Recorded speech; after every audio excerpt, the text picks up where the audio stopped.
I asked. "I need a picture of Alex," he said without hesitation. "What are you going to do?" "I'm going back to Charter Hills. Then we'll see." I felt a wave of gratitude. Hank would not cross the police? Fine. But he'd go through with this for me and for Jean. That made him a stand-up guy in a world that suffered from a lack of them. Somehow I'd make it up to him. "Thank you, Hank." I paused because I had to. "Forget about it. It's a little thing." "Do you want me to mail you the picture?" I managed to ask. "Too slow. Put it in your mailbox once the cops leave. I'll drive up to Salisbury sometime tonight. It could be late. If you're home, you'll see me. If not, I'll take it and go. Either way, I'll call you if I learn anything." "That's awesome, Hank. I'll take care of it." On the other end, Hank started to say something, then stopped. For a long second, I heard his breathing. "You understand, don't you, Work?" He wasn't talking about Alex or Jean. "Hey, life's a bitch. I appreciate what you're doing." "Okay, I'll call you." Then he was gone, and I hung up the phone. I looked at Bone, but he was asleep on the seat next to me. How could so much happen at once? How could the world be normal one day and a smoking pit the next? I closed my eyes and pictured grass that bent in a wind from some faraway place. When I looked up, there was a man at my window, staring through the glass. I was too drained to be startled. It was Max Creason, same hunting cap, same sublime ugliness. He wore a bright red poncho as if he, too, expected rain. I rolled down the window. "Hey, Max," I said. "How are you?" He studied me intently, his eyes bright behind his thick, filthy glasses. Then he gestured at my house. "There are cops at your house." His tone was more questioning than definitive, but I didn't take the bait. It seemed to anger him, for his lips pulled up over his stained teeth, and he made a strange sound deep in his throat. He leaned closer. "When I met you, I didn't know who you were. Didn't know you were the son of this murdered lawyer that's in the paper every day." It sounded like an accusation. He looked at the house and then back at me. "And now the police are in your house. They think you did it? You're a suspect?" "I don't want to talk about it, Max. It's complicated." "Talk is good." "No, talk is painful. It's good to see you again, but this is a bad time." He ignored me. "Come on," he said, stepping back from the truck. "Let's walk." "Thanks, but no." It was as if he didn't hear me. He opened the truck door. "No, this'll be good. Just let the dog lie. You come on and walk with me." He gestured for me to get out of the truck, and I gave in. I had nowhere to go anyway. So I left Bone to sleep in the truck and fell in beside Max. He led me down the hill to a narrow dirt footpath that ran beside the lake away from my house. I didn't look back. He took long strides, and his poncho flapped around his legs. We walked for 9 or 10 minutes past the lake, the public tennis courts, and across a gravel parking area. Neither of us spoke until the park was lost behind a small hill. We were on a narrow side street lined with modest homes. Children's toys littered some of the yards. Others were immaculate. It was a transitional neighborhood, newlyweds and nearly deads. But what did any of that matter? "I'm going to tell you a story," Max finally said. He rolled his eyes at me. "It's an important one, so listen up. I'm going to tell you about my hands." He lifted them from his sides and then let them drop. They were dirty but pale against the red poncho, and his fingers were long. "You remember, you asked me before? Now I'll tell you." "Why?" "I've got my reasons. Now shut up. No one in this town has heard this story, and it's not easy for me to talk about." "Okay." "I got these in Vietnam," he said, and I knew he meant his hands. "I was just a guy, no different from anybody else. Halfway through my second tour, we got caught out on patrol, and we lost just about everybody. A few got away. Not me, though. I took a round through the leg and ended up in an NVA prison camp. There was a colonel running the place who thought I knew more than I did. I saw his hands twitch. Either that, or he was just plain mean. In the end, I guess it don't really matter. He worked on me for a few weeks, messed my hands up pretty good, then tossed me in a hole for 5 years. I almost died in that place. His voice seemed to trail off. 5 damn years, he said again, then fell silent. I could tell his mind was far away. 5 years in jail, I said into the emptiness, trying to imagine it. His voice, when he replied, was bitter. Wasn't no jail, damn it. It was a dirt floor cage 8 feet wide. 5 years, man. They let me out twice a month. Rest of the time all I could do was sleep, shit, or pace. Mostly I paced. 4 steps and turn. 4 and turn. He looked at me. I can't handle closed spaces work. That's why I walk. When the walls close in, I just get out. You know, because I never could before. He gestured with his whittled down hands at the trees, the sky, everything. You'll never know what this means. He closed his eyes. This space. I nodded, but I thought I might damn well find out one day. But why are you telling me this? I asked him. He opened his eyes, and I saw that he was not crazy. Tortured and tormented, but not crazy. I have a problem with authority, he said. You understand? I can't stand the sight of a uniform. And the cops round here have done nothing to make me feel any different. They don't exactly treat me with love and respect. A grin split his lumping face. I can't talk to the cops. I won't, you see? I understood, but I didn't get it. What did any of this have to do with me? I asked him. He didn't answer right away. Instead, he turned and walked. I hurried after him. You see how I walk? He said. All the time, any time, day or night. Don't matter. The walls close in and I walk 'cause I have to. We turned right onto a neat street where the houses all had an individual charm. Max stopped in front of one, a small cottage with green grass and a hedgerow that separated it from its neighbors on both sides. The house was yellow with blue shutters and a pair of rocking chairs on the front porch. Roses snaked up a trellis that bordered a stone chimney. I looked up at Max, suddenly realizing how tall he was. I'm talking to you because I won't go to the cops. My frustration must have shown because he took off his hat and scratched at the matted hair beneath. He was killed the night after Thanksgiving, right? It was raining? I nodded, a strange sensation in my stomach. And they found his body in the town mall, the empty one down by the interstate, where the creek goes under the parking lot? What? I began, but he didn't respond to me. It was as if he were talking to himself, but with his eyes so hot on me I could feel them. I'm telling you this story so you understand. It's important. What's important? I asked.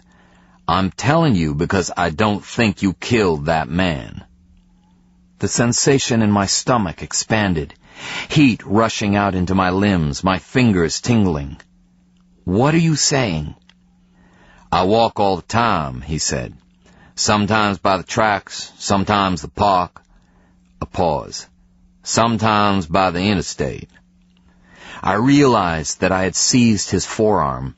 It was hard and scrawny beneath the slick plastic. He didn't even notice. I remember that night because of the rain, because right after Thanksgiving. It was late after midnight, and I saw the cars near the mall. There are never cars there at night. It's a dark place with maybe a bum or two, maybe some junkies, but that's about it. Once I saw a fight there, a long time ago, but never cars, not that late. My heart was thudding, my lips dry. What was he saying? I peered through those thick, filthy lenses looking for something, for some sense of what he was about to say, for some reason not to be afraid. You heard something, I said? Saw something? What? I realized that I was squeezing his arm so hard that my hand hurt, but he showed no sign of discomfort. I forced my hand to relax. Maybe it's important, maybe not, I don't know. But I think that maybe the cops should know. Someone should tell them. Tell them what? It was almost a shout. I saw somebody come out from the mall that night. Quick, but not running. This person moved past the cars and tossed something into the storm drain, then got in one of the cars and bailed. The enormity of Max's revelation spilled over me. Last year, I said, night after Thanksgiving, you saw a person exit the town mall, throw something into the storm drain, and then leave in a car? Max shrugged. Like I said. Did you see what this person looked like? I asked. No. Relief surged through me. He could not identify Jean. It was dark, raining, and this person was far away wearing a coat and a hat. All dark. But I don't think it was you. I released his arm, but he paid no attention. Why not me? This person was shorter, I think. Medium. You are too tall. Was it a man or a woman? Who can say? Could have been either. But you are certain it wasn't me? Max shrugged again. For years I've seen you. You never do anything. You sit on your porch and drink beer. I've known a lot of killers, seen a lot of dead men. I don't reckon you could kill a man. But that's just me, my opinion. I should have been offended, but I wasn't. He was right. In spite of going to law school, getting married, and running a practice, I never did anything. I coasted.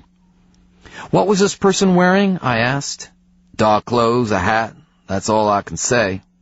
How about the cars? Can you tell me anything about them? One big, one not so big. Not black, I think, but dark. I thought for a minute. Which car did this person leave in? The smaller one. I'm sorry, I can't tell you more.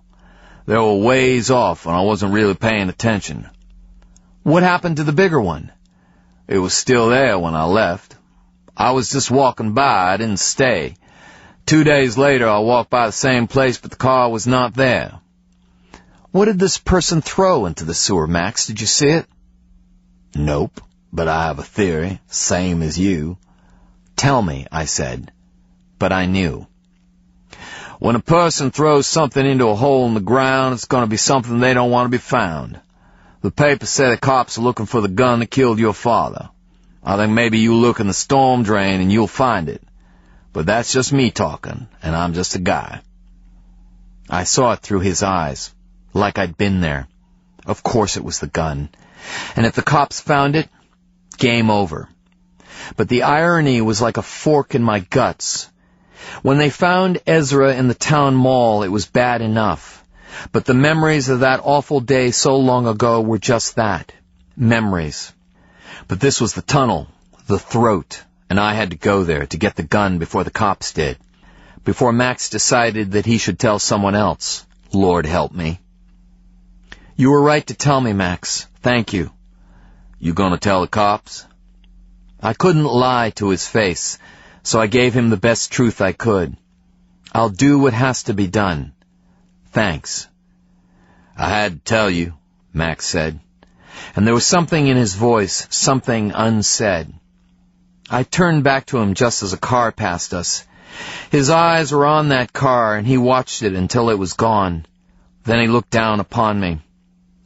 I've been in this town for 19 years, Work, almost 20. I probably walked 10,000 miles in that time. You're the only person who ever asked to walk with me. The only one who ever wanted to talk. That may not seem like much to you, but it means something to me. He put one of his shattered hands on my shoulder. His eyes were steady on mine.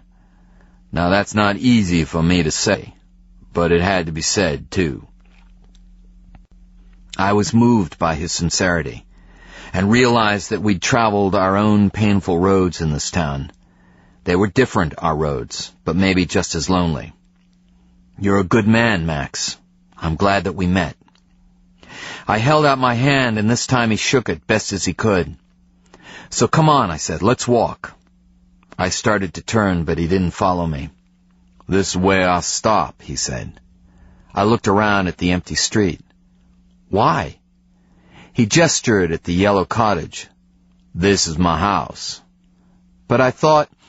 Fortunately, I stopped myself. It's a lovely home, Max.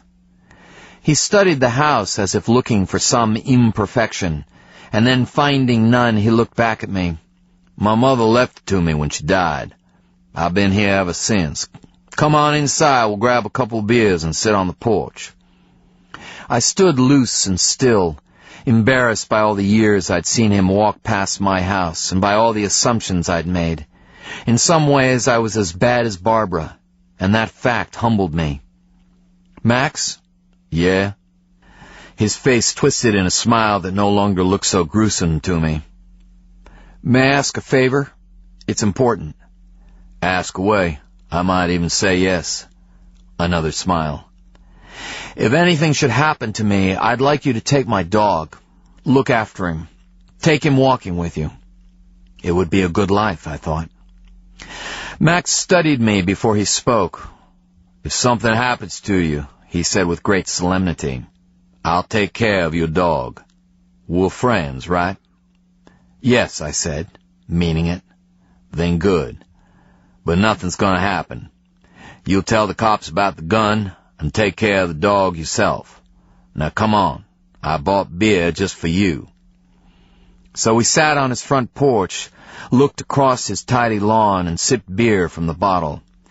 We spoke, but not of important things, and for that brief time I was not lonely, and neither, I thought, was he.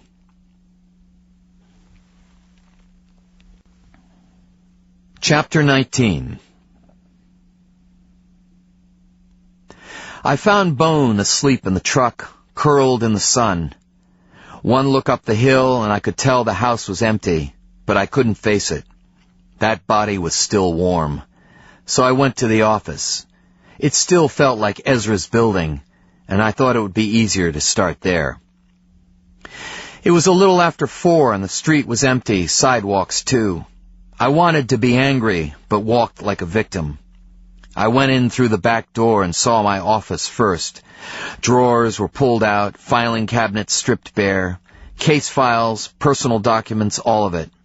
My financial information, medical records, photographs, even a journal I wrote in once in a blue moon. My whole life. I slammed the drawers shut, the sounds like breaking fingers in the quiet building. I glanced in the break room and saw they'd helped themselves to drinks from my refrigerator. Cans and candy wrappers still littered the small scratched table, and the room stank of cigarettes. I scooped up trash and stuffed it violently into a plastic bag. I cleared half the mess, then flung the bag to the floor. There was no point. I went upstairs to Ezra's office. It, too, was in shambles. But I ignored the mess and went straight to the corner of rug that hid the dead man's safe. I took a handful of fringe and pulled the rug back. Everything looked the same. 2 dented boards held fast by 4 nails, 2 of them cleanly driven, 2 bent and hammered into the wood. The cops had not found it, which made me savagely content. If anyone had the right to tear down the old man's last secret, I did. The hammer was where I'd left it, and I used the clawed end to pry at the nails. The bent ones came out, but the other 2 refused. The claw barely fit into the crack between the boards, but a hard yank brought them up with an animal squeal. I tossed them down and bent over the safe. Hank had said to think about what was important to Ezra if I wanted to open it without a locksmith. So I tried to think clearly of the dead man whom fate had made my father. What was important to him? A simple question. Power, standing, prominence. Yet it all came down to money. In the heart of my father's $1 million house was his study, and on the desk there was a single framed photograph. It had been there forever, a reminder and a goad. How many times had I caught him staring at it? It was who and what he was, what he'd strived to bury, yet couldn't bear to forget. In his heart, and in spite of his overwhelming accomplishments, my father had always been the same grubby boy with scabby knees. The dark eyes had never changed. I'd been born into comfort, and both of us had known all along that I lacked his hunger. That hunger had made him strong, but it had made him hard as well. Ruthlessness was a virtue, and the lack of it in me was, to him, the surest proof that he had fathered a weakling. So where I searched for meaning, he'd sought power. His life had been a determined climb to the top, and it all came down to money. It was the foundation. Money had bought his house in the best neighborhood. Money had bought cars, paid for parties, and financed political campaigns. It was a tool, a lever, and he'd use it to shift the world around him. The people, too. I thought of my career and knew I'd chosen the easy route. He'd bought me off. I could face that now. Maybe he'd bought us all except for Jean. For her, the cost was too heavy, and unable or unwilling to bend, she'd snapped under the weight of it. So in the end, Ezra had paid the price. The whole thing reeked of karma. I studied the safe. I'd discovered it by accident and could have gone the rest of my life without knowledge of its existence, yet it weighed upon me. Money and power. I remembered my father's first $1 million jury award. I was 10, and he took the family to Charlotte to celebrate. I could still see him, teeth clamped on a cigar, proudly ordering the best bottle of wine in the restaurant, and how he'd turned to Mother. "Nothing can stop me now," he'd said. And I remembered Mother's face, too, her uncertainty. Not us. Me. She'd put her arm around Jean, and at the time I didn't recognize it, but looking back I knew she'd been scared. The verdict was the beginning. It was the largest jury award in the history of Rowan County, and the press made my father famous. After that, people came looking for Ezra Pickens. And he was right. Nothing could stop him. He was a celebrity, an icon, and his ego grew with his fame and with his fortune. Everything changed for him after that. For us, too. I still remembered the date of the verdict. It was the day Jean turned 6. I typed the date into the keypad. Nothing. I replaced the boards and hammered in 4 new nails. I took my time and they sank into the wood, straight and clean. I spread the rug with a sigh and turned away. It would have been too easy. I moved around the office, closing drawers, turning off lights, and was about to leave when the phone rang. I almost didn't answer it. Damn all generosity. It was Tara Reynolds calling from her office at the Charlotte Observer. My editor is about to stroke out. "What are you talking about, Tara? Have you seen the Salisbury Post? Unlike the Observer, it ran in the afternoons. It would have hit the stands less than an hour ago." "No." "Well, you should pick up a copy. Your page 1 news work, and it's a freaking injustice, that's what it is. I bust my ass on the story, I'm all set to break it, and some idiot from the Post gets a call that the cops are at your office and just walks on over and takes your damn picture." My voice was cold. "I'm sorry to inconvenience you. Police search home, office of slain lawyer's son." That's the headline. There's a picture of you standing with the district attorney in front of your office. "That was 4 hours ago," I said. "Hey, good news travels fast. The article's short. Do you want me to read it to you?" So the story was now official. 50,000 people subscribed to the Post. In 24 hours it would be in the Observer, which had close to 1 million readers. Strangely, I felt more calm than not. Once you lose your reputation, your worries become more concrete. Life or death, freedom or prison. Everything else pales. "No," I said. "I do not want you to read it to me, other than making my day even worse. Is there some reason you called?" "Yeah, I want you to appreciate me, because right now I'm the only one doing any favors." "Appreciate what?" I asked bitterly. "News," she said, with the same proviso as last time. "You tell no one where you heard it, and I get the exclusive when this is said and done." I didn't speak right away. I had a sudden splitting headache. None of this would go away, not on its own. Do you have someplace else you need to be? Tara demanded sarcastically. If so, just tell me and I'm gone. I don't have to play games. No games, Tara. I just needed a second. It's been a long day. She must have heard the despair in my voice. Hey, I understand. I get caught up in things. The curse of the Type A personality. I'm sorry. She didn't sound particularly sorry, and my words when they came were short and bitten off. It's okay, I said. You use me, I use you. No reason to take it personally, right?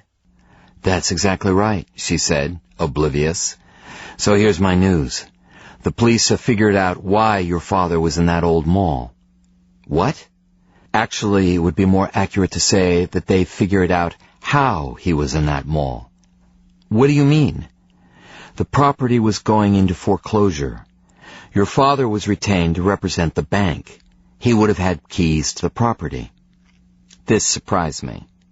While I didn't know everything about my father's practice, I should have been aware of the case, if only peripherally. Who owned the property, I asked. I'm checking on that. All I know now is that it was a group of investors, some local, some not. They bought the mall several years ago when it was about to fold. They pumped millions into renovations, but the tenants never materialized. They were hemorrhaging money when the bank finally dropped the axe. Is there any chance of a connection, I asked? Are the police looking into it? I don't think so. Are you serious? I demanded.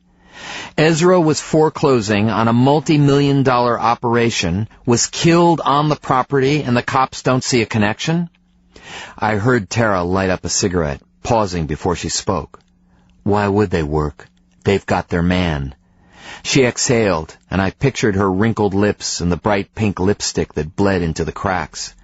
No, they don't, I said. Not yet. Well, that brings me to my second piece of news. I knew trouble when I heard it. What? I don't have specifics, you understand. But word is that they found something in your house that incriminates you. That's not possible, I said. I'm just telling you what I heard. But you must know more than that. Not really, Work. Only that Mills about had an orgasm, and that's a direct quote from my source. I thought of all the people who had been in my house since Ezra had disappeared, all the parties, dinners, and casual visits. Jean had been there once or twice, Alex too, even the district attorney. Christ, half the town had passed through those doors at some point in the past 18 months.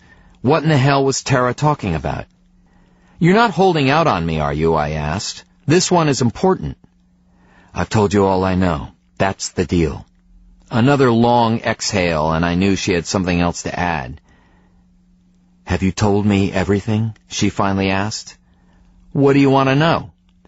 It all comes back to the gun, Work. They want the murder weapon. Have you had any more thoughts on that? I saw Max's face and felt the dampness of that hole. I smelled mud mixed with gasoline and suddenly couldn't breathe.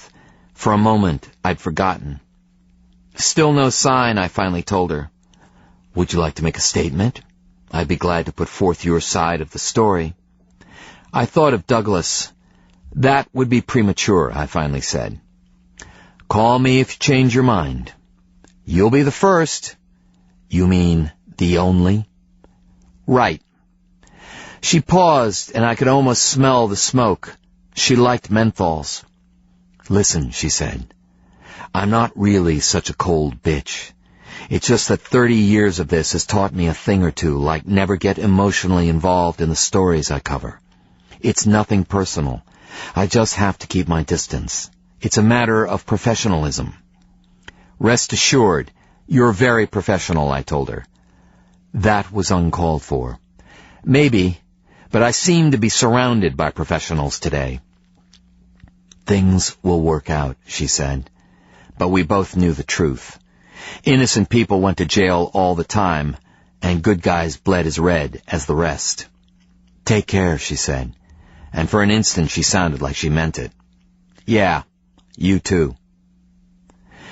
The line went dead, and I settled the receiver back on its cradle. Suddenly, things weren't so clear. Why on that night did Ezra go to that nearly... Why on that night did Ezra go to that nearly... Why on that night did Ezra go to that nearly... Why on that night did Ezra go to that abandoned mall? His wife had just died. His family was coming apart at the seams. Who called him, and what was said in that hushed conversation? It was after midnight, for Christ's sake. Did he go first to the office, and if so, why? My father had driven a black Lincoln town car, so Max's big dark car had to have been Ezra's. But who owned the other one? Jean had a dark car, but so did 1,000 other people in town. Was I wrong? Could there be some other reason for my father's death? I turned to an ugly reality, one that I'd shied away from because I simply could not face it. The old mall was less than a mile from where I sat. Its destruction was almost complete, but the parking lot was untouched, as was the low, dank tunnel that ran beneath it. If Max was right, and the killer had ditched the gun in the storm sewer, then it would be there still, lying in that grim place like the memories that had defiled my dreams, if not my very life. I would have to return, to claim the legacy of my father's last breath, and I didn't know if I could do it. But there was no choice. If the gun was Ezra's, I'd know it. Then I could dispose of it so that Mills could never use it against Jean. And if it wasn't his gun, if by some miracle I was wrong and it was not my sister that pulled the trigger, I thought of Vanessa, pictured her face the last time I'd seen her. She'd kicked me out, spilled her tears on the hands of another man. Would she step forward if I asked? Would she utter the words to set me free? I had to believe that she would. Whatever harm I'd done to her, she was a good woman. My watch showed it was almost 5. I glanced around the ruined office and for a moment considered cleaning it up. But this was not my life, so I locked up and left the place untouched. Outside, the clouds had pulled apart and a careworn light filtered through. People were leaving the surrounding offices, packing up and going home to the same dreams that used to mean so much to me. No one spoke to me. No one raised a hand. I drove home and parked beneath high walls of peeling paint and windows as colorless as sanded lead. And when I finally went inside, it was like walking into an open wound. Our bed was pulled apart, my desk rifled, and clothing littered the floor. Every room was the same, yet each was worse than the last. I closed my eyes and saw Mills and her smug smile as she'd left me in the driveway to resume this slow and visceral penetration. I wandered through the house, touched once personal and private things, then shuffled into the kitchen and took down a bottle of bourbon and a glass. It slopped as I poured it, but I didn't care. I sat at the breakfast table and downed half the glass before I realized what I was seeing, right there on the table before me. I slammed the glass down so hard that the remaining bourbon exploded out of its mouth and settled in a wide, wet arc onto the face of the newspaper that Mills had so carefully placed there for me to find.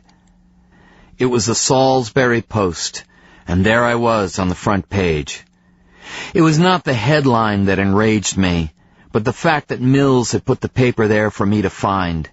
And that act, so simple, had been calculated to inflict pain. She'd caught me at home, defenses down, and slit me open with a 50-cent newspaper. My glass shattered on the wall. Then I was on my feet.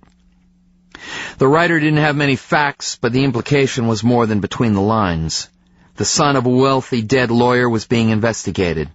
He was one of the last to see the victim alive, and had somehow managed to compromise the crime scene. And there was a will, with $15 million at stake. Not much, I thought, but more than enough for a public crucifixion. And soon there would be more, along with any unflattering information they could ferret out of my neighbors or colleagues. I looked again at the paper, and future headlines flashed through my mind. Local lawyer goes to trial. Prosecution rests. Jury says guilty in Pickens murder trial. Sentencing today. The phone rang. I snatched it up. What? Brutal and short. At first there was silence, and I thought no one was there. But then I heard a wet snuffling noise and what was clearly a choked-off sob. "Hello," I said. Crying, sobbing. A susurration of wet helplessness that dwindled to a keen so high I could have been imagining it. I heard a dull and rhythmic thumping, and I knew it was Jean, striking her head on the wall or rocking so hard in her chair that it sounded in protest. My own problems dwindled into some distant place. "Jean," I said, "it's okay. Calm down." I heard a mighty intake of breath, as if her lungs were nearly starved, yet had found the courage for one last great effort. The air rushed in, and when it came out it carried my name, but weakly, so that I almost missed it. "Yes, it's me. Are you okay?" I tried to stay calm, but Jean had never sounded this bad, and I saw her blood on a sagging floor or spurting into hot pink water. "Talk to me, Jean. What is it? What's happening?" More wet, stifled breathing. "Where are you?" I asked. "Are you at home?" She said my name again. A curse, a benediction, a plea, maybe all three. Then I heard another voice, Alex's, but it was distant. "What are you doing, Jean?" Footsteps boomed on wooden floors, accelerated, grew louder. "Who are you talking to?" Jean said nothing. Even her breathing stopped. "It's work, isn't it?" Alex demanded, her voice louder, as hard as the receiver clenched like an axe in my hand. "Give me the phone." "Give it." Then it was Alex on the phone, and I wanted to reach through the line and beat her. "Work? Put Jean back on the phone right now, goddammit." "I knew it was you," she said, and her voice was unruffled. "Alex, I am so serious you would not believe it. I want to talk to my sister, and I want to talk to her now. It's the last thing she needs right now. That is not for you to decide. Jean's too upset to know what she's doing. That still doesn't make it your decision. Whose then? Yours?" I said nothing, and for that instant I could hear Jean crying in the background. I felt a terrible helplessness. "You know what she's been through, Alex. You know her history. For God's sake, she needs help." "Yes, she does, but not from you." I tried to speak, but Alex cut me off. "Let me make one thing perfectly clear. Jean is upset because she saw your picture in the paper, you dumb shit. Black print implicating you in her father's murder. Is it any wonder she's upset?" Then I got it. I understood. The article had compounded Jean's guilt. She'd killed her father, and her brother was taking the blame for it. No wonder she was falling to pieces. The possibility might have occurred to her. That day she spoke to Detective Mills, but the reality was different, and it was pulling her apart. The revelation staggered me. I was out of my depth and knew I could do more harm than good. Poor Jean. What more must she endure? "If anything happens to her, Alex, I'll hold you responsible." "I'm hanging up now. Don't come over here." "Tell her that I love her," I said, but Alex was already gone. I put the phone down and sat at the breakfast table, there in the back corner of my kitchen. I stared at the wall and then dropped my head into the cradle of my hands. Everything seemed to collapse, the room, my insides, and I wondered what further grief the day could possibly bring. When I looked up, I saw the bottle of bourbon. I reached for it and pulled straight from the bottle. Hot liquor shot out, and I drank too much, choking. I closed my eyes on the burn, wiped away something that felt like tears, and heard a gentle knock on the glass window of the garage door. I looked up, startled, and saw Dr. Stokes's face on the other side. I stared for a moment, and he cracked the door. He wore a seersucker jacket, a white shirt, and jeans. His white hair was neatly combed. "I won't ask if this is a bad time," he said. "Mind if I come in?" His was a welcome face, lined, warm, and sincere, and I nodded. He entered with economical movements, passing through a narrow space that closed quietly behind him. He put his back to the door and clasped his hands in front of his belt. His eyes moved over the kitchen, but it was a brief journey. He spent a little more time on me. "Where do you keep the glasses?" he asked.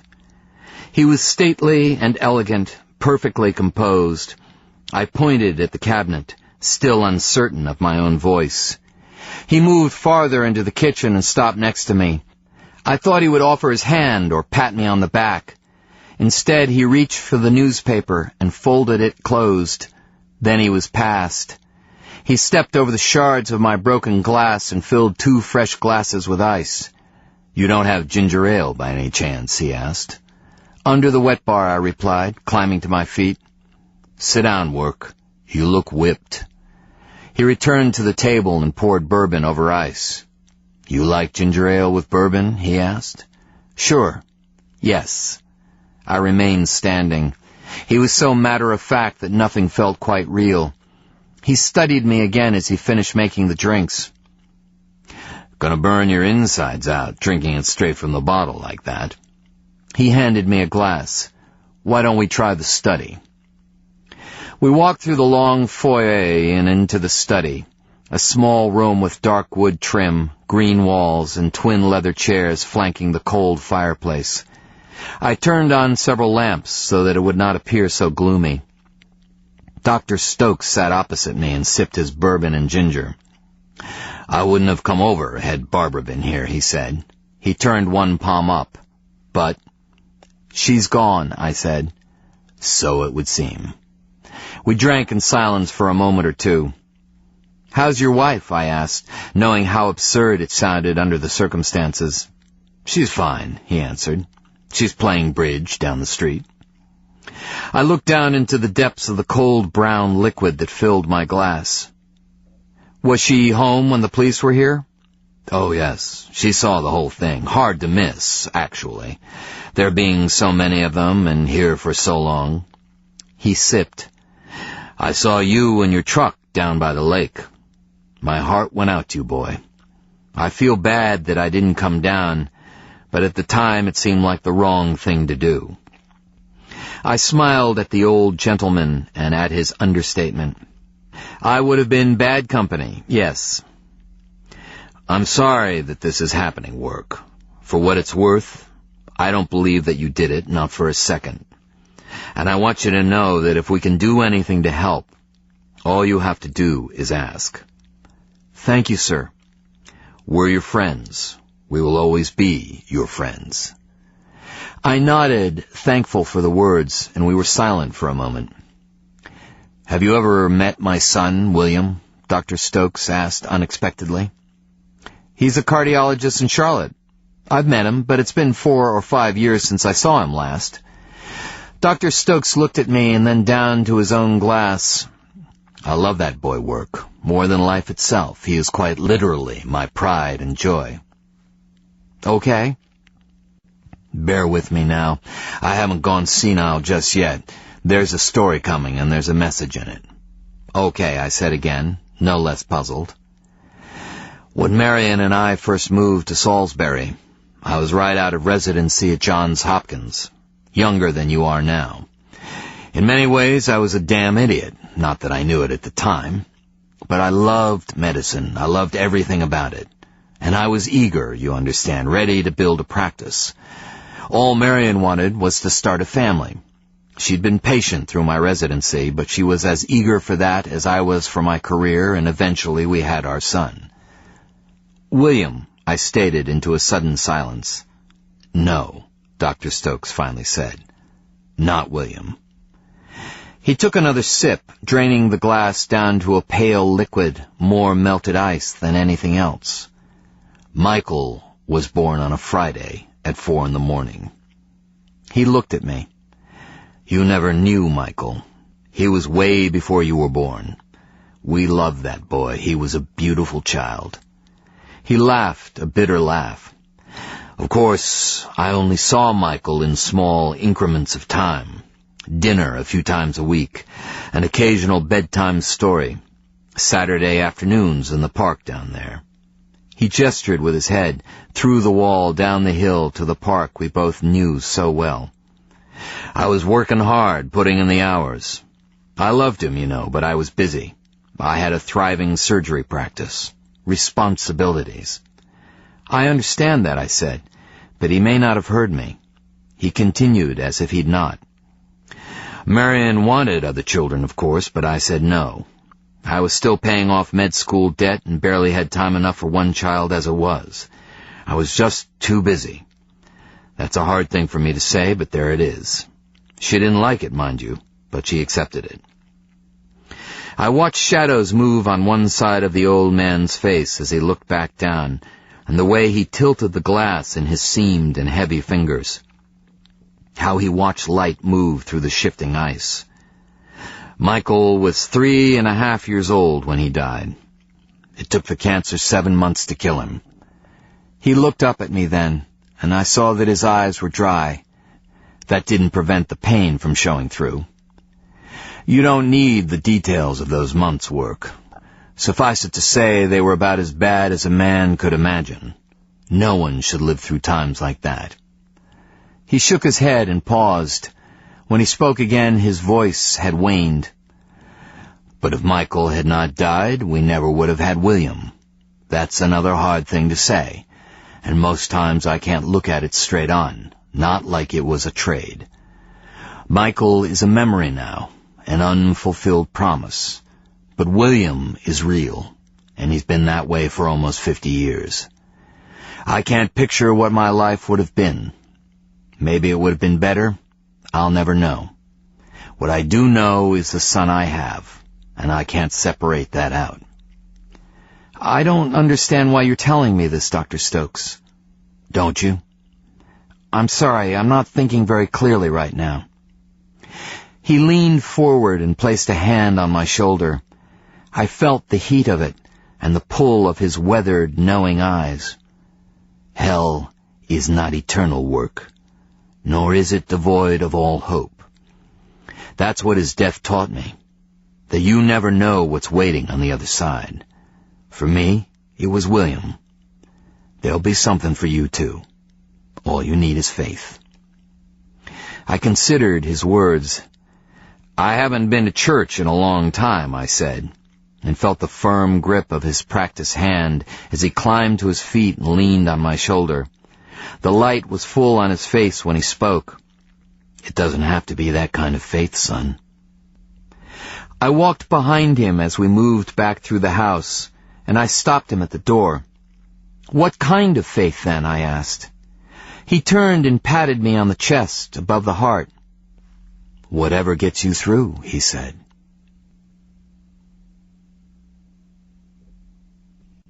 Chapter 20. It was 4 a.m, cold and damp. I stared at the hole, a rip in the earth and a blacker black I'd never seen.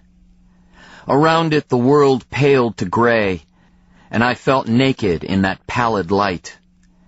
I was squatting in weeds at the edge of the parking lot. A steep, bracken-covered bank led down to the glint of water, and I heard it gurgle thickly around the storm-swept litter that had collected at the tunnel's mouth. What remained of the mall was 100 yards away. Like everything, it felt alien in the skeletal light, a crumbled fortress surrounded by dozers and trucks, hard-edged and immovable. I heard distant noise, but here it was hushed. Only the water spoke, and it did so in the tongue of 12-year-old boys. It said, "Come, enter, be afraid." I'd parked behind the tire store that bordered the mall property. It was closed, of course, but other vehicles were parked there, and the truck would arouse no suspicion. I'd dressed for the job, in dark clothes and rubber boots. I carried a bat, and if I'd owned a gun, I'd have been carrying that too. I also had a heavy flashlight, but the batteries weren't great. I hadn't checked them until I'd gotten there, and I knew that if I left now for new ones, I might not return. Ever. From my position, the creek ran diagonally under the parking lot. It passed within 100 feet of the mall before angling away to Innes Street. The first storm drain was the one I wanted. It was opposite the entrance where Ezra had been found. It was where the gun had been tossed. I knew what was beneath that drain, a concrete shelf that rose like an altar, and a red-eyed memory waiting to unman me. Fuck it, I said. That was a long time ago. I blundered through the brush, my feet loose and dangerous beneath me. I fell once, but was quickly back on my feet, and then I hit the water with a splash that sounded too loud. My face was scratched from the brambles, but I still had the flashlight, still had the bat. I was committed. I had to move soon. Slim chance or not, a cop could come by at any second. If I was found there, it would be over. Too many questions and not enough answers. So this time the blackness and the tunnel were my friends, a sanctuary. But my breath was loud in the windless space between the high banks. I'd sworn I'd never go back. I turned on the light and stooped into the low entrance. It was smaller than I remembered, lower, more narrow. The water came to mid-shin, and the bottom felt the same, a mixture of rock and deep muck. I shone the light down the length of the tunnel. It stretched away, square and wet, then faded to gloom. There was a lot of old trash and dead branches, and in places I saw narrow tracks of mud that rose from the water like alligator backs. I ran my fingers along the wall. The concrete was slick and wet. I remembered it vividly, and thought of blood, tears, and screams. I tapped the bat against the wall and walked on. After 24 steps, the tunnel mouth was a dull metal square, like a quarter I'd put on the tracks as a kid and pulled from the gravel after the train had passed. 20 more, and even that was gone. I was deep in the throat, but my breathing sounded steady and my heart rate was normal. I felt strong and realized that I should have done this years ago. It was free therapy, and part of me wanted to find the bastard that had damn near ruined me. But he was gone. He had to be. I pushed on, and each step took me further from those childhood terrors. But when I reached the shelf beneath the drain, it was bare. No gun. For a moment, I didn't care.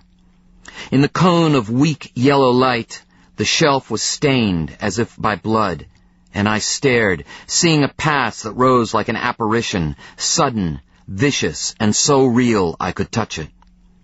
And I lived it again. The fear, the pain, all of it. But this time it wasn't about me. It was about her, and that's what I saw. The sticky blood that had looked black on her thighs, her battered eyes, and the brief blue glimmer as she'd thanked me. Dear God, thanked me. I grew dizzy, and then my hands were on the concrete, my fingers clawing as if to gouge out the past. But it was just concrete, and my fingers merely flesh. I thought of a child on a playground yelling for a do-over, but this wasn't childhood, and there were no do-overs. So I put it behind me, shoved it. Done is done. I set the flashlight on the shelf and wiped at my mouth with the back of my sleeve. I plunged my hands into the water and felt along the bottom, my search becoming increasingly frantic. I found lots of mud and plenty of rocks, but no gun. The light flickered. I saw movement in the line where light met dark. A rat. 2 of them. One crouched against the wall, one swimming against the current. I dropped to my knees and widened the search. It had to be there. If it had entered the water, it shouldn't have gone far. There wasn't much current. But I thought about storms and the heavy runoff that carried trash and dead branches so far into the tunnel. Could it carry a gun too? Sweep it away? I rocked back on my heels, shone the light down the tunnel. It ran for half a mile before exiting on the other side of the lot. A long way. I looked for the rats. One was gone. The other seemed to watch me with something like contempt. Maybe Max was wrong. Maybe this wasn't the right storm drain. Maybe the gun wasn't here at all. Someone might have found it. If I were looking for a place to smoke crack, this would be as good as any. People must find their way into this place from time to time. I shone the light into the water, searched all around the concrete slab. Nothing. I sat on the slab, beaten, breathing hard, and the light flickered again. I didn't care. Let it go out. Leave me blind. The tunnel held no terror for me now. My demons were in the past and needed no substance to harm me.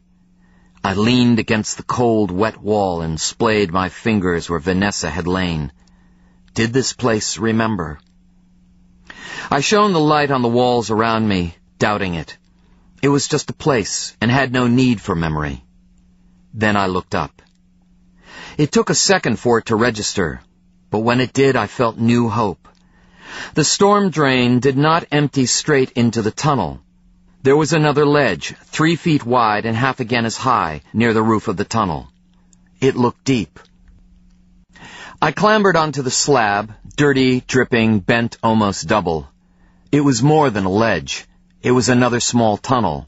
It ran back from the wall for 3 or 4 feet. I saw light from the storm drain at the end of it. The space was choked with debris, twigs, dried vegetation, litter.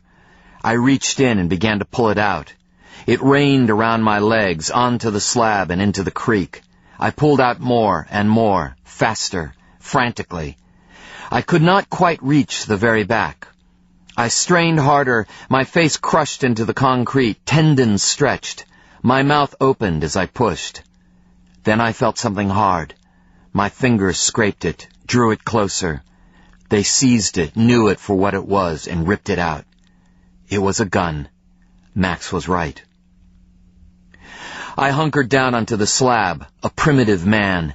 I put the light onto the gun, knew right away that it was the gun, Ezra's gun. He'd never allowed me to handle it, not even to touch it, but I'd known it since childhood.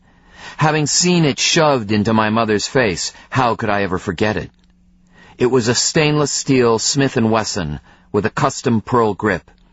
Set into the pearl was a silver medallion, my father's initials carved into the metal. He'd been very proud of it. A rich man's gun, and it confirmed what I'd known for so long. Gene had known where he kept the gun. I cracked the cylinder.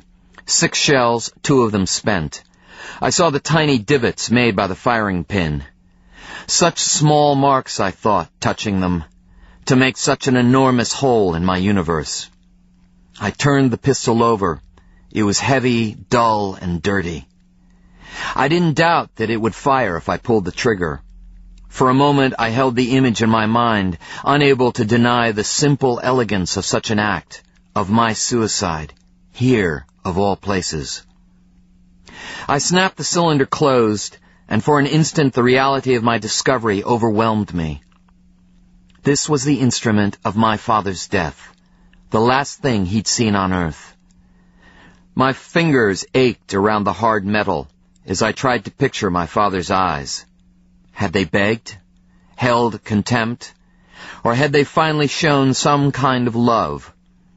What had he made of the fate that brought his daughter to use his own gun against him? Had he accepted responsibility, or had he been dismissive even at the very end? I ran my fingers over the cylinder. I knew the answer, and it pained me. Gene lived with his contempt. It was all he'd ever had for her birthright, and her dark inheritance. What a shame. What a horrible, fucking shame. Suddenly, I needed to get the hell out, away from the rats, the smells, and the memories. I had to get rid of the gun and figure out my next step. But first I used a bandana to wipe the gun down. I opened it up again and wiped down the inner workings. I extracted every shell and wiped them down too. I'd known people to fry for failing to do that. Then I reloaded it and wrapped it in the bandana. If the cops found me with the gun, Gene would be clear. In that, at least, I'd achieved something. But it wasn't enough, not yet. I took one last look around that dismal place, then turned my back on it. I expected to feel something as I left, but there was nothing. Just the echo of footsteps that carried me back to fresh air and to the moon, which made the world seem more than what it was. And in that silver place, between high banks that felt like walls, I wanted to kneel and give some kind of thanks, but did not.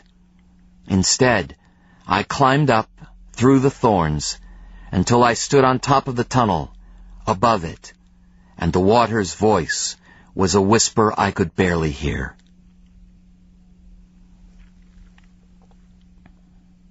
Chapter 21. So it had come to this. I had the murder weapon in my hand, an accomplice after the fact. My hand, an accomplice after the fact. My hand, an accomplice after the fact. My hand, an accomplice after the fact. I was dirty, wet, and bloody, scared that the cops would find me before I did what I had to do. It was a bad place to be. I wasn't a wanted man yet, but I felt the noose and knew that it was only a matter of time. 5 days had passed since they'd found my father's body. A lifetime in which I'd learned a few things about living, stuff the old man should have taught me. He used to say that everybody's got snakes to kill, and I thought I knew what he meant. But a man can't kill his snakes without opening his eyes to see them, a truth he forgot to mention. I was alone on the bridge, 5 miles outside of town. The sun was almost up, and I could hear the river. It sounded resolute, and I leaned over the guardrail as if I could draw upon its strength. My fingers explored the pistol, and I thought of Jean, of what it must have been like for her to pull the trigger, to walk away, to try to go on. I finally understood her suicide attempts, and I wished I could tell her that. For in my own way I'd traveled the same sad road. What before had seemed insane now made perfect sense. Oblivion, release. I got it. The seduction and tender mercy embodied in those words. After all, what did I have to lose? A career I cared about? Family? The love of a woman I loved in return? Only the unbearable nearness of Vanessa, and the belief that it could have been something great. If I had anything, it was Jean. She was the last of my family, and in this alone could I do something good for her. If I killed myself here with this gun, they would blame me for Ezra's death. Case closed. Maybe then she could find some kind of peace. Leave Salisbury, and go to a place where the ghosts of loved ones lost haunted others but not her. Would that I could do the same with Vanessa. But that would never happen. She had moved on, and rightly so. So to hell with it. One moment of courage. I cocked the pistol, and there was finality in the sound of it. Did I come here to do this thing? No. I'd come to ditch the gun, make sure that it was never found and used against Jean. But it felt right, the thought of an ending. A single moment, a flash of pain perhaps, and Jean would be free of everything. Mills would have her pound of flesh, and my life, at the end, would serve some kind of purpose. I stared over the river, watched new light touch the fog on the water and give it depth. A golden rim of sun appeared above the trees, my last, and I stared as it seemed to leap skyward. The world sprung into stark clarity, and I saw so very much of it. The green fields, the dark trees, and the muddy snake of river that steamed as if it too was being consumed. I put the barrel under my chin, pressed it there, and sought the strength to pull the trigger, sought it in a wave of faces. Saw my mother as the floor fell away beneath her. Jean, crushed, and how she damned me for making Ezra's truth my own. I saw her face at the funeral, the disgust when I tried to take her hand. Then Vanessa, beaten senseless and fucked like an animal in the stinking mud, and shame so absolute that even now it poisoned me. It had driven Vanessa away, and I'd allowed it. That was the worst, and in a burst of resolute self-loathing I found the strength I sought. The trigger moved under a finger that seemed to burn, and I pushed the gun so hard against my chin that it forced my head up. I opened my eyes to look again at the sky. It curved above me like the hand of God, and held therein a single hawk, wings spread and motionless. It seemed to hover, but it cared nothing for me. It circled, and I watched it. Then it cried once and flew off, and I knew that I could not pull the trigger. The gun spun away. It hung from my finger, and in the silence the tears finally came. They burned down my cheeks, fell into the pool of my lap, and I did not look up as I dropped the gun into the river below. I knelt as my shoulders shook, and I put my forehead on the cold metal rail. At first I cried for the memories and for the failures, for all that should have been, yet was not. But as the seconds slipped around me, they brought a great and terrible truth. I was alive, and I wept for that life. It was all that I had left, and so the tears came for it, not for joy's sake, but for existence, for this breath that even now burned my lungs, and for the many times that I would look at the sky and remember. And so I left the river. I felt new strength, a determination, something that felt like hope. I realized as I drove what had happened. I'd hit bottom again, and this time I'd bounced. I was not alive from a lack of courage, but from the sudden discovery of it. I could have pulled the trigger, but did not. Why? Because life was not perfect and never would be. Max was right about that. So I went home. I stopped at the bottom of the driveway and checked the mailbox. The picture of Alex that I'd left for Hank was gone, so he must have come at some point. In a way, I was glad to have missed him. I'd heard the mistrust in his voice and could not bear to see it in his eyes. Later, maybe, but now I was used up. Exhaustion settled on me as I entered the kitchen. I could barely pull off my boots, and I could tell that the house was empty. Not that I'd expected anything different. I wanted food and needed coffee, but the chair felt too good. So I sat at the small desk where Barbara spent so much of her day, writing small notes and talking to her friends on the telephone. I could almost feel her there, her smell and her practiced laugh of quiet amusement. I put my feet on the desk. My pants were damp and muddy, and they smeared her stationery. I sat like that for a long time, staring at the blinking red eye of the answering machine. Eventually I pushed the button, and the machine's mechanical voice informed me that I had 17 messages. 13 were from reporters.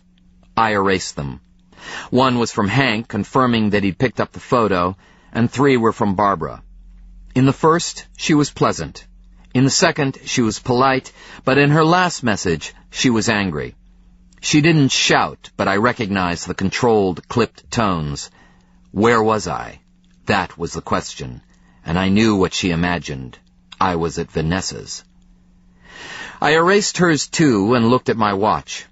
It was 6:30, a new day. Sleep was impossible, so I went to put on some coffee. I had the pot in my hand under the faucet when the phone rang. I let the machine get it. By the time Barbara's outgoing message had played, I'd shut off the water and turned for the coffee machine. I froze when I heard Jean's voice. It was weak and strained, worse than before. "Work, are you there?" A broken voice. "Work, please." She coughed. I dropped the pot in the sink and it shattered. I snatched up the phone. "I'm here, Jean, don't hang up." "Good," she said, and I could barely hear her. "Good, I wanted—" She began to cough. "I wanted to tell you—" "Jean, what? I can't hear you. Where are you?" "Tell you that it's okay. That I forgive you. Will you remember that?" "Jean," I shouted, suddenly frantic, "where are you? Are you okay?" For a time there was only my voice and the sound of her breath, and when I spoke again I begged her, "Please, tell me what's going on." "Tell me that you'll remember. I need to hear it." I answered, not knowing why, knowing only that she needed to hear it and that I needed to say it. "I'll remember." "I love you, Work," she said, and I could barely hear her. "Don't let Alex tell you different." Her voice trailed away, then came back, seemingly stronger. "We were always family, even when I hated you." I knew then what she had done, and I couldn't bear it. Then her voice again, the barest whisper. "It should have meant more. I should have—" "Jean," I shouted, "for God's sake!" I thought she'd hung up. for after my explosion there was only silence. But then I heard her, a thin wheeze that became a faint laugh, like wind through grass. "That's funny," she said. "God." Then she inhaled. "I'll tell him." I heard the phone drop from her hand and hit the floor, and then her voice as if from a distance. "For God's sake," she said. But she was no longer laughing. "Jean!" I screamed. "Jean!" But she did not respond, and those horrible words chased again through my head. "Third time is the charm." I put the phone down but kept the line open. I called 911 with my cell phone, told the dispatcher what had happened, and gave her Jean's address. She assured me that she would send EMT immediately, and I hung up. Then I dialed Jean's house, but the line was busy. That's where she was. I pulled on the same muddy boots, grabbed my keys, and flew out the door. The truck was not built for the way I drove it, but there was no traffic yet, and I beat the ambulance to her house. Loose boards vibrated beneath my feet as I crossed her porch at a run. I pounded on the door, shouting for Alex, but nothing happened. A dog barked at me from across the street. I aimed for the spot between the handle and the frame, and I kicked the door. Wood splintered, and I was inside, in the dark and the must, calling for Jean, shouting her name. Suddenly, Alex was there, framed in the bedroom door. She wore boxer shorts and a T-shirt, and her hair stood up in spikes. I could tell she'd just awakened. "Where's Jean?" I demanded. "What the fuck are you doing?" she yelled back. "Did you just break in my door?" I crossed the room in 3 strides, grabbed Alex by the shoulders, and shook her so hard I heard her teeth click. "Where's Jean, Alex? Where is she?" Alex tore away from me, stepped back to the bedroom door, and reappeared with a gun in her hand. She cocked the hammer, pointed it at me. "Get the fuck out of my housework before I put a hole in you." I ignored it. For me, the gun was inconsequential, like I'd never seen one before. "Damn it, Alex, something's wrong with Jean. She called me. She's hurt. Where is she?" My words found their way through her rage, and the gun wavered. "What are you talking about?" "I think she's trying to kill herself." Uncertainty showed on her face. Her eyes darted around the house. "I don't know," she said. "She's not in bed." "What do you mean? Come on, Alex." "I don't know. I was asleep. You woke me up. She's not in bed." "Your phone is off the hook. She has to be here." "We take it off the hook every night." I glared around the small house. There was only the bedroom, the kitchen, the bathroom, and the room we were standing in. I checked all the rooms, but Jean was not in any of them. "Her car," I said, running to the kitchen window and throwing back the dusty curtain. But there was only Alex's car. The roots that rose from the bare dirt, and the oily stain where Jean's car should have been. Damn, it's not here. I went back to Alex, saw that her gun was on top of the television. Where would she be? Think, Alex. But she was at a loss and stood uncertainly, shaking her head and muttering to herself. She wouldn't do that. She wouldn't leave me. Alex reached out for my arm, and her eyes were fierce, her voice steadied. "Not Jean. Not without me." "Well, here's a news flash. She did. Now where would she go?" Alex started to shake her head, when suddenly it hit me, and I knew with absolute clarity where my sister had gone. "Does Jean have a cell phone?" I asked. "Yes." "Oh my God. She's at Ezra's house." "How do you know?" "I just do." I turned for the door, my mind racing. "Do you know Ezra's address?" "Yes."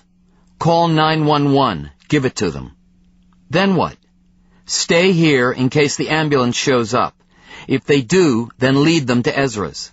"No," Alex said. "She needs me. I should be there." "Not this time." "You can't stop me, Work."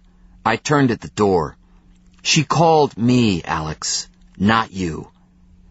Alex shrank under the words, but I took no satisfaction from the pain they caused her. Nevertheless, I had one more thing to say. "I warned you, Alex. I told you she needed help, and I'm holding you responsible." Then I was out the door and sprinting for the truck. My father's house was only a couple of miles away, but the roads were filling with cars. I passed 3 on a solid yellow line going 80 in a 35. I caught air over the tracks, then went the wrong way down a one-way street but shaved 2 blocks off the trip.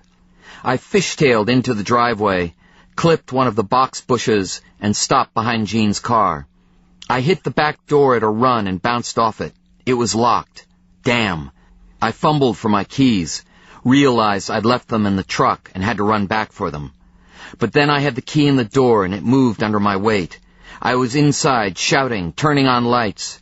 Her name echoed off marble floors, ran down paneled halls, and returned as if to haunt me. Otherwise, the house wept with silence. I moved as fast as I could. The kitchen, the study, the billiards room. It was a big house, and it had never seemed more so. She could be anywhere, I realized, and I thought of the bed upstairs. But then I knew, and I ran for the foyer. I rounded the corner and saw her at the foot of the stairs. She was unmoving, ashen, the rug beneath her sopping with blood. I hit the floor beside her, my knees squelching in her blood. Her wrists had been opened with long vertical cuts, and I saw the razor blade bright and red on the carpet. Blood still pulsed weakly from the cuts, and I called her name. No response. I ripped off her shoes, pulled out the laces, and tied them around her arms, jerking them tight just above the cuts. The blood flow ceased, and I checked her pulse, feeling for the big vein beneath her jaw. I couldn't find it. I pushed harder, touched it. The pulse was hesitant, feeble, but it existed, and I thanked God under my breath. But I didn't know what else to do. I had no training. So I crossed her arms on her chest, tried to elevate them, then put her head in my lap and held her as best I could. I studied her face, looking for a reason to hope. But it was bloodless and as pale as bone china. Blue veins showed through the skin of her closed eyelids, and they looked bruised. Her mouth hung loosely, and I saw where she'd bitten down, bright red moons on her cracked lips. Her face was slack and her features sagged, but she was the same Jean, my sister. We used to laugh, damn it, and I swore then that I would make it better as she lived. Somehow I would do that, because it couldn't end like this, not for her. I stroked the hair from her face and talked to her. My words had no meaning beyond apology. They blurred, ran into the minutes that stretched away like hours, and later I could never recall them, though I might have begged her to please not leave me alone. Then there was noise around me, the clatter of a gurney and calm, efficient voices. Hands were upon me, and I did not know them, but they led me away and steadied me so that I could see. Jean was surrounded by men in white, and they moved over her, binding her wrists, slipping a needle into her arm and covering her so that the last of her warmth should not escape. Someone asked me if the tourniquets were mine, and I nodded. Probably saved her life, the man told me. A close thing. I covered my face with my hands and dared to trust that she would live. When I looked up, Alex was there. She met my eyes over the stillness of her lover, and her old pride was back, her anger and her strength. But in that moment we shared the same thought. If Jean lived, it would be because of me. And Alex acknowledged that fact with her eyes and with fingers that fluttered before her mouth, as if to stop words that she could not take back. But I nodded nonetheless, and she nodded back. Then Jean was on the gurney, and it took her from this place she'd chosen. For a moment I was alone with Alex, and she came to where I sat slumped against the wall. Her jaw moved beneath sealed lips, and her hands were fists, beating the tops of her thighs as she sought for words. "Will you go to the hospital?" she finally asked. "Yes. You?" "Of course." I nodded, looked down, and noticed that her feet were bare. She shifted her weight from one foot to the other. "Do you think she'll be okay?" she asked. I thought about the question. "I think she'll live," I said. "The paramedics think so." I paused, studied her face, saw that she'd been crying. "Do you think she'll be okay?" "I mean, well, you know what I mean." "She's strong," Alex said. Strong enough, I thought. But now I don't know. I feel like I don't know anything. I always thought... We always said...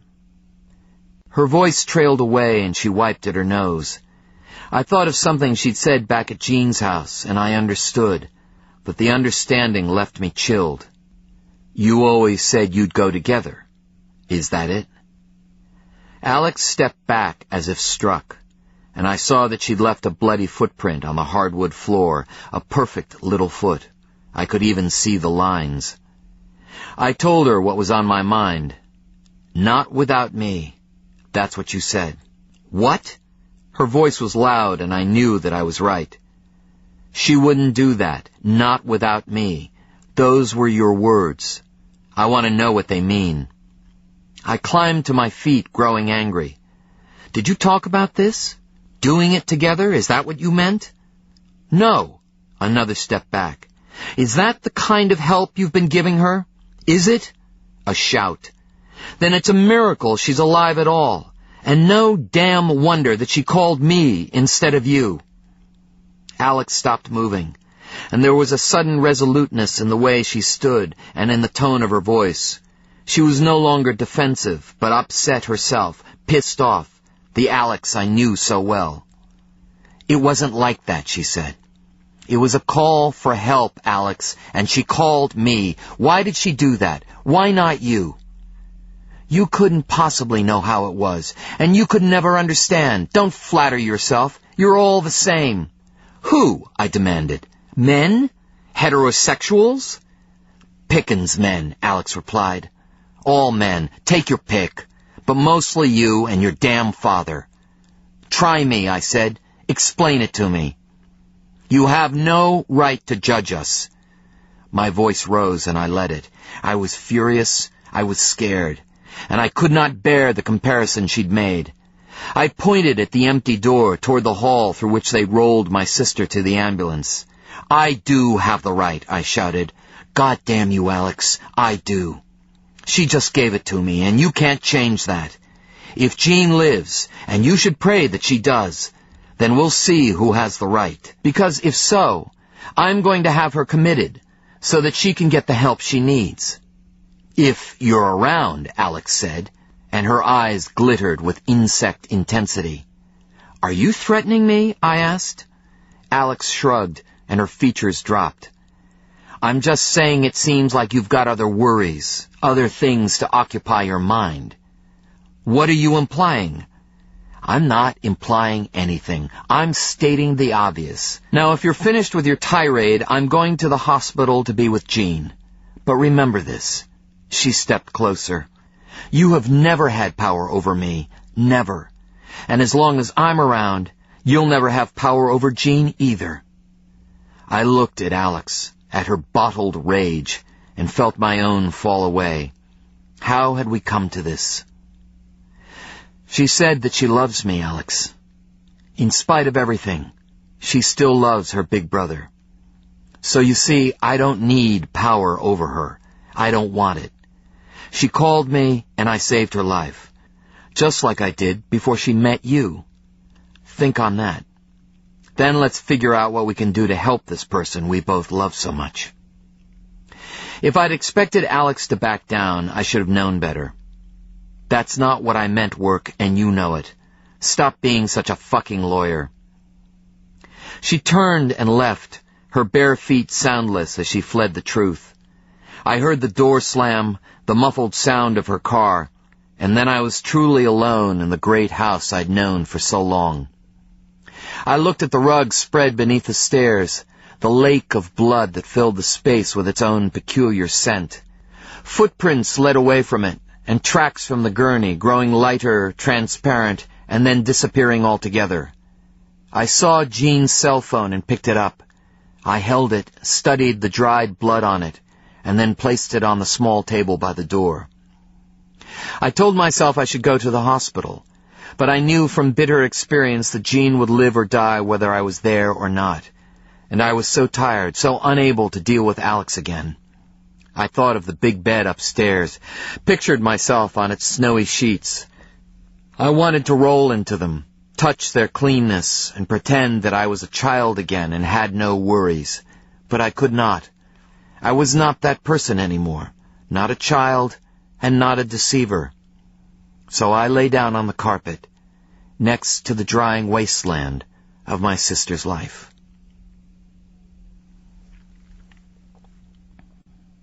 Chapter 22. At the hospital, they told me that she would live. If I'd been a minute later, she would not have. That's how thin the margin was, around 70 heartbeats. They would allow only one visitor at a time, so I had the nurse ask Alex for 5 minutes. We passed each other in the hall outside Jean's room, and both of us tried to be nice. It was awkward, and we looked like victims in the bright, clean light. "How is she?" I asked. "They say she'll make it."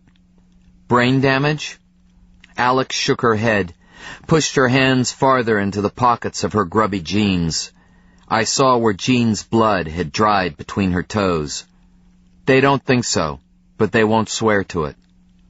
"They sound like lawyers," I said, but Alex did not smile. "Yeah." "Has she regained consciousness?" "No."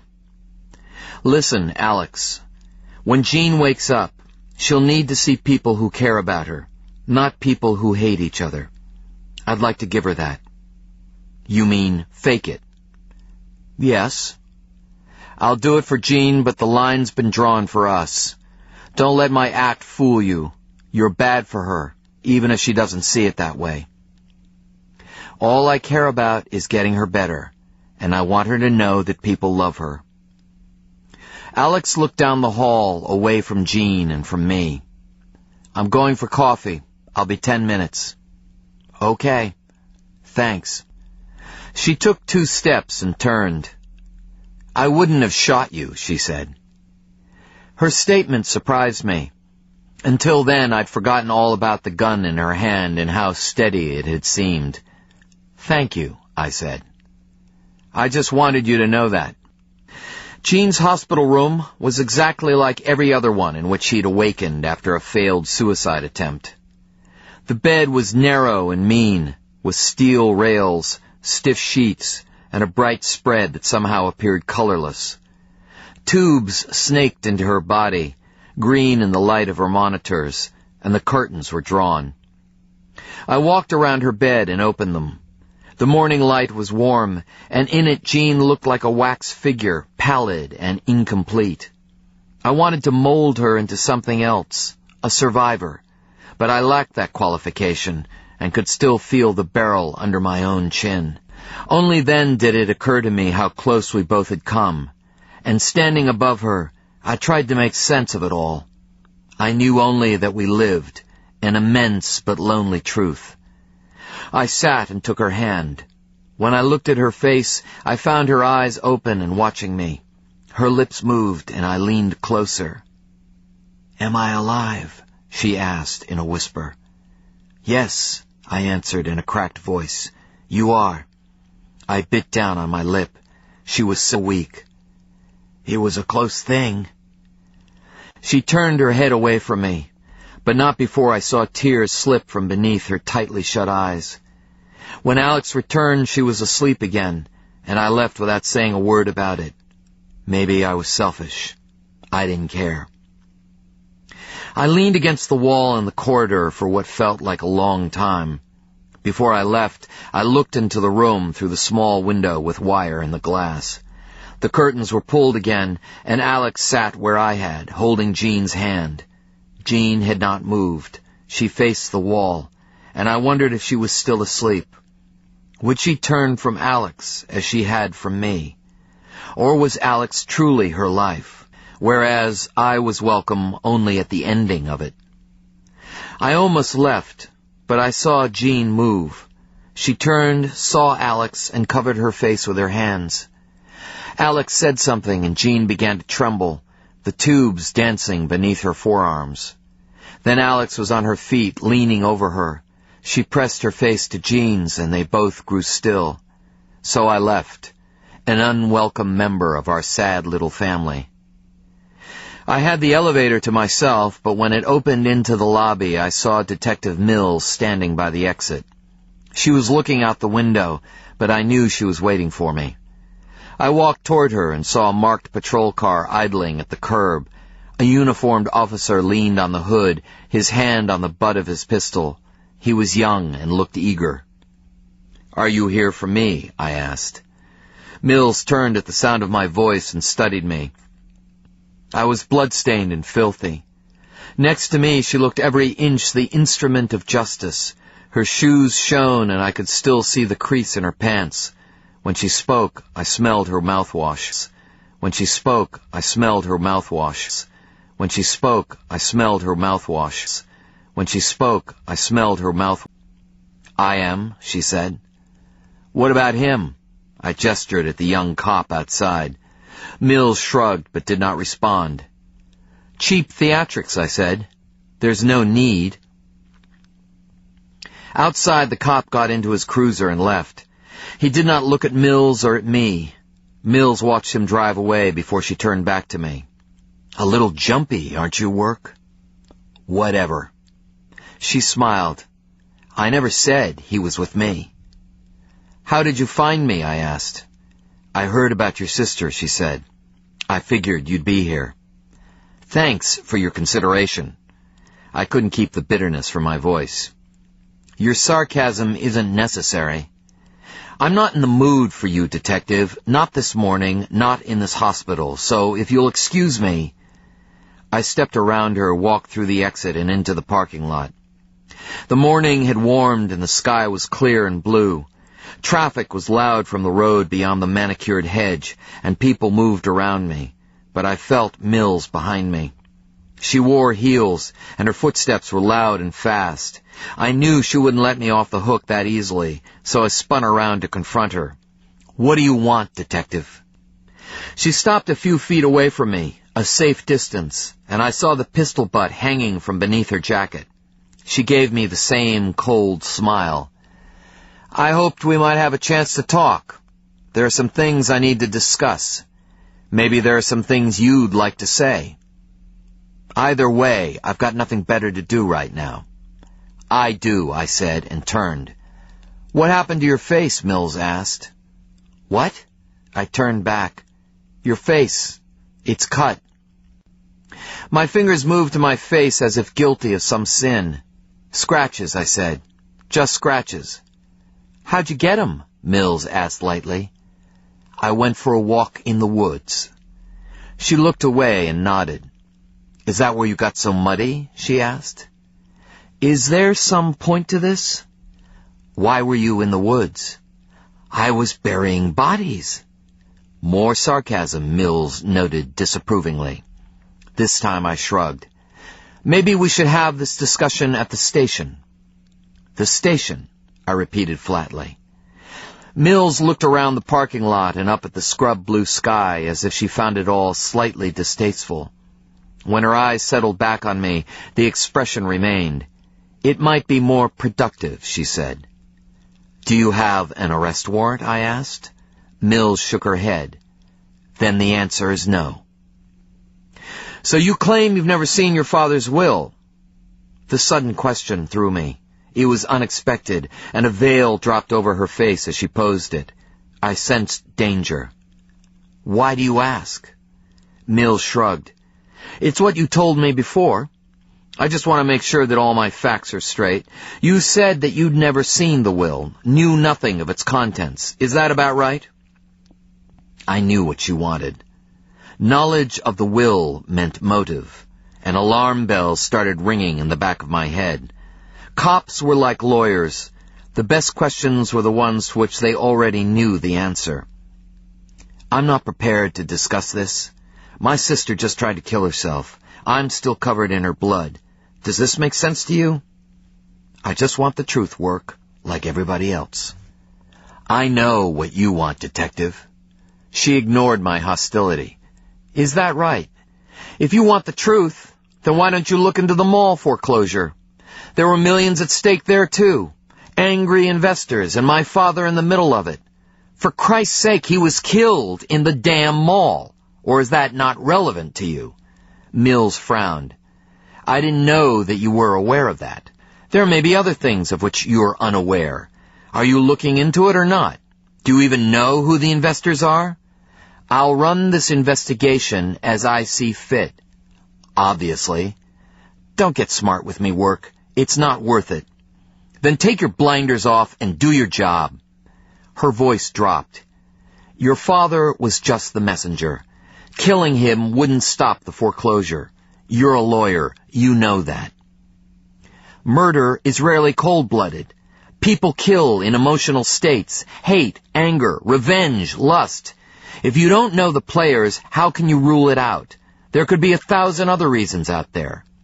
You forgot one, Mills said. What? Greed, Mills said. Are we done? I demanded. Yeah, for now. Good, I said. I need a bath. I turned away. Don't leave town, Mills called after me. I spun on my heels and stalked back to her. Don't play your little power games with me, detective. I know the system, too. Arrest me or don't, but until you do, I'll come and go as I please. Something glinted in her eyes, but she said nothing. So I walked to my truck and slammed the door against Mills and all she represented. The small space stank of mud, gasoline, and blood, yet the smell of her sickly sweet mouthwash overrode it all. I cranked the engine and drove out of the parking lot. I turned toward home, not realizing until I was almost there that Mills was behind me. I got her point. I could come and go as I pleased, but the last word was hers. I parked at the top of my driveway and climbed out. Mills had stopped on the street next to my mailbox. She honked twice and pulled away, but she didn't leave. She drove around the block and parked on the side street next to the lake. I saw her and she saw me, and that's how it was until I went inside. In the kitchen, I gripped the counter until my arms shook, and anger made the room tremble. When I let go, the last of my strength had fled. In my body, I was dead, yet my mind had resolved on a single purpose. Right or wrong, good or bad, I knew what I needed. The phone was warm against my ear, and for an instant I felt her beating heart, as if my head were on her chest. I sat on the floor and dialed her number. It rang, and I could hear it, as if I were there instead of in my own home. Shrill in the kitchen, soft in the hall.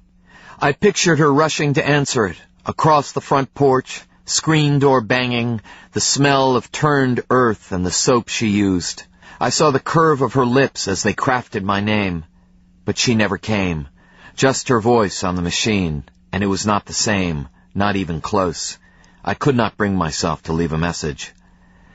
So I replaced the phone on its cradle and climbed wearily up from the floor. I spent half an hour in the shower, but could not get warm. When I ran out of hot water, I toweled off and climbed into bed. I thought I was too scared to sleep. I was wrong. I dreamed in black and white, of shadows on the floor that stretched like bars across bare feet. My toes were dark with blood. I was running, in pain, and the shadows spun across me as if a giant fan stood between the sun and me. Light, then dark, faster and faster, and then there was only dark. I stopped running. I was blind, I was deaf, but still I felt it. Something approached.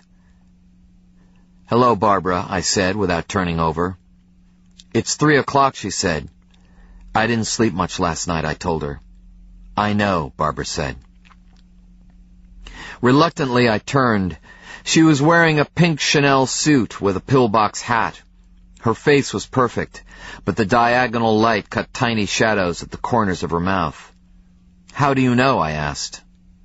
She put her purse on the dresser and began switching on lights. She moved as she spoke, as if she did not want me to see her face. "When you didn't pick up the phone, I came over. At about 4 o'clock, I should say. I was worried. I felt bad that I was not here for you." She turned on the last light and stood uncertainly, smoothing her skirt as if it were wrinkled. She still could not look at me. "You can't imagine how surprised I was to find an empty house." "Barbara," I began, not knowing what to say. "I don't want to hear your excuses, Work. I couldn't bear the insult. I can accept that you went to her because I was not here for you. In that regard, I share some of the blame. But I don't want to talk about it, and I don't want you to lie to me about it. You're not that good a liar. I propped myself against the headboard. Sit down, Barbara. I patted the bed beside me. Just because I'm talking to you doesn't mean that I've forgiven you. I'm here to tell you how things are going to be, so that we can get through this as an intact family unit.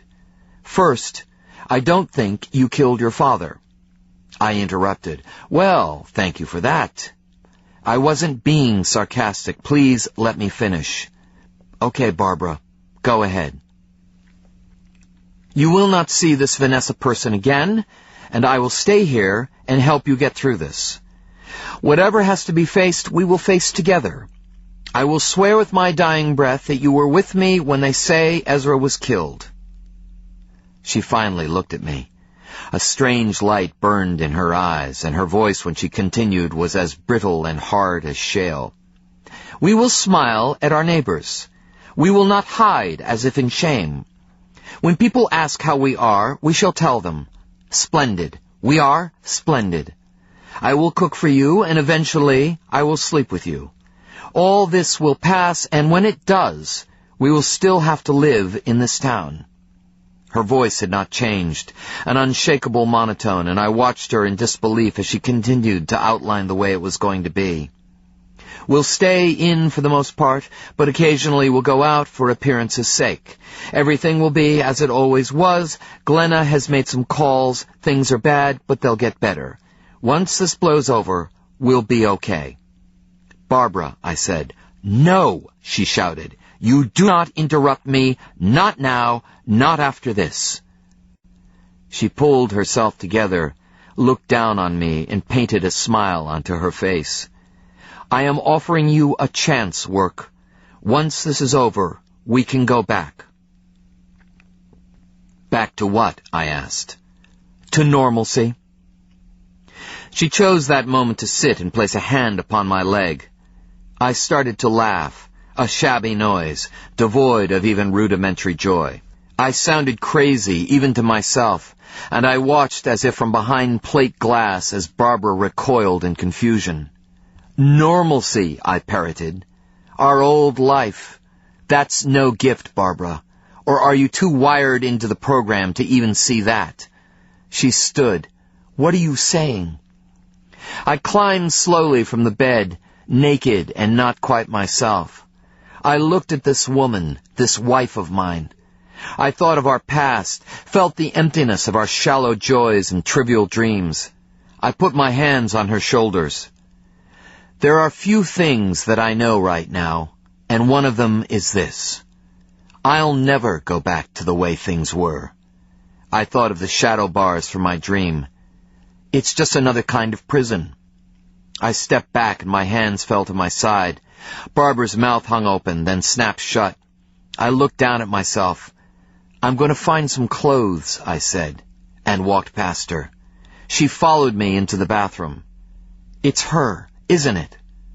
Who? That bitch has already turned you against me. I turned and said coldly, to which bitch are you referring? Don't play games with me. I won't be made a laughingstock, and I won't lose you to some inbred country slut. I don't know anybody that matches that description, and if I did, this would have nothing to do with her. This is about me, this is about us, about choices and priorities. It's about opening your fucking eyes and seeing the truth we're drowning in. Our life is a joke. We are a joke. Can't you see that? Can't you admit it even to yourself? We're together out of habit, because we can't admit the mistake we made, and because the truth is too damn hard. Truth, she said. You want truth? Well, here it is. You think you don't need me anymore. All this money's coming your way, so now you can go and run off with your little country whore. What money? That's funny, Work. We live in poverty for 10 years, and now that the end is around the corner, I'm not good enough for you. I read the papers. I know about the $15 million that Ezra left you. I laughed at the absurdity of it. First of all, Only you could think that we've been living in poverty. And never mind that I've given you every dime I've ever made. As for Ezra's will, I'll never see any of that money. That's right, because I'm your alibi and you're pissing me off. I don't want an alibi. I don't need it.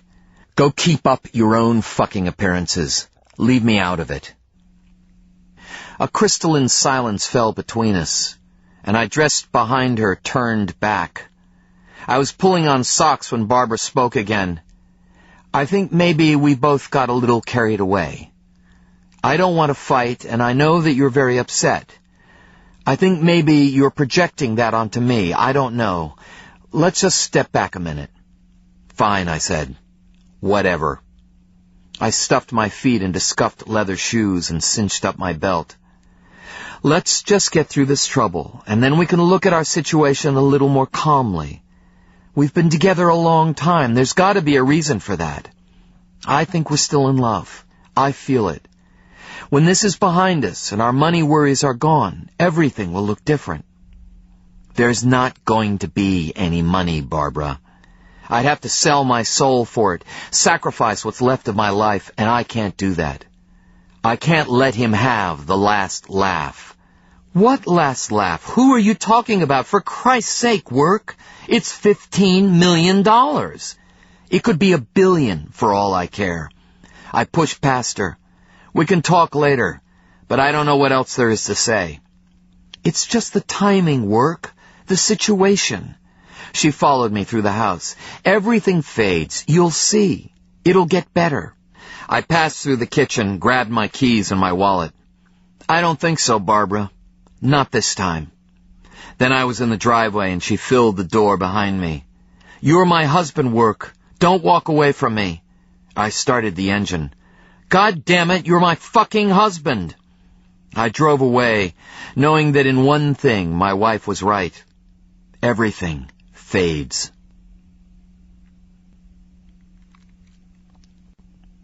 Chapter 23.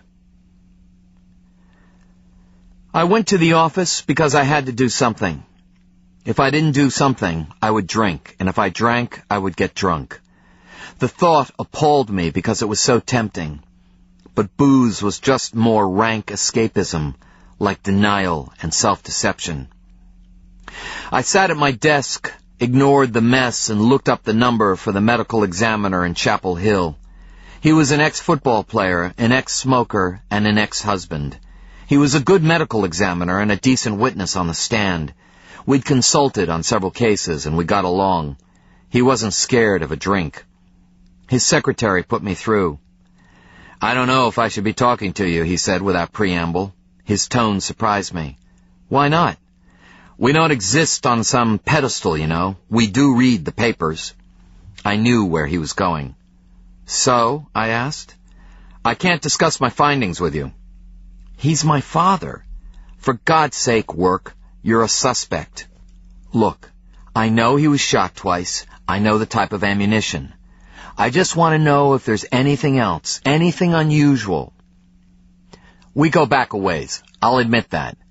But you're putting me in a tough spot. There's nothing I can tell you, not until the lead detective or the district attorney clears it. Damn it, Work, you know better. You think I did it. What I think is irrelevant. You're the medical examiner. Nothing you think is irrelevant in a murder case. We're not having this discussion, Work. If this goes to trial, I'll not be sandbagged on the stand by allegations of impropriety. I'm hanging up now. Wait, I said. A pause. What?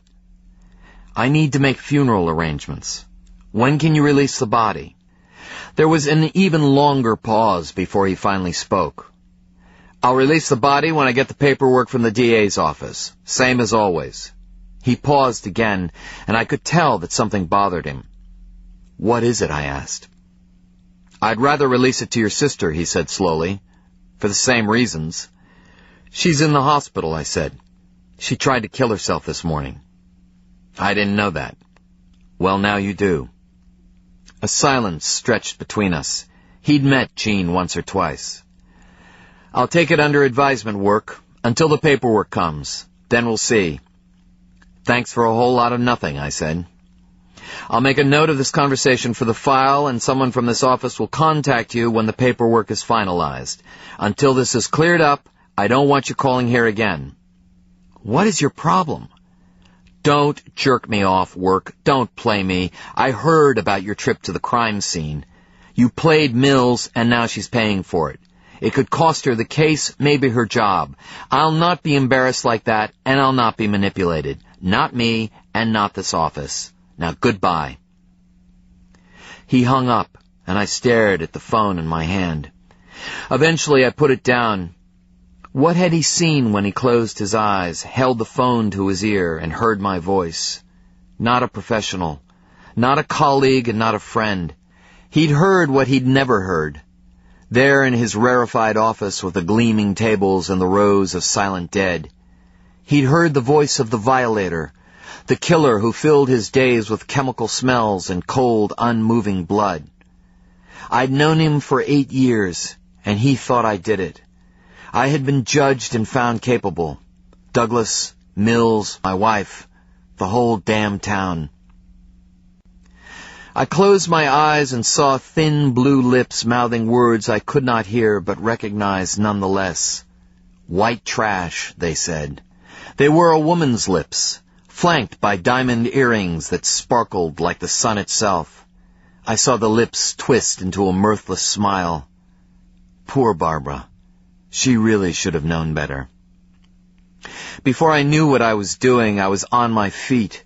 I ripped the phone off the desk and threw it across the room. It struck the wall and cracked apart, leaving a hole the size of my forehead. I wanted to crawl into it and disappear. Instead, I climbed to my feet and picked up the pieces of the shattered phone. I could not put them back together, so I dropped them on the floor. I touched the hole in the wall. Everything was coming apart. I went to my secretary's desk because I couldn't bear the thought of my father's. I called the funeral home. If the mortician felt strange talking to me, it didn't show in his voice. It was liquid and measured, as if poured from one of the glass containers I always imagined filling the basement of his mortuary. Not to worry, he told me. All I needed to provide was a date for the service. Everything else was arranged. By whom? I asked. Your father. He provided for everything. When? The mortician paused, as if speaking of the dead in anything but quiet respect required careful consideration. Some time ago, he said. What about the casket? Chosen. The plot? Chosen. The eulogy, the music, the headstone? All provided for by your father, the mortician said. He was, I assure you, quite thorough in his preparations. He paused. In all respects, the perfect gentleman and the perfect client. He spared no expense. No, he wouldn't. Is there any other way in which I might be of assistance to you in this difficult time?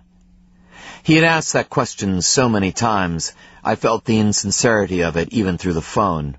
No, I said. No, thank you. His voice deepened. Then may I suggest that you call again, once things have settled down? All I require is the date you wish for the service to be held. Fine, I said. I'll do that. I almost hung up, but then I asked the question that had lurked in my mind for the past minute. Who did my father choose to deliver the eulogy?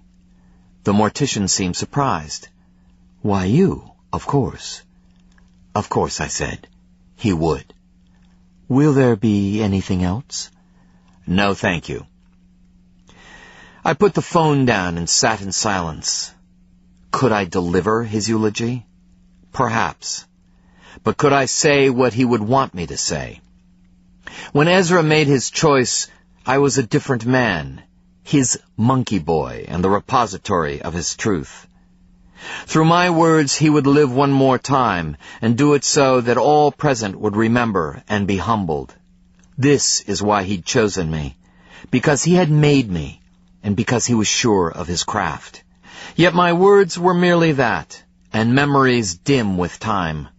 So he'd created the Ezra Pickens Foundation, through which his name would live in perpetuity.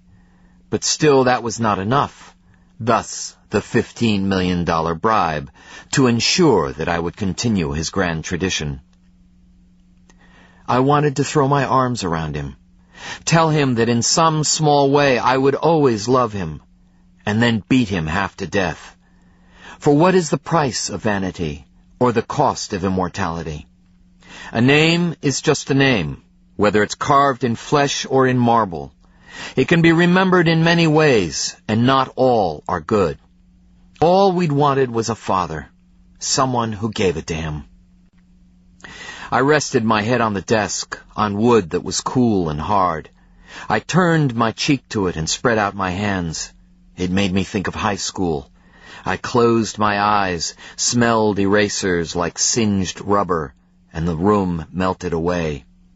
I was in the past. It was our first time.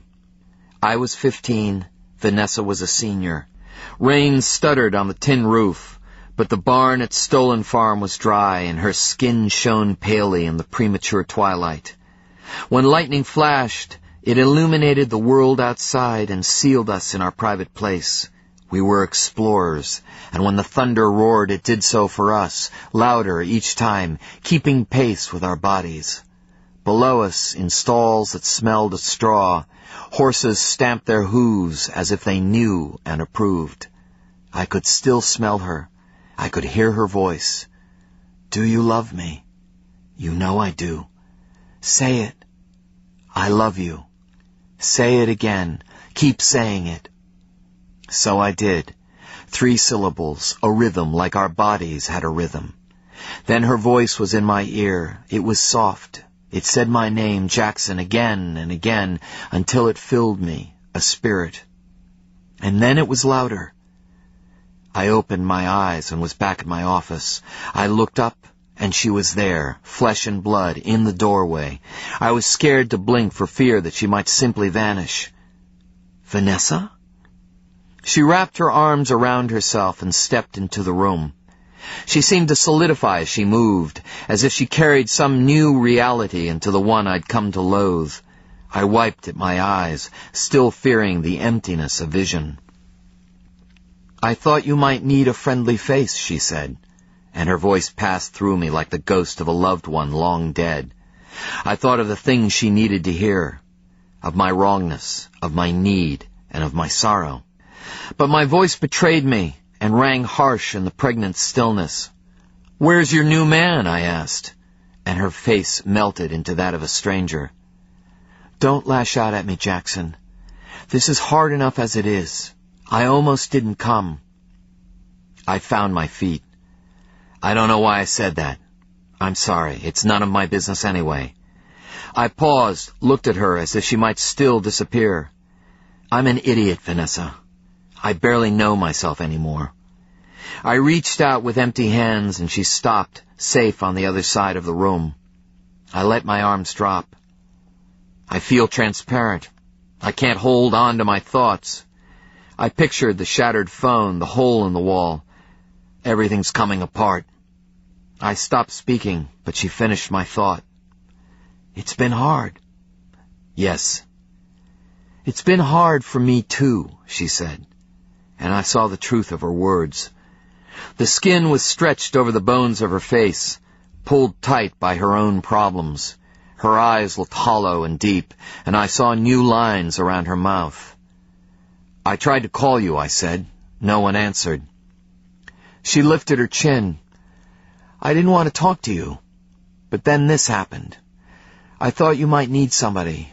I thought maybe—" "You thought right," I said. "Let me finish. I'm not here to be your girlfriend or your mistress. I'm here to be your friend, because nobody should have to deal with this alone." I dropped my eyes. Everybody acts like I did it. People look away from me. "What about Barbara?" Vanessa asked. "She's using this against me, a weapon." I looked away. "It's over between us," I said.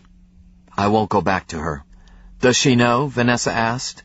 She had reason for skepticism. I'd often spoken of leaving Barbara. I lifted my head, found Vanessa's eyes, and tried to communicate directly through them. I wanted her to know the truth of what I said. She hasn't accepted it, but she knows it. "I suppose she blames me?" "Yes, even though I told her different. She can't accept the truth. Ironic, Vanessa said. What? Not long ago I would have welcomed the blame, if it meant we could be together. But not now, I said. No, not now. I wanted to say something to make those words go away, but I was so close to losing her, and the thought of such utter aloneness paralyzed me. Vanessa's face had paled, and her lips made a thin line as she watched me search for words and fail. I'm 38 years old, she said. Almost 40. She walked across the room, confronted me over the desk. I've only wanted 3 things in this life, Jackson. I've only wanted 3 things in this life, Jackson. I've only wanted 3 things in this life, Jackson. I've only wanted 3 things in this life, Jackson. Just 3. The farm, children, and you. She paled further, as if her blood had suddenly thinned. Her eyes looked enormous. I knew what this was costing her. I wanted you to be the father of my children. I wanted us to be a family. A tear escaped, and she wiped it away before it could get very far. I loved you more than I thought a woman could love a man. Since childhood, Jackson, my entire life, we had what few people ever do. It would have been so right. And then you left me, just like that, after almost 10 years, and you married Barbara. That damn near killed me, but I dealt with it. I got over you. But then you started coming around, once a month, twice a month, but I didn't care. You were there, with me again, and that was all that mattered. I knew that you loved me, even when you used me. Then Ezra disappeared, and you came to me that night, the night your mother died. I gave you everything I had. I held you. I poured myself into you, made your pain my own. Do you remember? I could barely meet her eyes. I remember. I thought that with Ezra gone, you would find yourself again, the boy I fell in love with. I so wanted that. I wanted you to be strong, and I thought that you would be. So I waited. But you didn't come. For 1.5 years, I didn't hear a word from you, not a sign, and I had to deal with losing you all over again. 1.5 years, Jackson. I almost made it, too. But then, you bastard, you came back again last week, and in spite of everything, I let myself believe. And why not, I asked myself. You felt it. 18 months, and we still had the same passion, like no time had passed. But it had. I had finally pulled myself together, moved on. I had a life. I was as happy as I'd ever hoped to be. It wasn't bliss, but I could face the day. Then you showed up out of nowhere, and you tore me apart. She looked at me, and her eyes were dry. I don't think I can forgive you for that. But it taught me something, an ugly, brutal lesson that I've taken to heart. Please don't, I said. But she continued ruthlessly, impaling me with her words. There's something untouchable in you, Jackson. Some part of you that is a wall between us. It's tall, and it's thick, and it hurts when I hit it. I've left blood on that wall. I can't beat against it anymore. I won't. What if you didn't have to? Vanessa looked surprised. You admit there is a wall? I know what it's made of, I said. What? Her voice rang with doubt. Once I tell you, there's no taking it back. It's ugly and I'm ashamed of it, but I've tried to tell you. Why didn't you? Vanessa asked. I hesitated. Because you won't love me anymore? It couldn't be that bad. It's worse. It's the reason for everything bad between us. It's why I can't open up to you. It's why I let Ezra talk me into marrying Barbara. Because I couldn't tell you this thing. Even now it scares me. I looked into her eyes and knew that I had never been so naked. You'll hate me for it. How can you say that? Because I hate myself.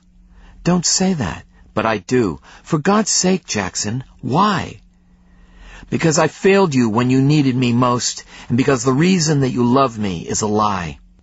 I reached across the desk and seized her hand. I'm not what you think I am, Vanessa. I never have been. You're wrong. Whatever you think this is, you're wrong, because I know exactly who and what you are. You don't. I do. She retrieved her hand. You're not as complicated as you think you are, she said. So you want to hear this? I need to, she said. And I understood. There's a difference between need and want.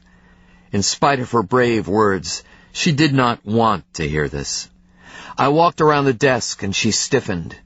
I feared that she would turn away, yet an animal stillness held her. She dwindled into herself and a mirrored glaze moved across her eyes. Then I filled the space before her, a clumsy giant, and in the shadow of her open, naked soul, I recognized the remarkable strength that was required to love me for so long and with such conviction. I sat on the desk, but she would not allow our eyes to meet. I wanted to put my arms around her, knew better, and took her hands instead. Some emotion made them limp, fear, I guessed, and I knew that she had withdrawn to some place inside herself. I presumed to tilt her chin and seek her in the depths of those mirrored eyes. Vanessa, I said. Our faces were inches apart, her breath a feathered touch, and as she opened herself to me, her hands closed slowly around my own. I wanted to apologize, to explain, and to beg forgiveness, but none of that came out. I have always loved you, I said, from the very first time I saw you, and I have never stopped loving you, not even for an instant. She began to tremble, and the facade that she'd carved onto her face crumbled as if made of sand. Tears filled her eyes, and I knew that I could hold nothing back.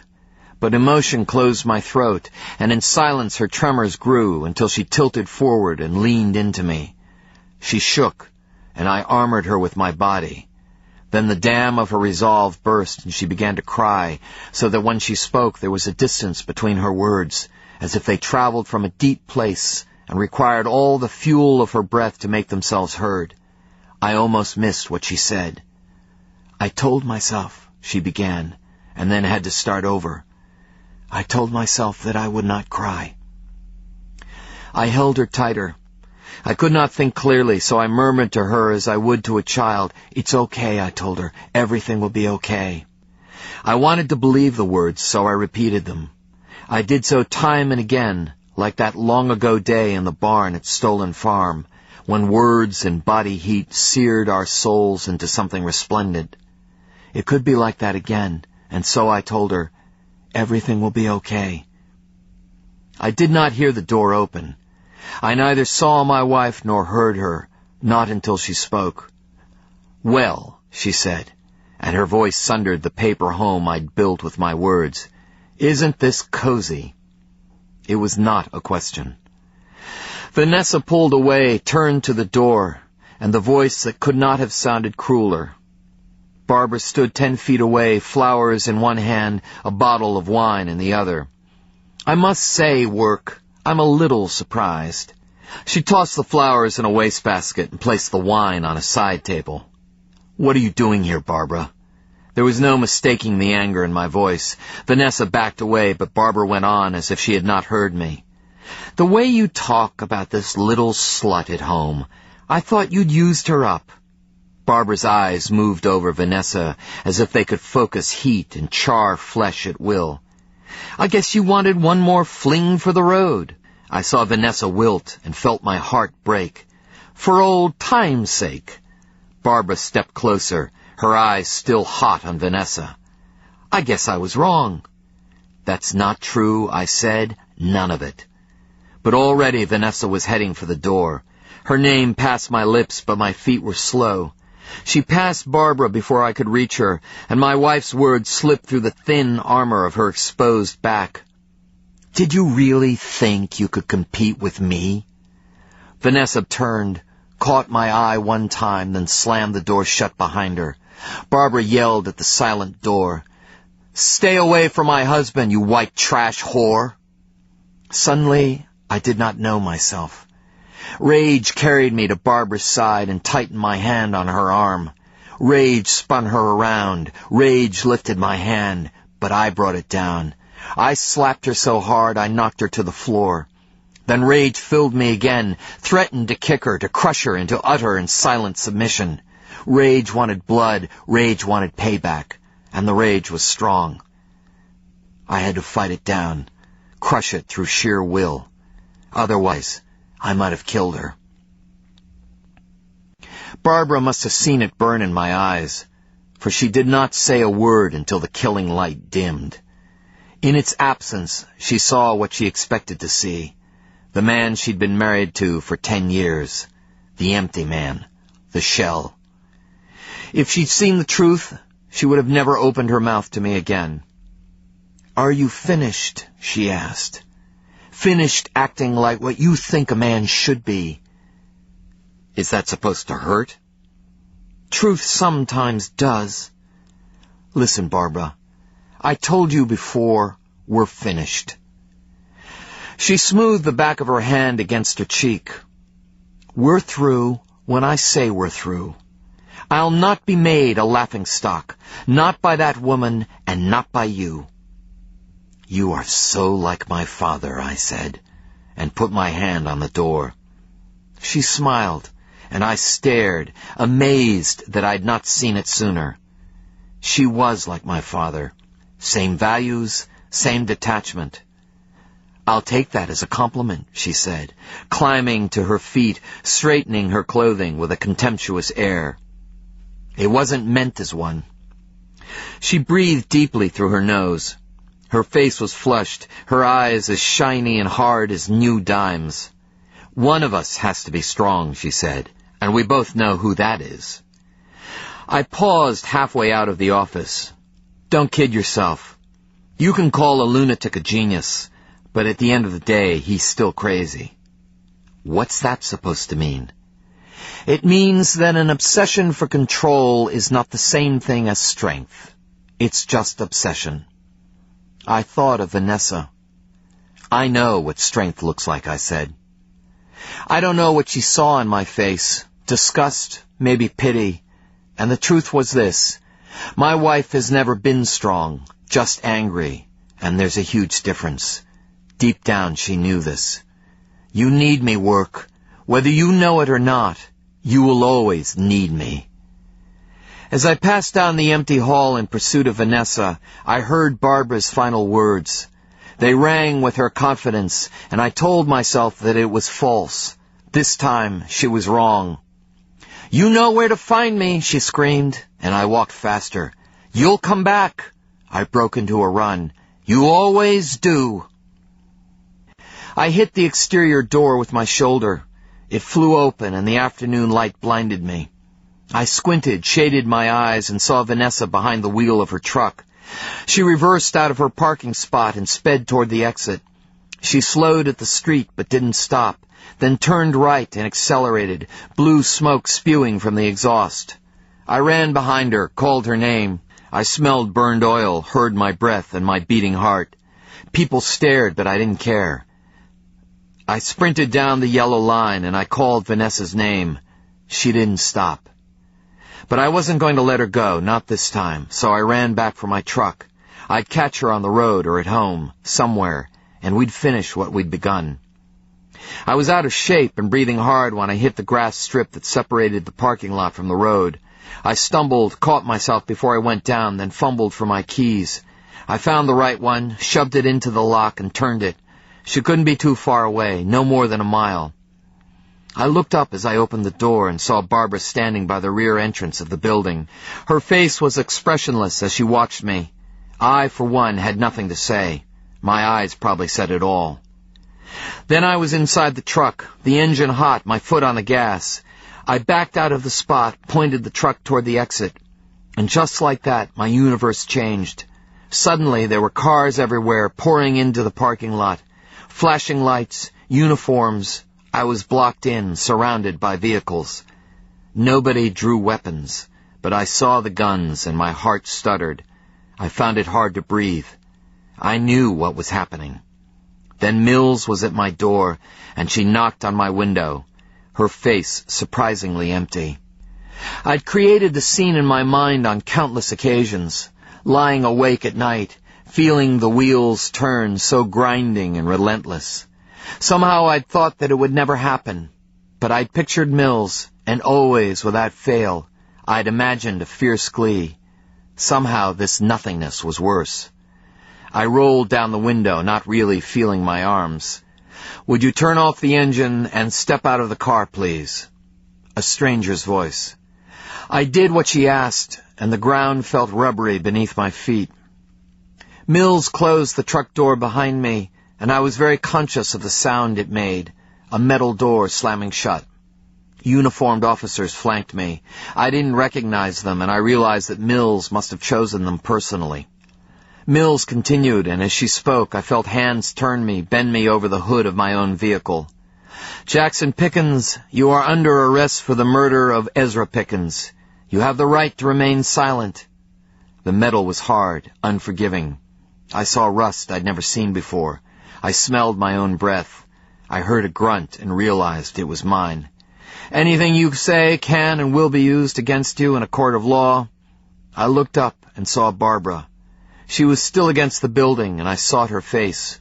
It was almost as empty as Mills had been, but something bent her features, and it looked like anger. I felt the cuffs cinched tight around my wrists. Somebody pulled me upright by the back of my shirt. People had collected on the sidewalk, and they stared. I stared back as Mills finished reading me my Miranda rights from a card. "You are entitled to an attorney." Here she looked up and met my eyes. "If you cannot afford one, one will be appointed to represent you." I didn't want to look at her face, so I tilted my face to the sky, suddenly thinking of the hawk I'd seen from the bridge. But this sky was empty, and if redemption moved in it, it did so in a place that I could not see. "Do you understand these rights as I have explained them to you?"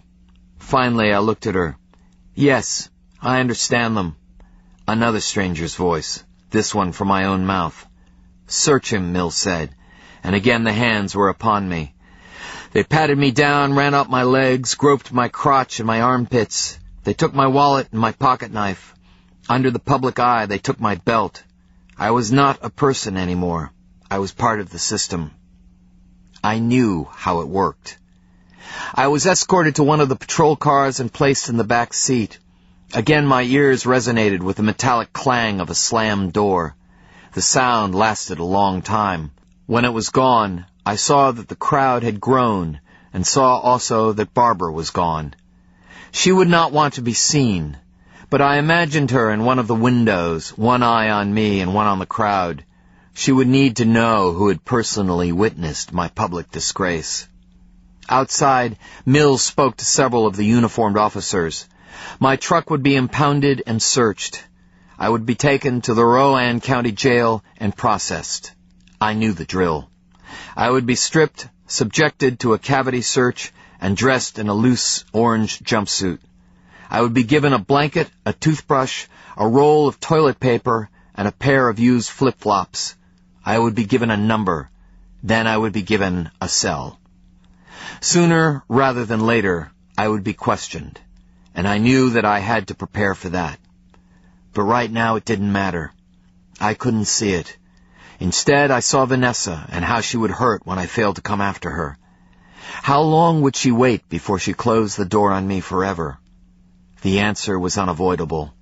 Not long, I thought, if at all. I thought of Jean and tried to remain calm. Reasons, I told myself. There are reasons for this. Good ones. If not me, then Jean. I focused on that, and it kept me grounded. This was just the first step. They were taking me to jail, not prison. No one had convicted me yet. But I couldn't fool myself for long, and as we drove away, I waited for the fear sweats to find me. Chapter 24. The room was square and had wire cages over the light bulbs. It smelled of feet. Time-bent black linoleum tiles rippled across the floor and gave the room a warped feel, like giant hands had twisted it, and I wondered if it was bad construction or my state of mind. The room was at the back of the police station, and like similar rooms at the jail, this one had green walls, a metal table, and 2 chairs. It also had a mirror, and I knew that Mills was behind it. She knew that I knew she was behind it, and that just made it silly. In spite of everything, I felt a strange smile cross my face. Maybe it was because I knew that I had an alibi. If I broke, I had an out, and that made everything surreal. Maybe I was closer to the edge than I realized. Whatever the case, the feeling persisted. They'd brought me in the back, through the parking garage, then down a concrete hall to this place that smelled like feet. They'd removed my cuffs and left. I'd been sitting there for an hour, but had not touched the water pitcher on the table. I'd heard cops joke about the technique. Suspects with full bladders often spoke too freely, just to get it over with and get to the John. The wait was also common. They liked for the reality to settle in. They liked the fear sweats. So I sat still and tried to prepare myself, but what I really wanted was a cigarette. I thought of all the clients who had been in this room before me. When Mills came in, she brought the ripe peach smell with her. Another detective followed her in, and I knew his face but not his name. Mills sat opposite me, and he leaned against the wall next to the mirror. He had big hands and a small head. He hooked his thumbs in his pockets and watched me without blinking. Mills put the usual things on the table: pad, pen, tape recorder, manila file folder. Then she put a piece of paper in front of me, and I recognized the Miranda waiver form. She turned on the tape recorder and announced the date and the time. She identified everyone present, and then she met my eyes. "Mr. Pickens, you have previously been advised of your Miranda rights. Is that correct?" "May I have a cigarette?" I asked. Mills glanced at Detective Smallhead, and he produced a pack of Marlboro Lights. I took one from his hand, slipped it between my lips. He leaned across the table, lit it with a cheap pink lighter, and retreated to his place against the wall. Mills repeated the question. "Have you previously been advised of your Miranda rights?" "Yes." "Do you understand those rights?" "I do." "Before you is the standard North Carolina Miranda waiver form. It explains your rights. Will you please read the form out loud?" I picked up the paper and read it for the benefit of the tape recorder and any judge who might be asked to scrutinize the legality of this interrogation. "Do you understand these rights?" Mills was taking no chances. "I do." "If you are willing to speak to us at this point, I'd ask you to indicate your willingness on the waiver form, then date and sign it." All such waiver forms have a box you can check if you're willing to proceed with the interrogation. Under the law, once a suspect is in custody and requests the presence of counsel, the police are required to suspend the interrogation immediately. Anything said after that time is inadmissible in court. In theory, so is any evidence the cops find based on such statement. I told all my clients the same thing. Don't ever sign that damn waiver. Ask for a lawyer and keep your mouth shut. Nothing you say will help you. I ignored my own advice, signed the waiver, and passed it over. If Mills was surprised, she hid it well. She slipped the signed form into her manila folder, as if afraid I might change my mind and tear it up. For a moment she appeared uncertain, and it occurred to me that she'd never anticipated that I'd cooperate. But I needed information, and I wouldn't get it without playing along. They'd found something. I wanted to know what it was. It was a dangerous game. I took the initiative. "Have I been indicted?" "This is my interrogation?"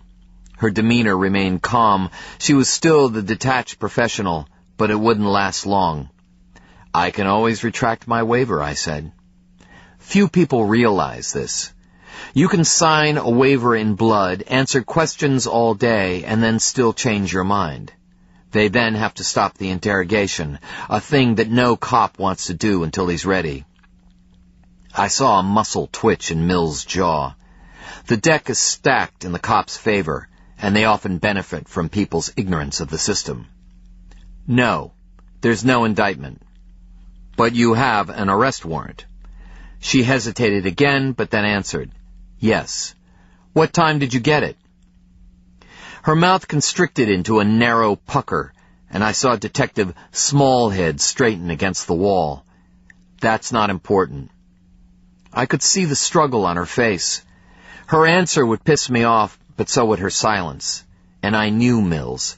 She wanted me to talk, wanted it so badly she could taste it. If I talked, she could trip me up, score an early victory. If I exercised my right to remain silent, she would be denied that pleasure.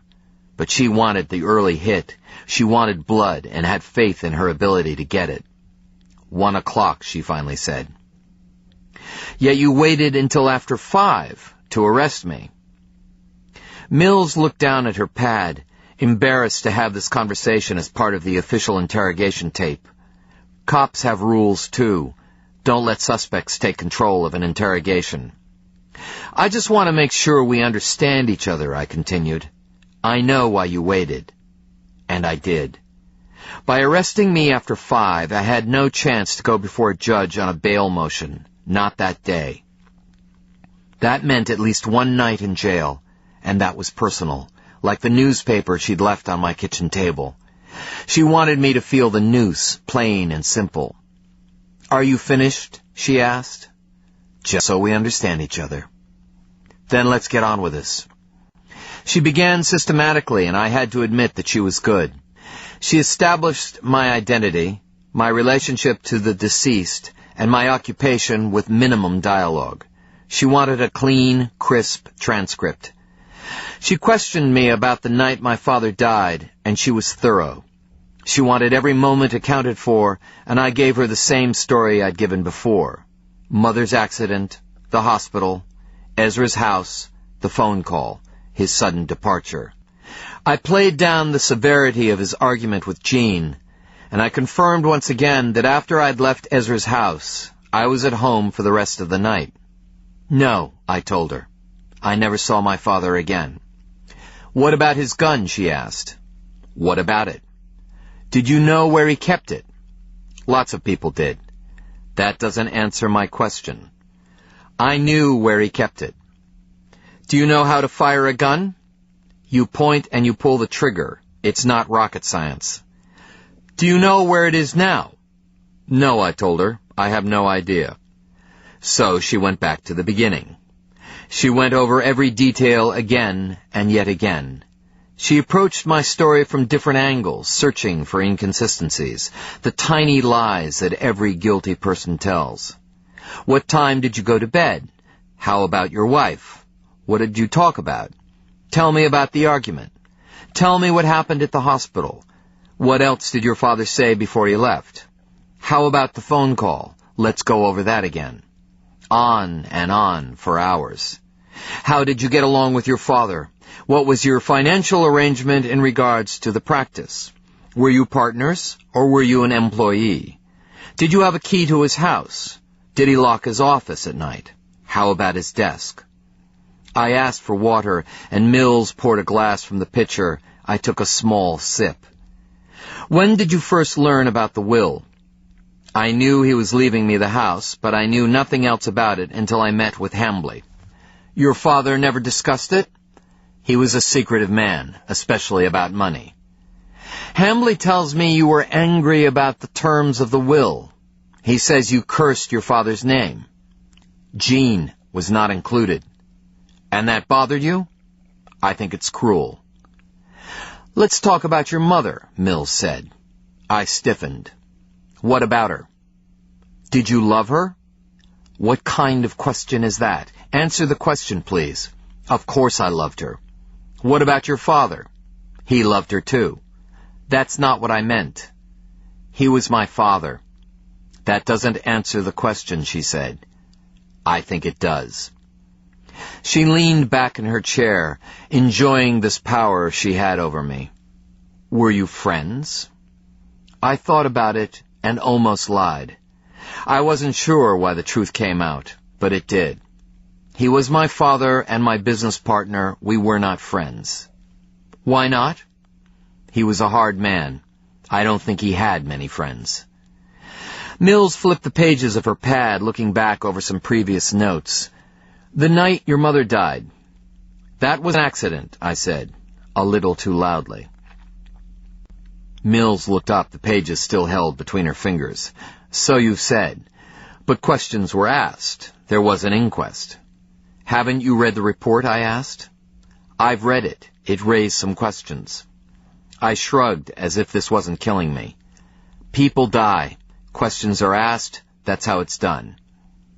Where was Alex Shifton, she asked. The question took me off guard. Alex? Yes. During the argument. After the argument. Where was she? I don't know, I told her truthfully.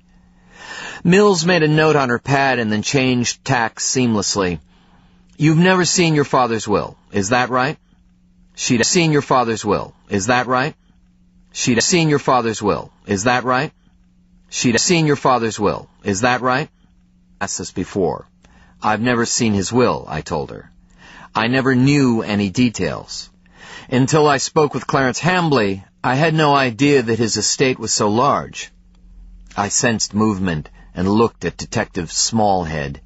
He hadn't actually moved, but the razor's edge of his mouth had turned up at one corner, and suddenly I felt the true danger of the game I was playing. I couldn't see Mills' trap, but I sensed it. My next words were spoken slowly. I certainly didn't know that he'd left me $15 million. I put my eyes back on Detective Mills and saw the first gleam of triumph. Whatever she had up her sleeve, I was about to find out. She opened the manila folder and removed what looked like a document sealed in a clear plastic evidence bag. She read the evidence number into the record, took the document out, and then laid it before me.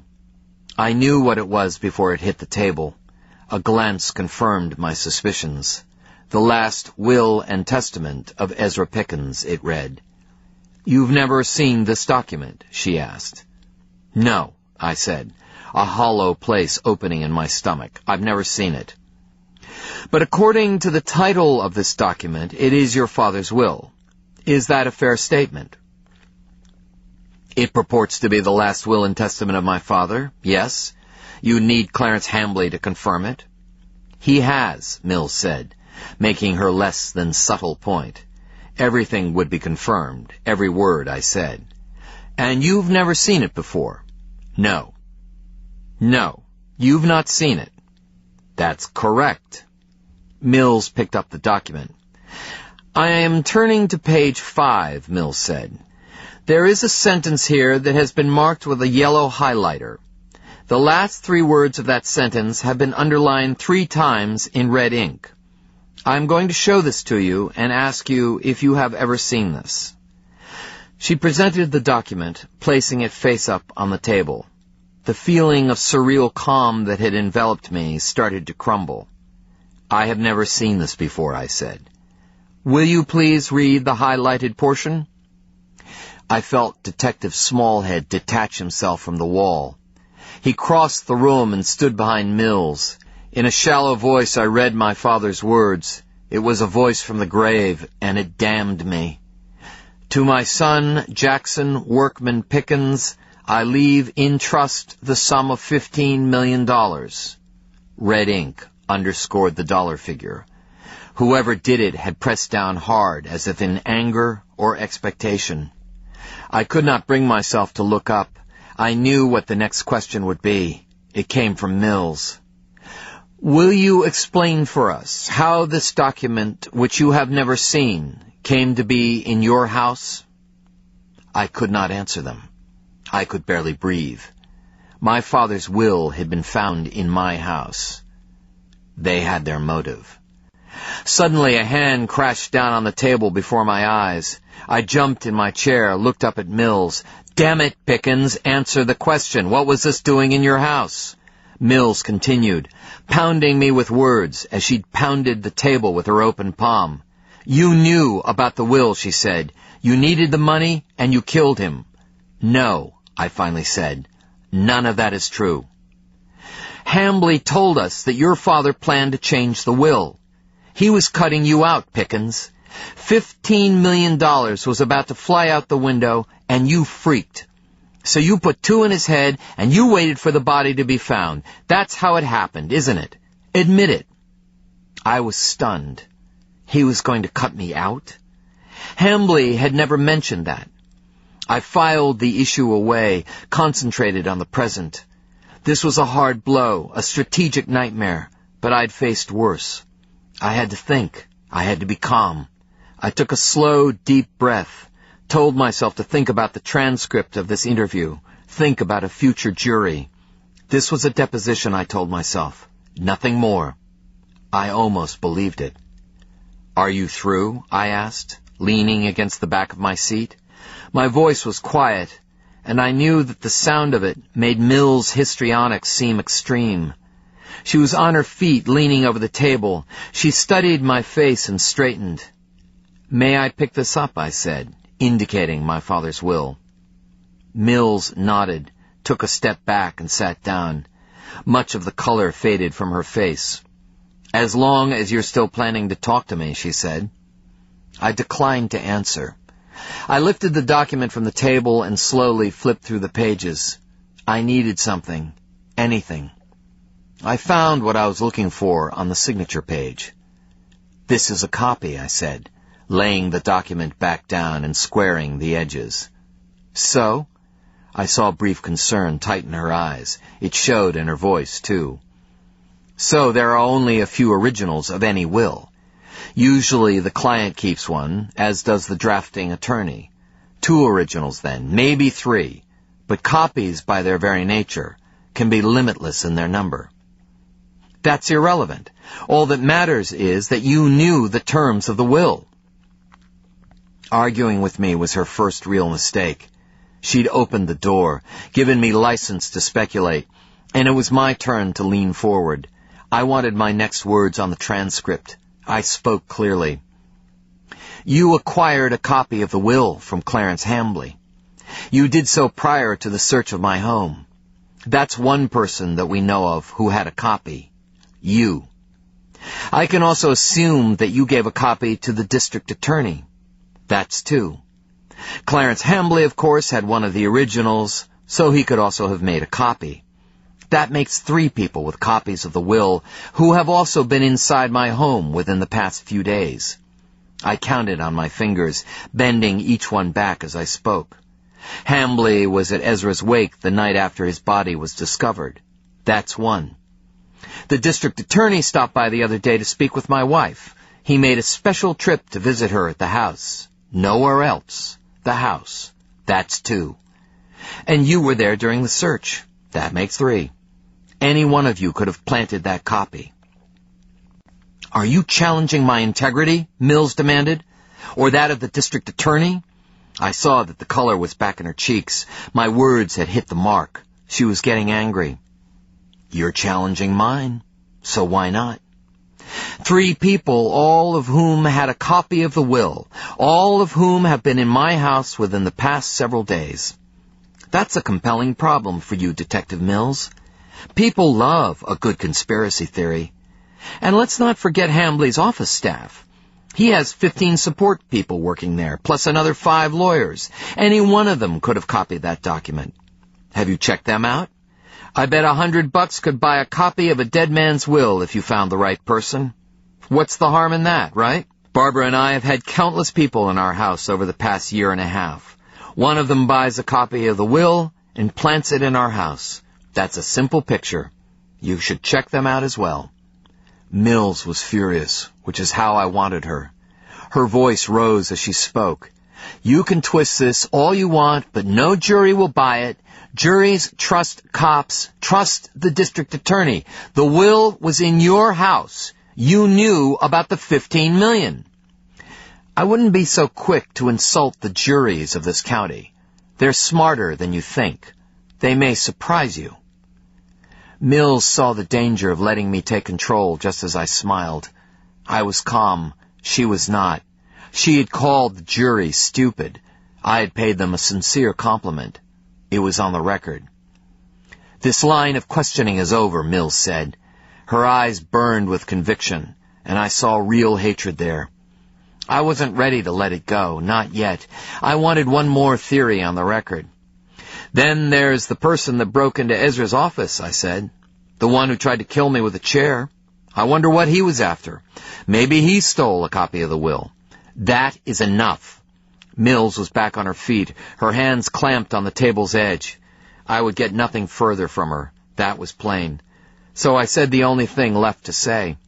Very well. I withdraw my Miranda waiver and assert my right to remain silent. This interview is over. Mills swelled as blood suffused her face. She had tasted the kill and liked it, but then I'd shut her down, blown massive holes in her theory. It would not be enough by itself. I knew that, but it made her look bad, cast some small shadow of doubt. She'd not fully considered the significance of the will being a copy.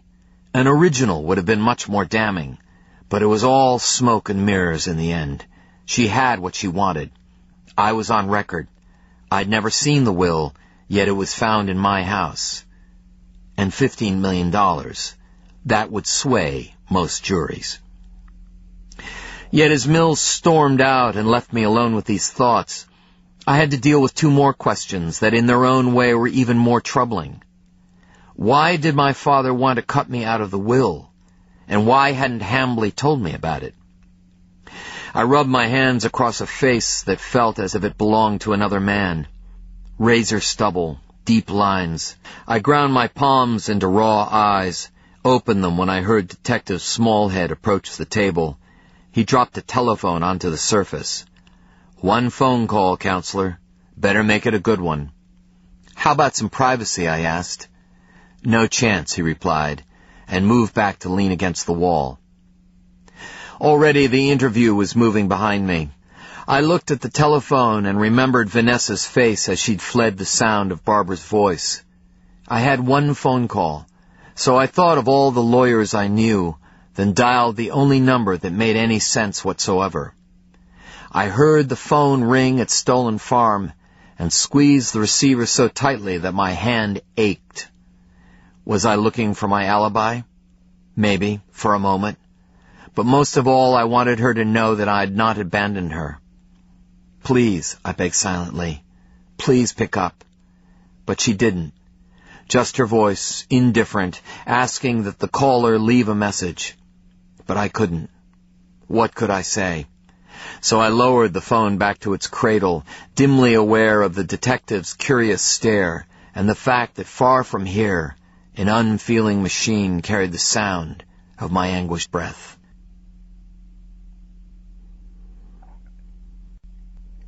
Chapter 25.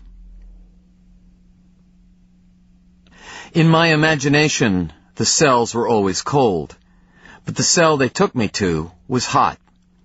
That's the first thing I noticed. After that, it was the size. Narrow and mean, 8 by 6, with a small window where I'd always pictured bars. But the glass had wires in it. I noticed this as I pressed my face against the window, trying to see more of this place to which Mills had sent me. I'd not seen her after she'd stormed off, but she didn't leave me alone for long. Detective Smallhead and 2 uniformed officers had cuffed me again and led me through a warren of hallways to the heavy steel door that guarded the entrance to the police station's parking garage. Then into a cruiser for the short ride to the county jail, where I was processed. That part was worse than I'd ever imagined. They took my name, took my clothes, and with a flashlight and a rubber glove they took the last pitiful rag of my dignity. Detective Smallhead watched and lit a cigarette when they spread my cheeks. Eventually someone tossed me an orange jumpsuit and I put it on, ashamed of my eagerness. The legs were too short and the crotch drooped almost to my knees. My heels hung off the back of the flip-flops, but I stood as straight as I could.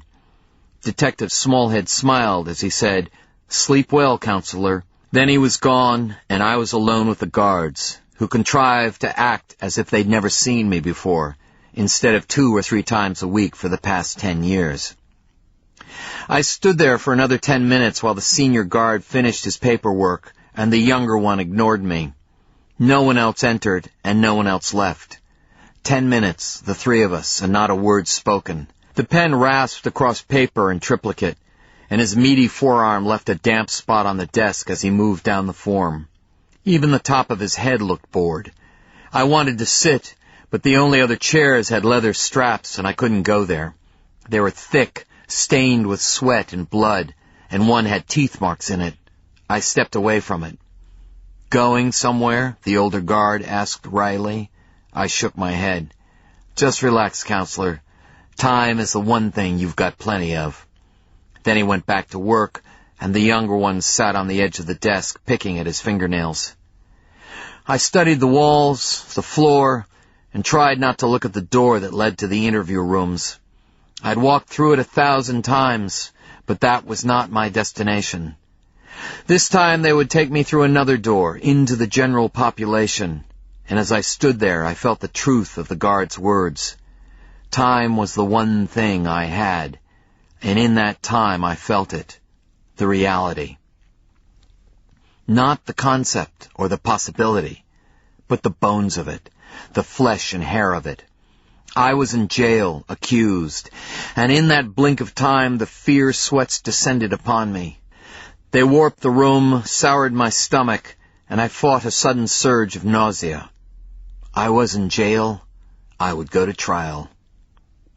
Finally, the older guard finished his paperwork and looked up. His eyes flicked over me, and I saw the recognition in them, but he ignored my obvious distress. He'd seen it all before, more times than he could probably count. "Pod 4, he said, indicating to the younger man where he was to take me. I followed the guard out of central processing and into a world where nothing felt real. They'd taken my watch, but I felt the lateness. We passed blank doors, and I saw the flickering reflection of my face in the tiny black windows with the guillotine wire. I lost track of the turns, aware in any real sense of only the sounds and the smells. The guard's polished shoes cracking on the concrete floor, the whisper of flip-flops worn as thin as skin. Sounds of a distant argument abruptly ended, metal on metal. The smell of antiseptic, packed humanity, and the faintest whiff of vomit that was not my own. We moved deeper into the institution, down an elevator, down another hall, away from the last hint of fresh air. I followed his back, and it led me deeper. Once he looked at me and mouthed a question, but I had nothing to say. My thoughts bled together, shattered, and were lost. I felt hunted, and I shied away from blind corners and dark recesses. I smelled my fear and envied the guard his casual arrogance. In that long walk he became a god, and I came to dread the moment he would cast me loose in this place.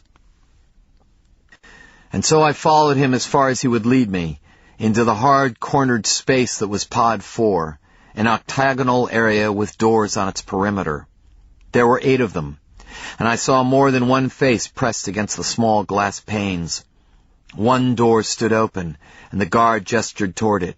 At the door he turned, and I saw that he was not a god after all. He looked uncertain. He seemed to shuffle his feet without actually doing so. Finally he met my eyes. "I'm sorry about this, Mr. Pickens," he said. "You were always very polite to me." Then he gestured me inside, closed the door, and left me alone.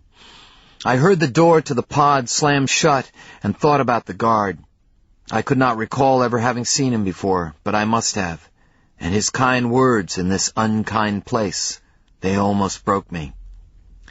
So like those other nameless charges of the great state of North Carolina, I now pressed my face against the glass, as if by sight alone I could expand the black hole that had become my world. Looking across the pod, I found another face, a pair of dark eyes that seemed to hang above a glass-flattened nose and the black slash of a mouth. For a long moment our eyes locked. Then he pulled back from the glass and kissed it with thin, whiskered lips. I recoiled from the sight, but couldn't look away, not until his eyes were back and I saw that he was taunting me.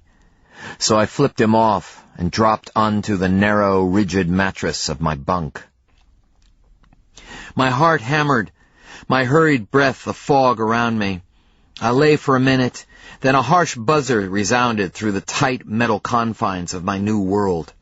The sound had barely faded when the lights went out, leaving me in a darkness so profound it could only originate from the soul itself. The world constricted around me, and in that horrible second I was again a boy, crippled beneath the earth. Those hands were upon me, that voice in my ear, and the smell of breath like rotting meat. But this was different. The guard had called me by name, Mr. Pickens, and that childhood was lost behind me. So I forced myself to my feet, gripped the steel sink until my breathing slowed, and then I paced in the blackness, feeling my way like a blind man. And suddenly I thought of Max Creason. 4 paces in turn, for 5 years, 4 in turn.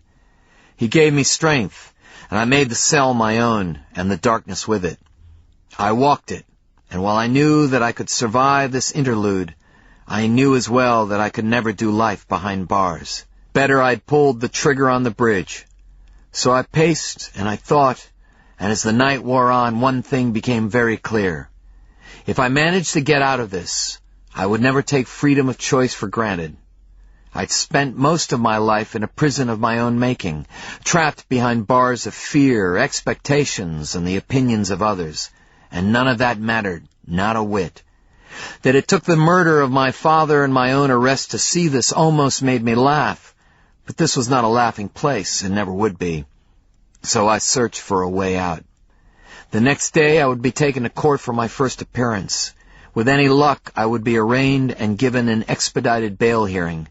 Somehow I would make that bail. Then there would be some time before I went to trial. I would figure something out, or I would go back to the bridge. One way or another. The night wore away, until it too was as thin as skin. And as it did, I paced, and I thought. I thought about a great many things. Chapter 26. The courtroom was crowded with lawyers, reporters, and other defendants. There were families, friends, and witnesses, the usual mix, but mostly I saw the other lawyers. They filled the space before the bar, motionless, as if in my absence they'd claimed the right of judgment. I searched their faces as I entered the room, flanked by guards, steel on my wrists. What did I search for? A friendly smile, a nod, anything from the life I used to have. But I got nothing. The eyes turned away, or they glazed, as if looking at a stranger. So I was led past them, beyond them, to the defense table, where I'd sat 1,000 times as one of their number. And there was Douglas, who used to be my friend, and with him was Detective Mills. They watched me from the prosecution table, and like the others, they'd found veils for their eyes. I'd prepared myself for this moment in the small pre-dawn hours, and so was able to keep my back straight as I assumed a position behind the chair reserved for the accused. The manacles clanked as I placed my hands on the back of that chair, and the bailiff stepped back. A quiet descended on the room, remarkable only in its completeness. Normally there was a background hum as lawyers muttered behind raised hands, bailiffs maintained order, and defendants practiced lines they hoped would sway the judge. I'd heard people pray, and I'd heard people weep. Some screamed obscenities and were manhandled from the court. I'd heard it all, a daily cacophony that every lawyer learned to tune out, but I'd never encountered a silence as expectant as this. The judge was the same older woman who'd given such heartfelt condolences to me on the day after my father's body had been discovered. Even now her eyes were not unkind. I looked from her to Douglas, who seemed uncertain for a moment. But then he turned my way, and he straightened to a more predatory stance when he saw me watching. There would be no help there. He was committed, and would fight me every step of the way. The judge spoke, and even though she spoke softly, her words were an avalanche in the silence. "Bailiff," she commanded, "remove Mr. Pickens' handcuffs, please." A murmur ran through the double row of attorneys seated before the bar. Douglas leaned into the prosecution table. "I object, Your Honor. The defendant is accused of murder. The judge cut him off. "Are you suggesting that Attorney Pickens presents some physical threat to this court?" Her mockery was thinly masked, and I saw a faint blush creep into the district attorney's neck. "The defendant is in custody. The defendant is accused of murdering his own father." "The defendant is a member of this bar. He will be treated as such until such time as he is proven guilty. Do I make myself clear?" I felt a lump in my throat and an overwhelming gratitude for her words. "Yes, Your Honor," the DA said. "Perfectly clear." "Good. Bailiff, remove the cuffs." The bailiff stepped forward and I held out my hands. The cuffs fell away. I wanted to thank her but could only nod. The judge looked at me more closely. "Will counsel approach the bench?" she said. I hesitated, unsure if I was included in her summons. "That means you too, Mr. Pickens," she said. I rounded the table, nearly brushing shoulders with the DA, and together we approached the bench. We had barely arrived when Douglas addressed the judge in a harsh whisper. "I protest again, Your Honor. This man is here as a defendant, not as a lawyer. This display is undermining my position in this courtroom and in this case." The judge leaned forward. "And I have made my position very clear on this as well. Unlike you, Mr. DA, I will await the evidence before I convict this man, in my mind or in any other manner. He has served as an officer of this court for 10 years, and I am not willing to pretend otherwise." "I want my objection on the record." "Fine. On the record. But this is my courtroom, and I will run it as I see fit. Mr. Pickens will not be treated like a common street thug." "Justice is supposed to be blind, Your Honor." "Blind, but not stupid," the judge responded. Then she looked directly at me, "And not without some feeling." "Thank you, Your Honor," I managed to say. She studied my face for long seconds before speaking. "How did you come by that black eye, Mr. Pickens?" My fingers moved of their own accord, touching the swollen purple flesh beneath my left eye. "Nothing serious, Your Honor. A disagreement with another inmate. Earlier this morning." "Bailiff?" She turned her eyes on the bailiff. He cleared his throat. "One of the prisoners was trying to intimidate him, Your Honor, but just verbally. Mr. Pickens started it." "That's not the entire story, Your Honor." She looked back down at me. "Would you like to elaborate?" "It's not important." I thought of the inmate across the pod. Although I'd never represented him, I'd seen him in and around court for years. He was a drug addict and a wife-beater. He'd come straight for me as soon as the cell doors opened and we lined up for breakfast. The judge, however, continued to hold my eyes, and it was clear that she wanted an answer, so I shrugged. "He wanted my orange juice, Your Honor." She turned her hawkish eyes on the district attorney. "You assured me this man would be kept out of the general population," she said, and looking at her intent features, I realized something. She had signed the arrest warrant. She felt responsible. "I did, Your Honor. I cannot control events inside the jail." Again her eyes found mine. They moved over my face, and in them I saw profound sadness. "Very well," she said. "That will do." We returned to our respective places, and the proceeding continued. The judge advised me of the charges against me, first-degree murder, and informed me of my right to an attorney. "Do you wish to have an attorney to represent you, Mr. Pickens?" "No, Your Honor." At my words, a ripple moved through the lawyers assembled behind me, and I had another revelation. They wanted the case, each one of them. It would be a high-profile one with lots of press. Television interviews, newspaper, radio, even a loss would make a reputation for the attorney who represented me.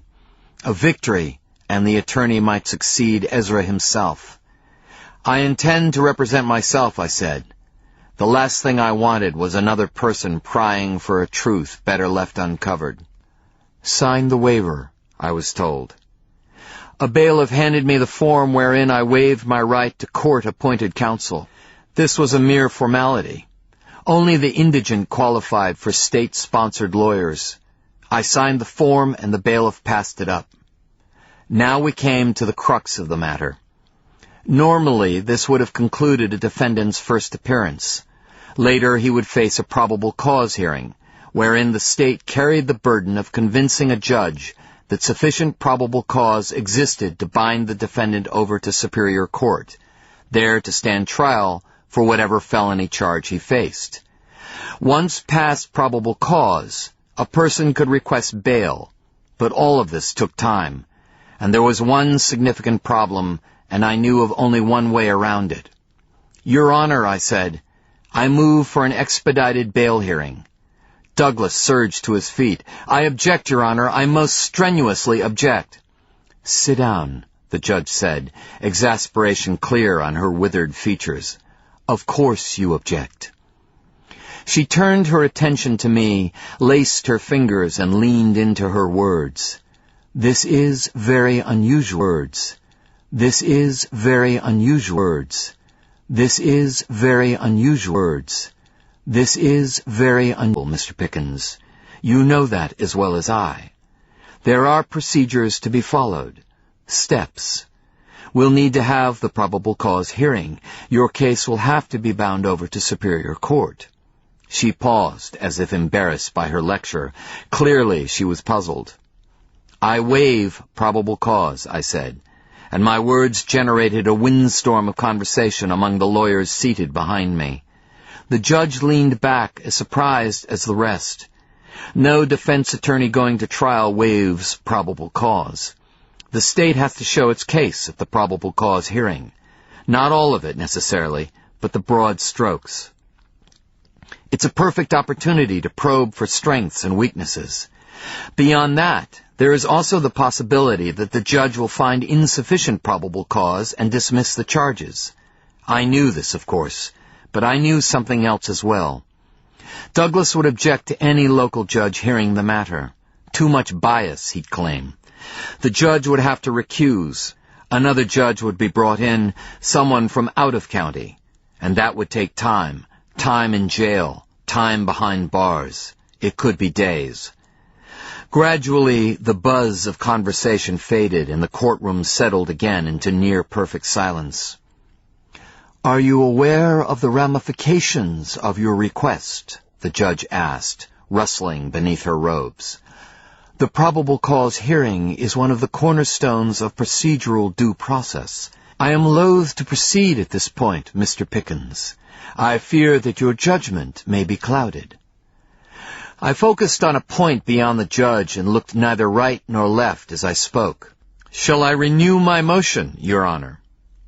She sighed, and her words descended into the courtroom as if weighted down with regret. "Very well, Mr. Pickens. Let the record show that the defendant has waived his right to a hearing on probable cause and moves this court for an expedited bail hearing." She raised her voice as Douglas came to his feet. "A motion that this court is inclined to grant." "I object!" Douglas almost shouted. The judge settled back into her chair and waved a narrow hand. "Approach," she commanded. "Both of you." At the bench she looked down on us with the stern disapproval of a schoolmistress and used the same parchment hand to cover the microphone. Douglas opened his mouth to speak, but she rode him down with iron-shod words. "What is the problem here, Douglas? You've arrested him, charged him, and brought him before this court. Do you honestly think that he's a flight risk? No, neither do I. Now, I've seen your evidence, and between us, it's got holes in it. But that's your bailiwick, not mine. What's mine is this decision." She looked pointedly at my face, and I felt her eyes linger on the injuries.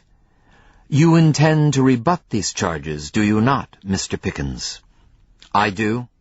"And you intend to do so in court, is that not also true?" "Yes." "So you'll be here." "I wouldn't miss it," I said. "There, Douglas," the judge said. he wouldn't miss it. I thought I heard teeth grind. Now, we are off the record and speaking in private, and since I will not preside over the trial, I am going to say what I must. She directed her next words at me. I signed the warrant because I had no choice. On paper, probable cause to arrest did exist, and if I'd not signed it, some other judge would have. She turned to the district attorney. I don't think he did it, Mr. D.A., and if you quote me on that, I'll deny it. But I've known this man for 10 years, and I cannot believe he killed his father. I won't. So you can stand up in this court and argue against bail. You can rant and rave. Your choice. But I'll not have this man put back into the general population. That's my discretion. My prerogative. I looked at Douglas, whose calcified features barely moved as he spoke. It will stink of favoritism, Your Honor. I'm 69 years old and have no plans to run for re-election. Do you think I give a damn? Now step back, both of you. My feet carried me back to the defense table where I sat down. I risked a glance at Douglas, who was red-faced and studiously ignoring Detective Mills. Mr. Pickens, the judge said. I came to my feet. Do you have anything further you wish to offer the court in support of your motion? No, Your Honor. I sat down, grateful to the judge for many things. Standing before this crowd to argue the reasons why I should be trusted outside of lockup would have been unpleasant at best. She had spared me that humiliation. Anything from the state? She asked. If Douglas wanted to raise hell, he could. He could argue a great many points, many of which would make sense. He could make the judge look bad, and I hoped he would not do that. Slowly he stood, his eyes on the tabletop stretching the moment until it almost burst. The state requests only that bail be reasonable, Your Honor. Again, an excited stir ran through the packed courtroom, an energy wave that broke against my back before receding into yet another hushed expectancy. Bail is set at $250,000, the judge said. The defendant is bound over to Superior Court and remanded into custody until such time that bail is satisfied. This court will stand in recess for 15 minutes. Then she banged her gavel once and rose to her feet, looking small and withered inside the black robe of her office. All rise, the bailiff thundered, and so I did, then watched in stillness as she slipped through the door behind her bench, and the courtroom erupted into unabashed speculation. I looked at Douglas, who had not moved. Muscles worked in his jaw as he stared at the door through which the judge had exited. Then his head swiveled as if he felt me. He gestured to the bailiffs, and within seconds the cuffs were back on. Our eyes locked. Mills mouthed near-silent words into his ear, but he continued to ignore her. There was something in his eyes, and it was something unexpected. I knew this, even though I could not recognize what it was. I knew only that it was not the normal look I'd seen him give other defendants. Then he surprised me by smiling. He stepped to my side, and his voice was like warm oil. I'd say that went rather well for you, Work. Mills remained at the table, her face inscrutable. Behind us, several lawyers turned to watch, but none approached. We existed in a pocket of silence that seemed to belong to us alone. Even the bailiffs felt momentarily insubstantial. You should be back on the street within a couple hours. I tried to pin him with my eyes, but in the orange coveralls and steel bracelets, I'd lost that power. His smile blossomed as if he, too, had arrived at the same conclusion. Why are you talking to me? I asked. Because I can, he replied. You're a real ass, Douglas. I wonder how I've missed it all these years. His smile vanished. You missed it because you wanted to miss it, like all defense lawyers. You want the deal. You want to be my buddy, so I'll make your job easier. It's a game, and always has been. You know it as well as I do." His eyes flicked left and right, and he raised his voice ever so slightly. "But the game's over, and I don't have to play it anymore. So enjoy your little victory. The next judge won't be so easy on you, and you can rest assured that I won't be." Again, something felt odd, something in his eyes, maybe, something in what he said or how he said it. I tried to figure it out when suddenly it became clear. Douglas was playing to the audience. Lawyers were watching, and Douglas was playing to them. I'd never seen him grandstand before. Looking at his face, sorting this out, a question occurred to me. I'd thought about it the night before, yet I'd almost forgotten it. Before I considered my words, they were out, and their effect was immediate. "Why did you let me go to the crime scene?" I asked. Douglas looked uncomfortable. His eyes darted at the surrounding lawyers, then settled back on me. His voice dropped. "What are you talking about?" he asked. "The day they found his body, when I asked for permission to go to the crime scene. I didn't think you'd agree. No reasonable district attorney would have. But you did. You almost ordered Mills to show me the body. Why did you do that?" "You know why I let you go," he said. "For Jean?" "For Jean. That's right." A silence stretched in the wake of his words. For both of us, Jean had that power, which was probably the only thing that remained common to us both. "It won't help you as much as you think," he said, referring to my presence at the crime scene. "I won't allow it to." "Maybe it already has." "What's that supposed to mean?" "It means that a man has a lot of time to think in jail, Douglas. A whole lot of time." I was taunting him, and he finally realized it. But I'd scored a point. I'd made him doubt, if just for an instant. His face closed down like a carnival ride. The power just drained away, leaving everything still. For an instant, we had an I thing going, the kind of unspoken communication I'd only had once or twice in my life. It was not so much a message as a feeling, one of cold, the kind I'd expected to find in jail, yet strangely had not. But like that cell, his eyes were empty, dark, and timeless. Then some unfathomable emotion twisted his mouth into a cruel smile, and with a nod to the bailiffs, he sent me away. The next hours dragged as I waited, perhaps in vain, for someone to bail me out. They'd given me a phone again, and I'd called the only person I could. But Barbara was not there, or she chose not to answer. So I left a message for my wife and waited to see if she would leave me to rot. They put me in a padded detox cell down the hall from Central Processing. The judge's doing, I guessed. At some time the walls may have been white. Now they were a mixture of browns like burled wood. At times I wanted to throw myself at them, scream as if I were indeed strung out. I'd never lived a longer day. The room seemed to shrink with each passing hour, and I came to wonder just how much my wife had come to loathe me. Would she leave me in jail out of spite? I honestly couldn't say.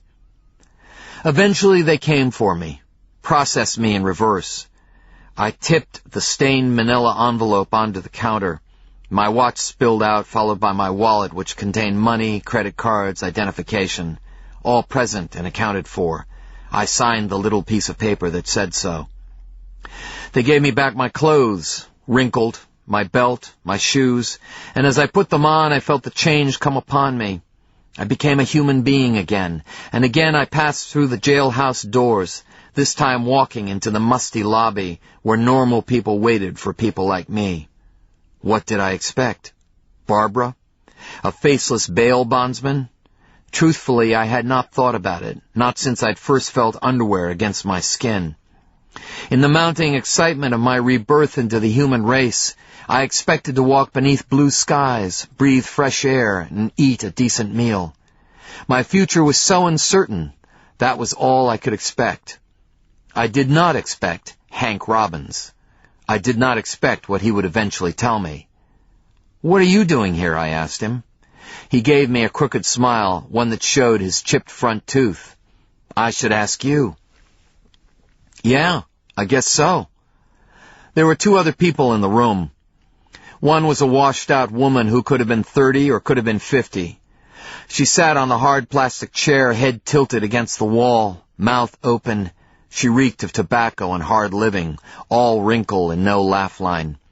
Her sunburned thighs hung loosely under cutoffs too short for a teenager. She clutched her purse like a talisman, and I wondered how long she'd been waiting and for whom. The other person was a uniformed cop. I watched him sign in at the bulletproof window, then check his weapon into one of the steel lockboxes mounted on the wall. He never turned his back on us, not completely, and Hank watched him with ill-concealed distress. I knew that Hank did not wish to be associated with me under my current circumstances, and I wondered what could have brought him to see me. "Come on," I said. "Let's talk outside. I've had enough of this place." Hank nodded around another smile. "You don't have to tell me twice. Place gives me the screaming willies." Outside, the air was a tonic, and we leaned against the chest-high concrete wall and watched the traffic crawl along Main Street. It was late afternoon, the sun low and golden in the sky. 2 of the district criminal courts were still in session, and there were a few defendants lingering about, waiting for their cases to be disposed of. I'd seen 2 attorneys in the hall as we left, but there were none outside, a fact for which I was grateful. "You don't have a cigarette, do you?" I asked. "No, sorry, but hang on a sec." Before I could tell him not to worry about it, Hank had approached one of the people scattered along the wall. When he returned, he had a crumpled pack of Marlboros and a book of matches. He handed them to me. "Guy over there," he said, gestured with his thumb. "He was in court today, same as you. He said, 'Give him hell.'" I lit a cigarette and wondered briefly what the guy's crime had been. I tucked the pack in my shirt pocket. "Don't take this the wrong way, Hank, but you're not the person I expected to see." He leaned against the wall, back to the passing traffic, and crossed his arms. He didn't look at me right away. "I was in court this morning, too," he finally said. "Came up to talk to you and caught your performance. I figured somebody ought to call your wife, seeing as how she wasn't there. Thought somebody should tell her to arrange for bail." I tried to call her. Hank nodded, looked at me with something like pity. "Me too." No answer. But I wasn't in stir, so I went to see her. Hank looked up at the roofline of the jail where it connected to the courthouse. She didn't answer when I rang the doorbell, so I went around back. I found her on the patio sipping iced tea and reading Cosmo. A silence fell between us, and I knew that telling me this made Hank uncomfortable. "Maybe she didn't know," I said, meaning my court appearance. "She knew," Hank said. "She looked guilty as hell when she saw me." "She knew? And she wasn't going to bail me out?" "Not as bad as all that. She'd made some calls," she said, and she was waiting for the money to be put together." "What calls?" I asked. Hank shrugged. "Didn't ask, don't know. But she asked me if I would meet you." "That's it?" I asked. Hank twitched and then patted his pocket. "I almost forgot. She asked me to give you this." He handed me a note, folded twice. I recognized her stationery. She used to spray perfume on it. "Because she loved me," she said. I opened the note and read it. It was brief and unscented. "She wants me to know that she still loves me very much, and that some dirty bum stole my dog." "I know," Hank said. I read it. I refolded the note and put it in my pocket. "I'm sorry, man," Hank said. "Life's a bitch." I nodded. "So is your wife." "Why are you here, Hank?" I asked again. "Maybe to save your ass," he said, and I looked up from my shoes, searching his face for the punchline. "I'm serious," he said. "Look, I had my doubts, okay? I mean, who wouldn't? $15 million is a lot of jack. So sure, I thought you might have popped him. But I told you I'd check up on Alex, and I did. Had I been walking, I would have stumbled. Driving, I would have wrecked. What does Alex have to do with any of this? Maybe nothing, maybe something. That's what we're going to find out. Let's back this up, Hank. What the hell are you talking about?" Hank took my arm, turned me toward the wide, shallow stairs that led off the concrete platform. "Not here, okay? In the car." "Are we going somewhere?" "Raleigh," he said. "Raleigh," I repeated. to ask a few questions. Of whom, I asked. We reached the top of the stairs. Beneath us, the sidewalk beckoned. I hesitated, wanting answers. Hank's hand settled on my shoulder, seeming to urge me down the stairs. "Just keep walking," he said, and something in his voice made me turn.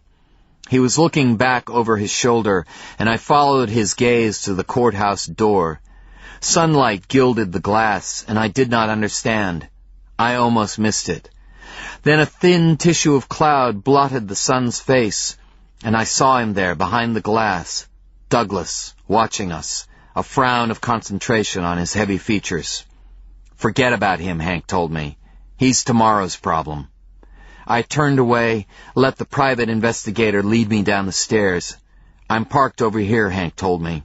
We walked down the hill, past 3 parked sheriff's cars, the secure judge's entrance, and a street crew that worked with loud, foul-smelling equipment that ripped at a small section of asphalt.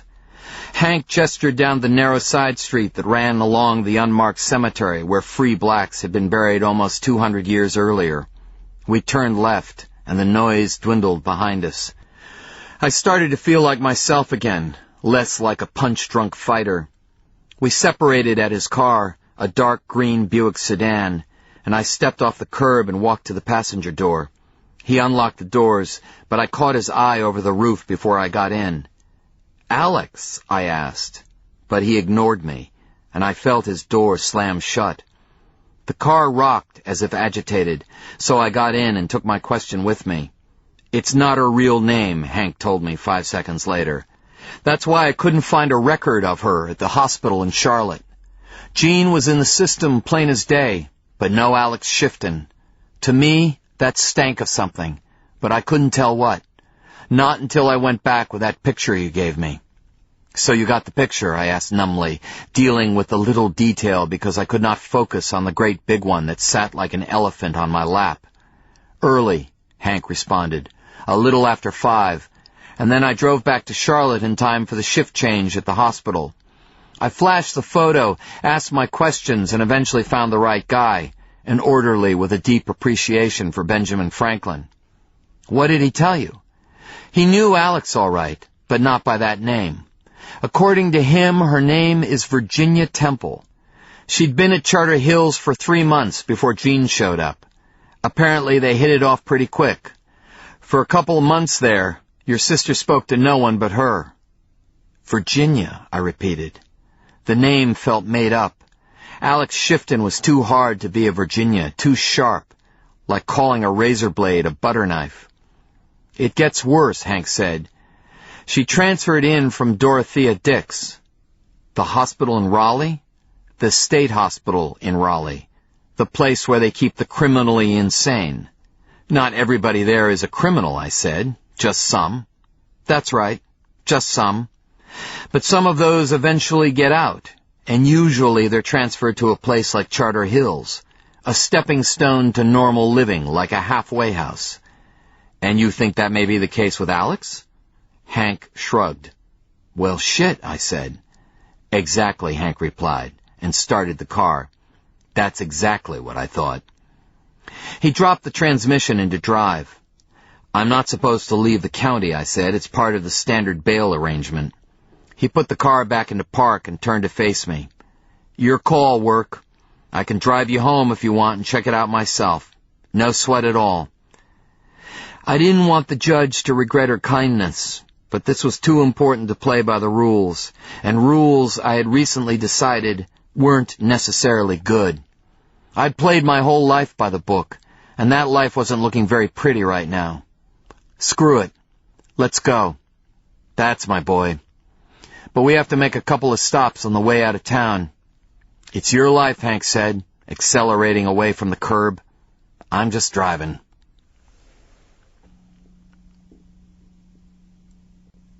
Chapter 27. It was a short drive to Clarence Hambley's office. Like most lawyers in town, he worked close to the courthouse. Hank pulled into his parking lot, a crowded space, its brick accents designed to make the cracked concrete look less austere. The building itself was over 200 years old, a 4-over-4 antebellum structure with a large addition in back, hidden from the street. "So what are we doing?" Hank asked. "I have to ask some questions. It won't take long."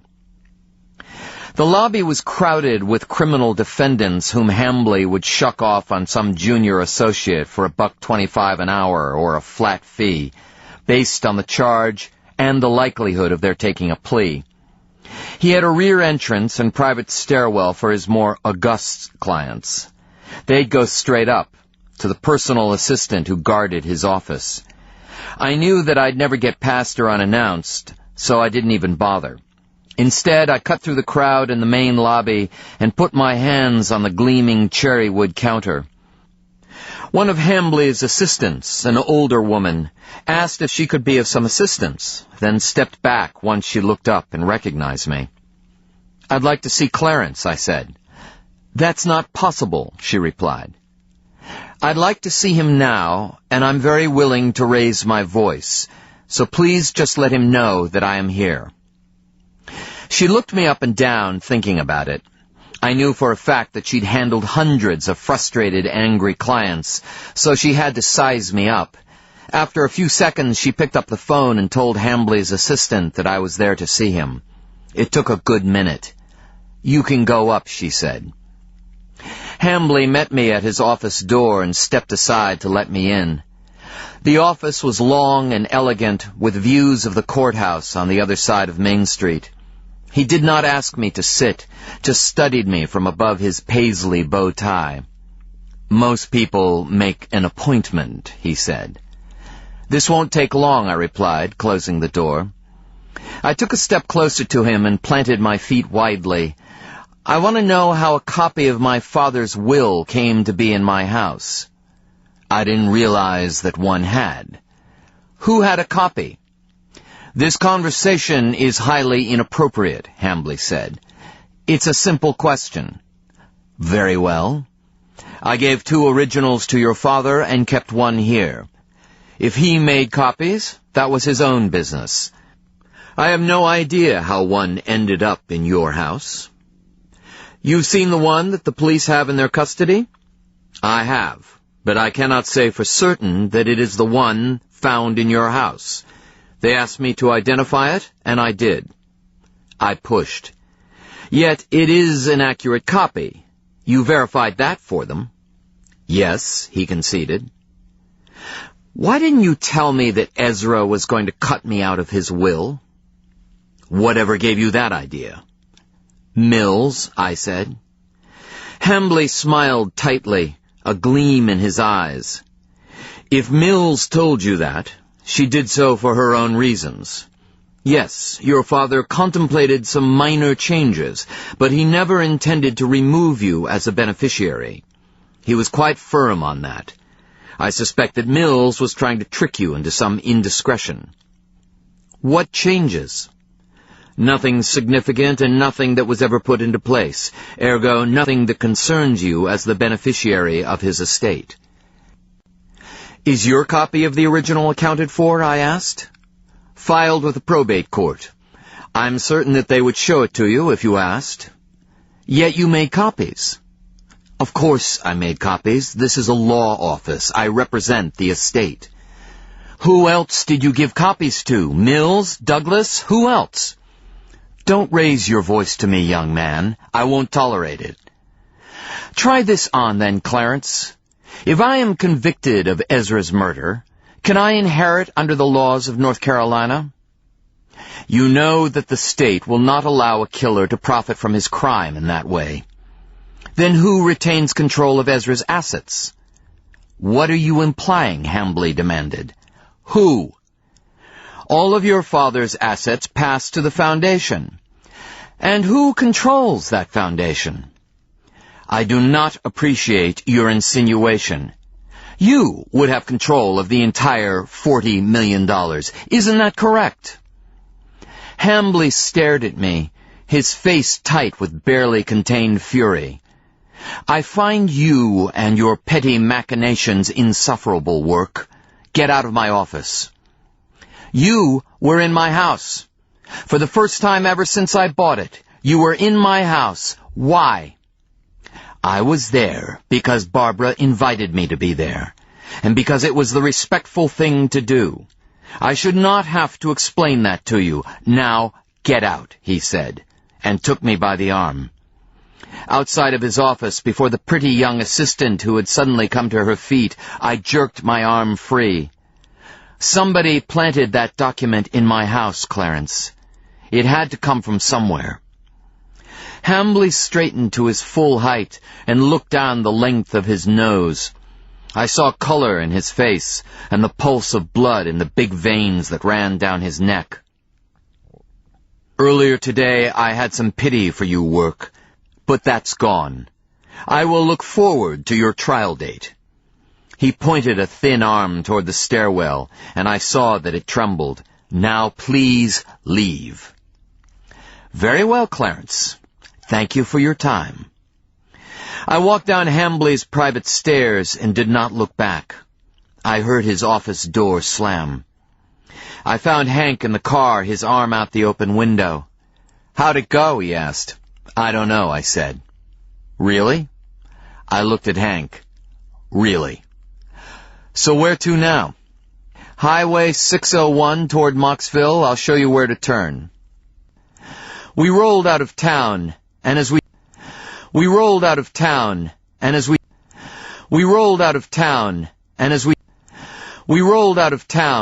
drew closer to Stolen Farm, I felt the spring inside of me grow tighter. My head was heavy with densely packed emotions. It grew more so as we approached Vanessa's house and stopped in front of it. Wait here, I told Hank, getting out of the car, leaning in through the open window. Jesus, Work. I held up my hands, palm out. Last time, I told him. Stolen Farm lay in the shadow of the neighboring woods. Thin fingers of light reached for the farmhouse, but fell short, satisfied with the faded red wall of the old barn.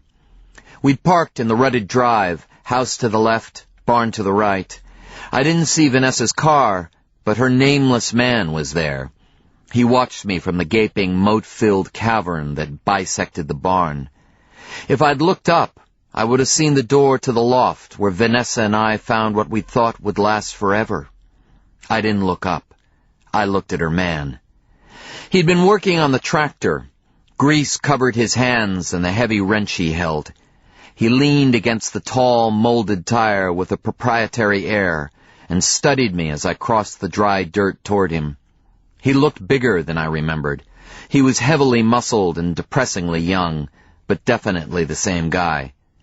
That's far enough, he said. I stopped, still 10 feet away, and held up my hands.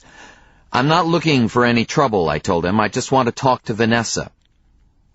His mouth opened to an unasked question, and he put the wrench down on the engine cowling of the tractor. He moved toward me, wiping his hands on his pants. Worry creased his face. I thought she was with you, he said. I dropped my hands, feeling foolish. I might have decked him the other night, but it was clear to me now that he was not intimidated. What are you talking about? He stopped, towering over me. He searched my face as if for something specific, then flicked his eyes at the house. I followed his glance, hoping to see Vanessa, but the old place was still and dark. She didn't come home last night. What? And I haven't seen her all day. A familiar pit opened in my stomach. Something moved in the young man's eyes, and I knew it for what it was. I stepped closer. Start at the beginning, I told him. Tell me everything. He nodded and swallowed hard. He wanted to tell me. The thing in his eyes made him need to tell me. It was fear. The young man was afraid, and suddenly I was too.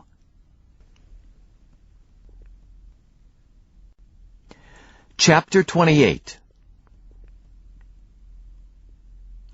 So what was that all about? We were on the interstate, 10 minutes north of town. Hank had started to speak at least 5 times, but something in my face had stopped him. I didn't want to answer him. I didn't want to say the words, yet for some reason I did. Maybe I hoped they wouldn't sound so bad if spoken out loud. Someone important to me has gone missing. Someone important? Who do you... Oh, I get it. A girlfriend? More than that, I said softly. Plenty of fish in the sea work. Trust me on that. I rolled down the window because I needed the smell of something clean. Wind buffeted my face, and for a moment I could not breathe. You're wrong about that, Hank, I finally said. Then we're swimming in different bodies of water. Not swimming, I thought. Drowning. And for a moment I was. So who was the guy? I didn't answer, and Hank looked his question at me a second time. The guy? I settled back into my seat, the headrest soft and sweet-smelling on the heels of jail-issue bedding. Just drive, Hank. Do you mind? I need to think. His words came from far away. Sure, man. Whatever. It's a long trip. He was right. It was. But we made it to the crowded parking lot of Dorothea Dix Hospital by late twilight. We didn't speak until he killed the engine. I peered up through the windshield.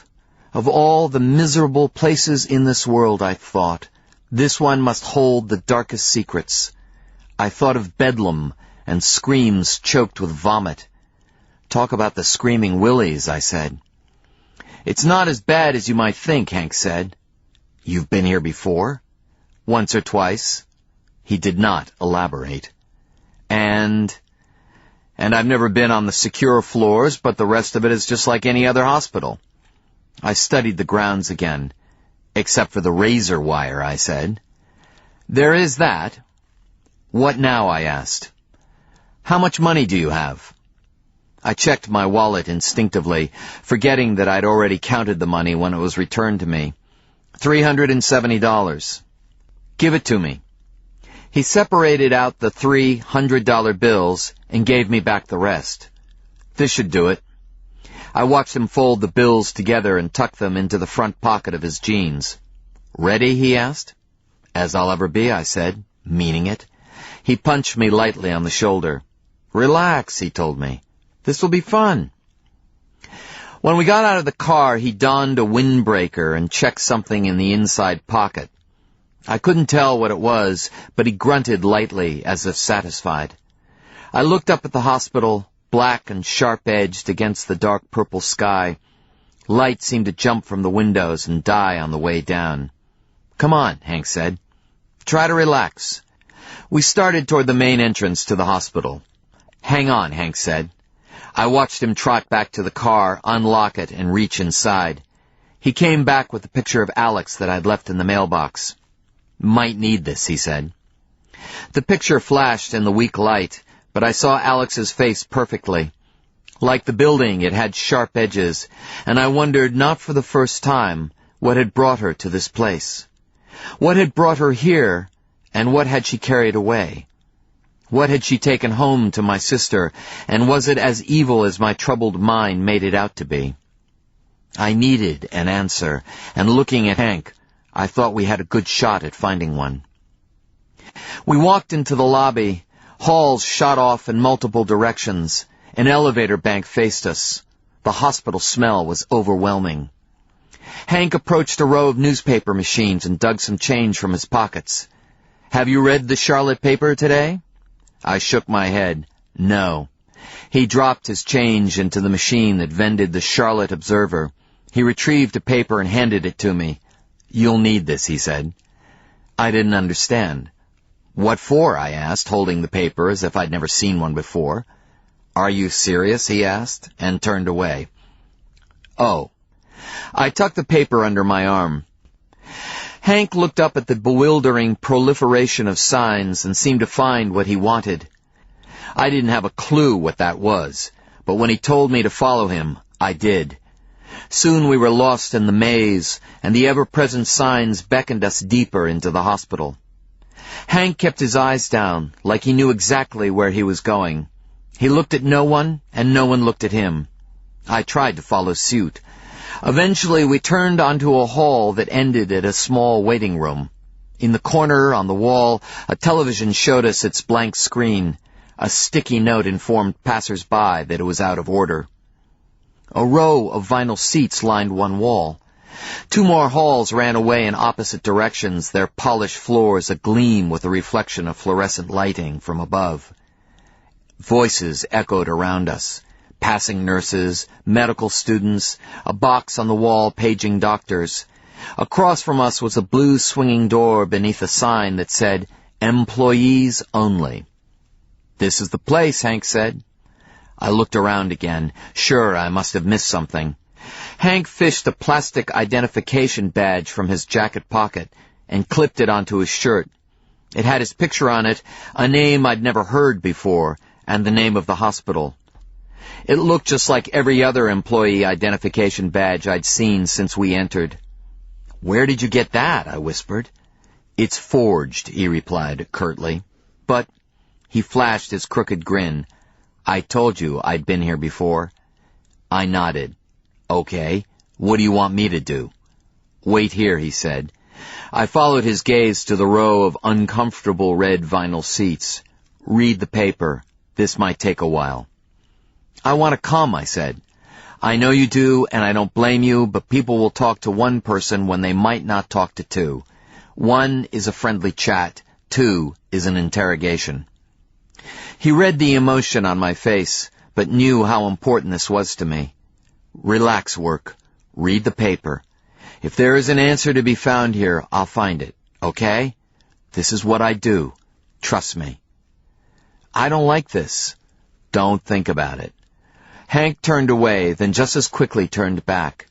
"Give me the sports section," he said. I fumbled it out of the paper and handed it to him. He rolled it up and saluted me with it. "Icebreaker," he said. "All important in this business." I sat stiffly on the hard chair and watched as Hank walked boldly through the door designated for employees only. He didn't look back, and when the door swung shut, it swallowed him whole. I settled back. I opened the paper and stared blankly at words that swam. When people passed, I tried to look normal, as if I belonged, but it was hard, for in my racing mind, I was a criminal. I sat there for what my watch said was only 55 minutes. The watch lied. It was a lifetime.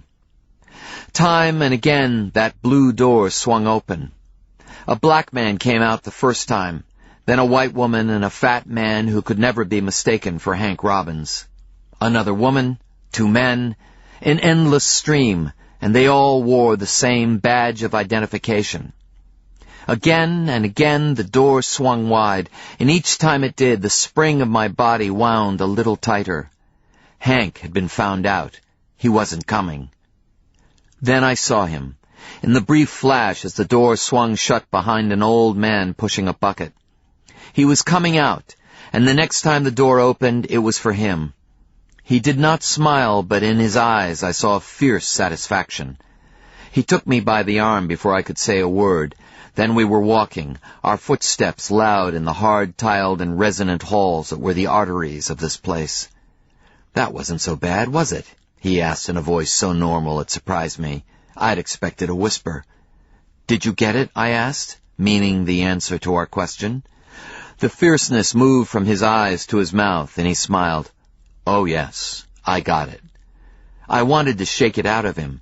And it's something. We walked in a silence that just about killed me, but eventually we made it to the car. Hank slipped behind the wheel, started the engine, and hit the door lock button. He still had not said a word. He backed out of the parking spot and navigated us through the inland sea of parked vehicles. Finally, he looked at me. "Buckle up," he said. "Are you fucking with me?" I asked, "because this is not a good time."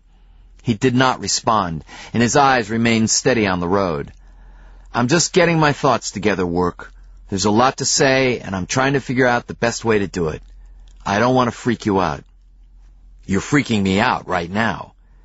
But he would not be rushed, and he kept his mouth shut until we were on Interstate 40, driving west at exactly 9 miles over the speed limit. "Have you ever heard of East Bend?" he finally asked. "Maybe. I think so." "It's a little place. Pretty, with horses. It's on the Yadkin River, not far from Winston-Salem." Headlights flashed on Hank's face from across the grassy divide, unidentified cars driven by nameless people. In the dark intervals, Hank's face was a blurred profile. Then he turned to look at me. "You should go there sometime. There's this little vineyard there, right on the river. Is there some reason you're stalling?" He looked at me again, and headlights filled the space around us. "Alex is from there. It's where she grew up. For the first 14 years, anyway." "And?" "Look, work. The details are sketchy. All I've got is what the nursing assistant told me, and bought information isn't always reliable. I haven't verified any of this." "Fine. You're absolved of the consequences of any misinformation. Just tell me what you heard." "She killed her father, work. She cuffed him to the bed and set it on fire." "What?" "She was 14. Her mother was in the bed too, but she survived. It was Daddy she was after." He paused. "And she got him, too. Cooked him right to the bed." I felt Hank's eyes on me, gauging my reaction, but there was none.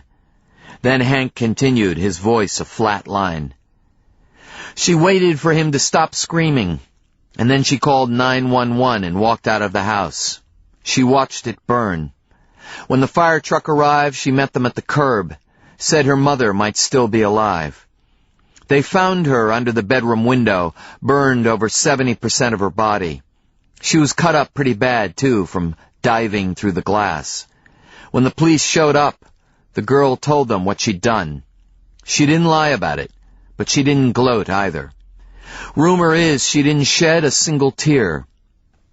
The nursing assistant didn't know if she went to trial or not, but the state sent her to psychiatric lockup. She spent 4 years at Dorothea Dix, but she was a minor when she did the job. So when she turned 18, they released her to Charter Hills, where she met Jean. "That was only 3 years ago," I said. "She's young. She doesn't look it." "She's led a hard life. No mistake there. It'll age a person." "Are you sympathizing with her?" I asked. "Not at all," Hank said. "But they couldn't tell me what went down before she killed him. She must have had a reason, and it's not too hard to guess what it was." I sensed him shrug. I have a soft spot for hard luck cases. He left the rest unspoken. I didn't have the details, but I knew that Hank's childhood had been no picnic. The silence drew out. Cars passed us. "That's it?" I asked. "That's all we know?" I tried to buy a copy of her file, but the guy wouldn't go there. He said gossip was one thing, stealing documents was another. But he was pretty sure of what he told me. Said it was common knowledge among the staff. Hank checked his mirror and passed a pickup truck. One of its headlights was out, so it seemed to wink at us as we passed. I saw the sign for Interstate 85, and we remained silent until we'd left I-40 and pointed south, toward Jean and the woman who guarded so well the secrets of her violent past. Hank reached into his pocket and handed me back 2 of the $100 bills. "It only took 1, he said. "So that's it?" "Basically." I sensed Hank's hesitation. "What does basically mean?" I asked. Hank shrugged again. The guy was scared of her. "Of Alex?" "Alex, Virginia." He said everybody was pretty much scared of her. "Except Jean," I said. I felt his eyes again, measuring me in the dark. "Except Jean," he finally said. "Jean loved her." I nodded silently, then looked again at Hank. There had been something in his voice. "Is there something you're not telling me?" He shook his head. "Not really, just something I heard at Charter Hills." "What?" A shrug. "Something a guy said. Another floor worker, one of the guys I talked to the other day. I asked him about Jean and Alex, and something he said stuck with me. He said that Jean loved her like a preacher loves his God." Hank took his eyes off the road. His words, not mine. I pictured them together. A preacher and his God. Obedience. Subservience. Could she really love her that much? Who the hell knows? I've never had anything like it. He sounded wistful. I said nothing for a long time, and Hank, too, seemed content with his own thoughts. Do you think Alex could have killed my father? Assuming you didn't do it? Very funny. I wasn't laughing. Do you know where she was the night Ezra went and got himself shot? No. Did she have a reason to want him dead? I thought of Ezra and of his persistent disdain for Alex. I saw the fight between him and Jean the night that everything went to shit. The fight had been about Alex. Ezra had tried to force them apart. She had a reason, I said. And 7 years ago she cooked her father to his bed. I nodded to myself. I guess it's possible. There you go. Chapter 29. We rolled into Salisbury after midnight. The town was quiet, with few cars moving and fewer lights burning. I felt like a ghost as we whispered through the stillness. Even Hank was subdued, and I guessed that, like me, he could not shake the image of what Alex had done. When Hank pulled into my driveway, I got out and walked around to his window. He rolled it down. Listen, Hank, I really appreciate what you've done. It means a lot. You'll get my bill, he replied. Better send it soon, I said. You're not going back to jail work. We both know how this is going to end. Alex is your man. Take what we learned to Mills and get her to check it out. Maybe. We'll see. I still had to talk to Jean. Listen, about the bill. It's going to be a big one. Bigger than you think, I said. He eyed me. What do you mean? I put my hands on the frame of his window, leaned against the car. I need you to find somebody for me. It's important. Your girlfriend? Her name is Vanessa Stolen. You know where she lives. I need to find her. I need to talk to her. I need... My voice trailed away, then came back. I just need her. An overwhelming conviction came over me that she was dead. She never leaves like this.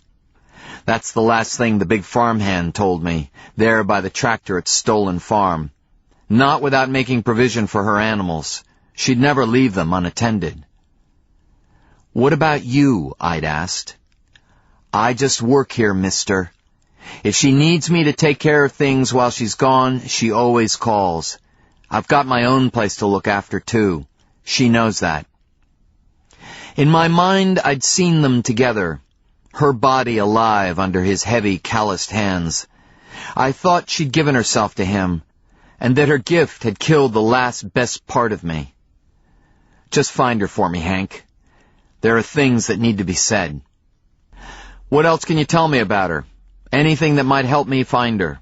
Family, friends, places she might go, that sort of thing. She has no family. She's the last. I don't know if she has any friends, and as far as I can tell, she rarely leaves the farm. The place is her life. When did you see her last? Right before I was arrested. I hate to ask this, Hank said, but is it possible that she doesn't want to be found? People get to that point, Work. Sometimes we just need to disappear for a while. He looked away, as if he had to in order to finish his thought. You're married? You were arrested for murder. Maybe the fling wasn't worth it anymore. Maybe the cost was too high. It wasn't like that, I said. Don't try to make it like that. Take it easy, man. I see it all the time. I had to ask. It wasn't like that. Hank just nodded, still not looking at me, and an awkward silence formed around us. He looked at his watch. It's late. I'm going home. But I'll look for your missing friend tomorrow, okay? I'll find her. You're a good man, Hank. I appreciate it. I'll call you later. He rolled up the window and drove away, and it was only then that I noticed that Barbara's car was gone. I walked into an empty house and found another one of her notes on the kitchen counter. She was staying at Glenna's house for the night. I was too keyed up to sleep, for it seemed increasingly possible that Alex was responsible for Ezra's death. She'd killed her own father, Why not mine? But there was more to the story, and I wanted to know it all. I had to. It felt like a piece was missing. Once I had it, and once Hank found Vanessa, then I would go to Mills, but not before. I turned on my computer and did a white pages search for East Bend, North Carolina. I found 2 temples listed, a husband and wife, and a Rhonda temple. I wrote down her address. Then I realized that I had no vehicle. Mills had impounded the truck when she'd arrested me. I considered waiting until morning, but I could not face 6 hours awake in that depleted house. In the end, I called Dr. Stokes. He met me at his back door. He had on striped pajamas. His hair was in disarray. "I'm sorry to wake you up, Dr. Stokes, but it's kind of important." He waved away my words. I said I'd help, and I meant it. Plus, it's been a long time since someone called me with an emergency in the middle of the night. I kind of miss it. He stepped out of the house, and we stood on the concrete driveway. He looked small under the porch light. "Which car do you want?" He gestured at the 2 cars parked there, a dark blue Lincoln and a wood-paneled minivan. "Whichever, I don't care." "Then you'd better take mine," he said. He walked back inside and came out with a set of keys. He handed them to me. I looked at the Lincoln. It was large and polished. I knew that it would be fast. I gestured toward it as I spoke. "I'll take good care of it," I said. Dr. Stokes chuckled. "That's Marion's car, work." He continued to shake his head. "I drive that one." He pointed at the minivan. It had to be 9 years old. "Oh, okay. I'll be back by mid-morning." "Take your time. I have no plans tomorrow." I found the town of East Bend at 2:30 in the morning. It was a bump on Highway 67, 30 miles outside of Winston-Salem. There was not much there. A restaurant, a real estate office, a few convenience stores. I walked into the only store that was open, bought a cup of questionable coffee, and asked the clerk if they sold maps of East Bend. He was probably 20, with long hair under a camouflage hunting cap. He laughed at my question. "That's a good one," he said. "I'll have to remember that one." "I'm looking for Trinity Lane," I said as I paid. "You'll never find it." "That's why I'm asking for directions." "It's not a real road.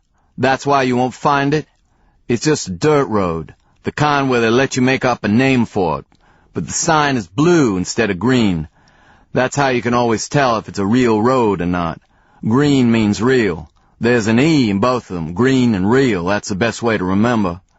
"There's an E in blue also." "Shit, you're right."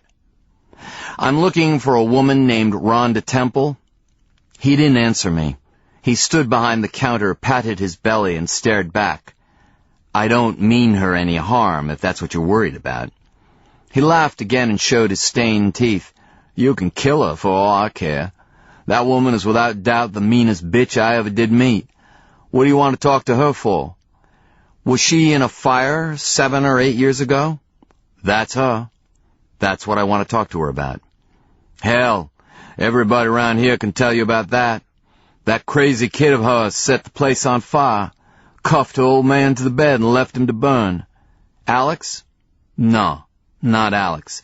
Virginia, I mean. The daughter's name is Virginia." "That's her." "Did you know her?" "No, really. She was only a year or 2 older, but she was damaged goods. She was like 14 when they sent her away." I leaned on the counter. "Any idea why she did it?" I asked. He lifted his cap and scratched his head. "Just mean, I guess, and crazy as a shithouse rat." "So how do I find this woman's house?" "Oh, go on down that way and take a left at the blinking yellow. Look for the blue sign on the left, a dirt road. She's at the end of it." I looked at him. "I thought you said I'd never find it." "Well, you wouldn't have if I hadn't told you." "You going down there tonight?" "Maybe," I said. "I haven't decided." "Well, I wouldn't if I were you. Going down blue sign roads at 3 in the morning is liable to get you shot." I thanked him and turned to leave. "Hey, mister." Yeah. Don't let it scare you. I waited for something more. She's ugly as shit. As much as I wanted to speak with Rhonda Temple, mother of Virginia Temple, a.k.a. Alex Shifton, I knew that the store clerk had a point. I sipped coffee in the parked car and thought about how I would handle it. I thought about Dr. Stokes and his feelings on faith, hell, and the chance of salvation. Eventually I dozed. I found Trinity Lane at a few minutes before 7, right where it was supposed to be, although I almost missed it. At some point a car had hit the blue sign, and now it leaned at an angle, twisted and almost hidden in the scrub growth that bordered the 2-lane blacktop. Trinity Lane itself was a rutted dirt track, a gash in the wooded verge. Curved away before me, a dim alley in the weak morning light. I passed derelict single-wides as I moved deeper into the woods.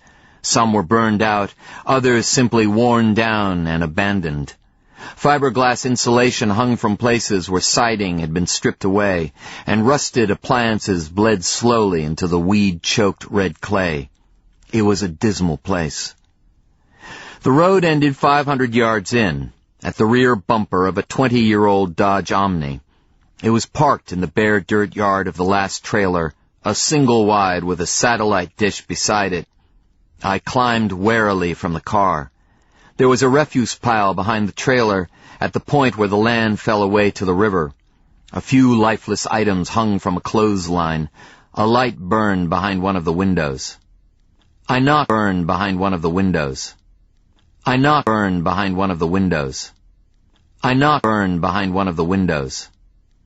the aluminum door. The woman who opened the door was clearly the woman I sought. Her face and hands were severely scarred, not only from the fire, but from the glass of the window she'd leapt through to escape the flames. The right side of her face, from the nose to the ear, was a textured nightmare, and long scars puckered in white crisscrossed her face. She had wild gray hair, thick glasses and pink frames, and a cigarette with a plastic filter on the end. "Who the hell are you?" she asked. "What the fuck are you doing at my house this early in the fucking morning?" "Ma'am, my name is Work Pickens. I drove up from Salisbury. I'm sorry to bother you so early, but it's very important that I speak to you about your daughter." "Why the hell should I talk to you?" "I honestly don't have an answer for that. You don't know me, and you don't owe me. I'm just asking." "You want to talk about my daughter? Are you a cop or a reporter or something?" She looked me up and down. "No, I'm none of those things." "What are you, then?" I ignored her question. "Virginia Temple. She's your daughter, right?"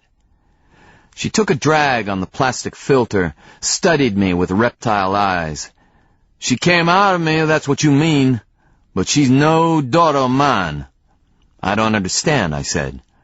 "That girl was ruined by the time she was 10. She wasn't my baby no more, even then.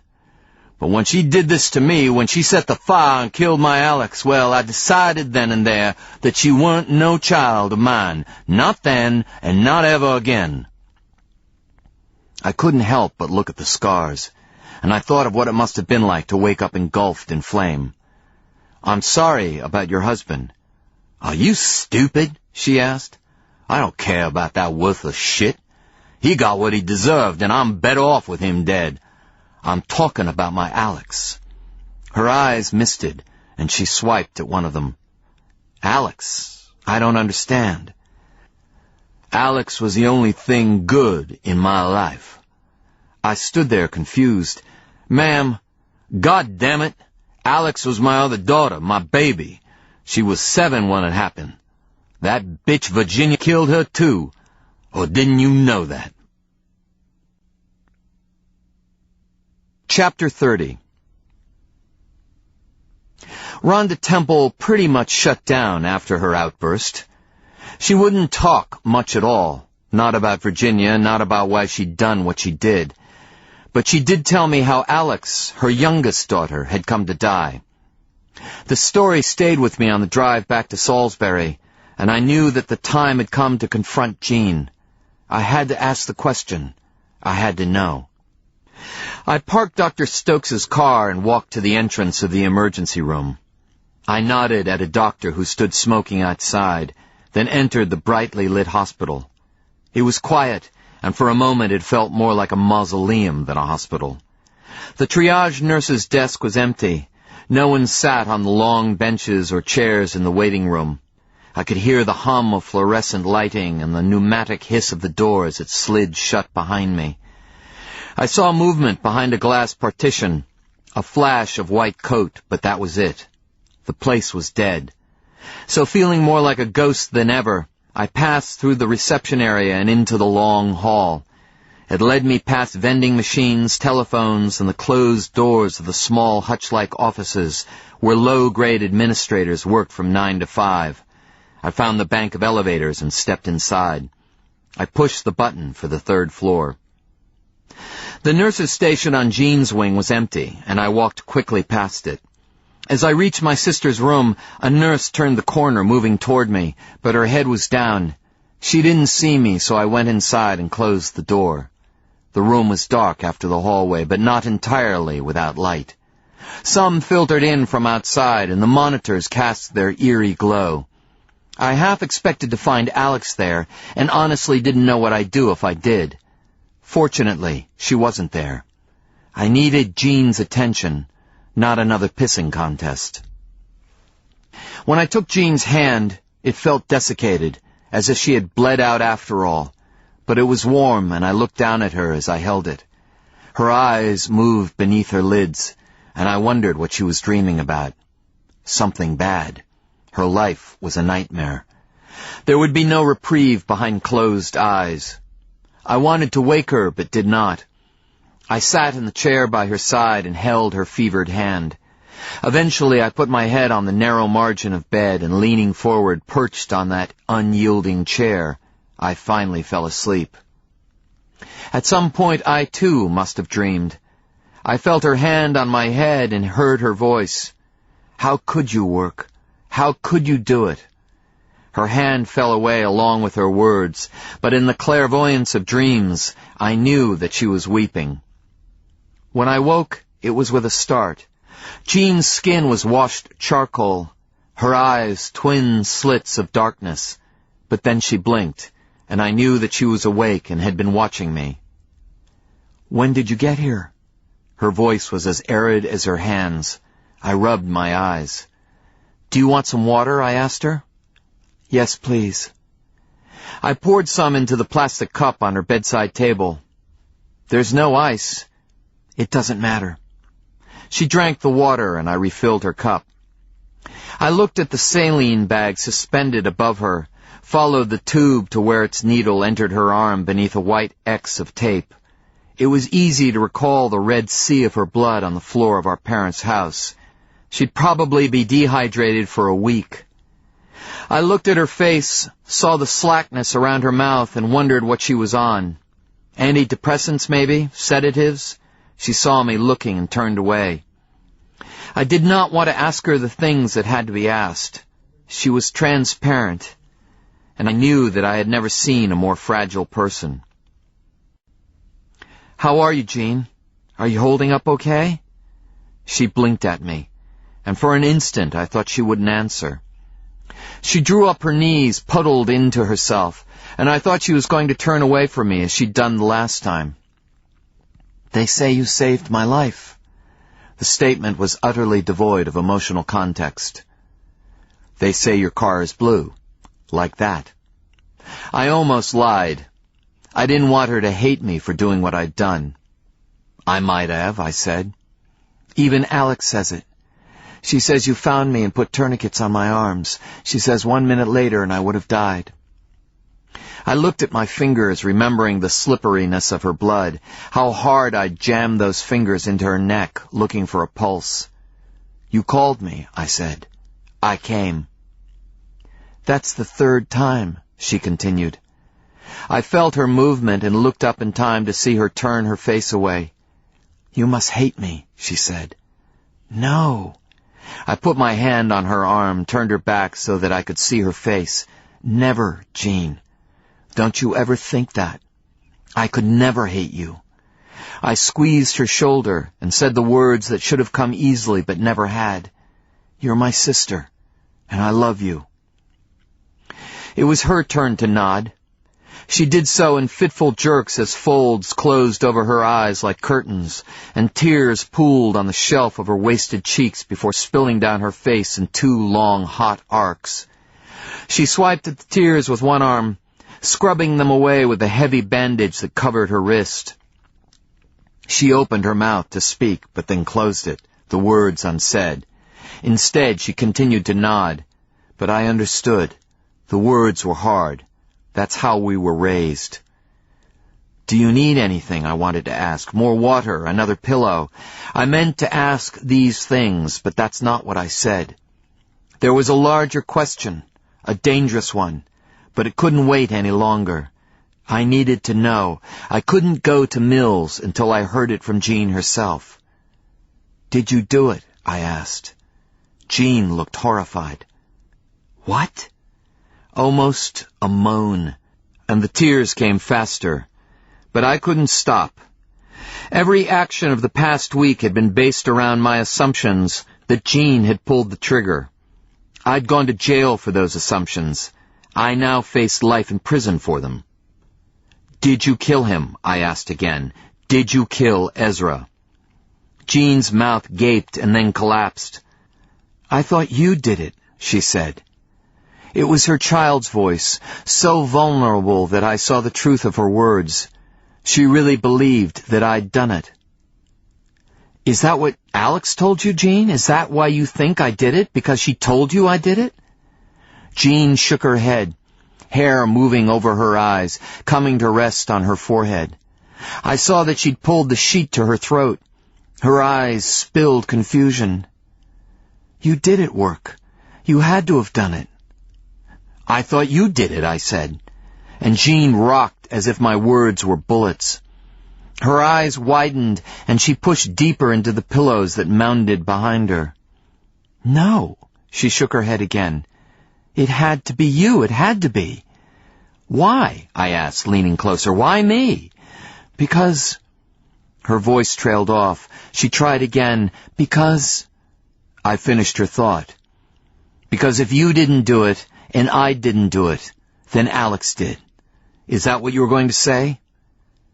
This time she did roll away. She curled into a fetal ball, as if I might kick her, and for that moment I was at a loss. Jean hadn't done it. Had I not known the truth about Alex, I would not have accepted that fact. I'd been so damned sure. "There are some things about Alex, Jean. Some things you might not know." I had to jolt her out of her complacency, force her to accept the truth. She spoke from across the chasm I'd opened between us. "I know everything there is to know about Alex's work. There's nothing you can tell me." "Do you know that that's not her real name?" "Don't do this, Work. Don't try to come between me and Alex." "Did you know it?" I asked again. Jean sighed. "Virginia Temple. That's her real name. She changed it when she was released." "Do you know she killed her father?" I asked. "I know," she said. "You know about that?" I couldn't believe it. "Do you know how she killed him?" Jean was nodding, but I couldn't stop. The horror of it was still too fresh in my mind. Cooked meat, charred lungs, Alex watching, and her mother sliced to ribbons. "She handcuffed him to the bed and set it on fire. She burned him alive, Jean. For Christ's sake, she burned him alive." Suddenly I was on my feet. Beneath me, Jean contracted even further. She was hugging her knees to her chest, cringing, and I saw that the line from her saline bag had a kink in it. The sight calmed me down, forced me to get a grip on my raging emotions. I knew that I was losing it. It was all too much. I took a deep breath and leaned over to straighten the kink, but when my hand brushed against her arm, she flinched. "I'm sorry, Jean. I'm really sorry." She declined to respond, and her body rose up as she sucked in a mighty breath. I found the chair again and fell into it. I buried my face in my palms, pressed against my eyes until I saw sparks. But for her wet breath, the room was silent. I took my hands away and looked at her. She was still clenched in a ball. It scares me, Jean. It scares me that she killed her father, and it scares me that she has this power over you. I paused, looking for better words. It just scares me. Jean did not respond, and for a long time I watched her in silence. After a few minutes of this, I felt the need to move, to do something. I got up and went to the window. I pulled back the curtain and stared across at the parking deck. A car pulled in and turned on its headlights. When Jean spoke, I could barely hear her. She had a pool. Growing up, she had a pool. I walked back to the bed. When she rolled her face off the pillow, I could see the wet spot of her tears. A pool, I said, letting her know I was there and that I was ready to listen. I sat down. Her eyes were huge and raw. She showed them to me briefly, then turned back to the wall. I looked at her back and waited for her to go on. Finally she did. It was one of those above-ground pools, like we used to make fun of when we were kids. A poor kid's pool. She didn't care that it was cheap or flimsy. She didn't care that it sat behind a single wide or that it was visible from the road. She was a kid, you know, and it was a pool. Jean paused. The best thing that ever happened to her. I could see it as if I were there. Yet I already sensed the truth of it. It was the way she said it. The pool was not the best thing that ever happened to her. Not by a long shot. Jean continued. When she turned 7, her father implemented the new policy.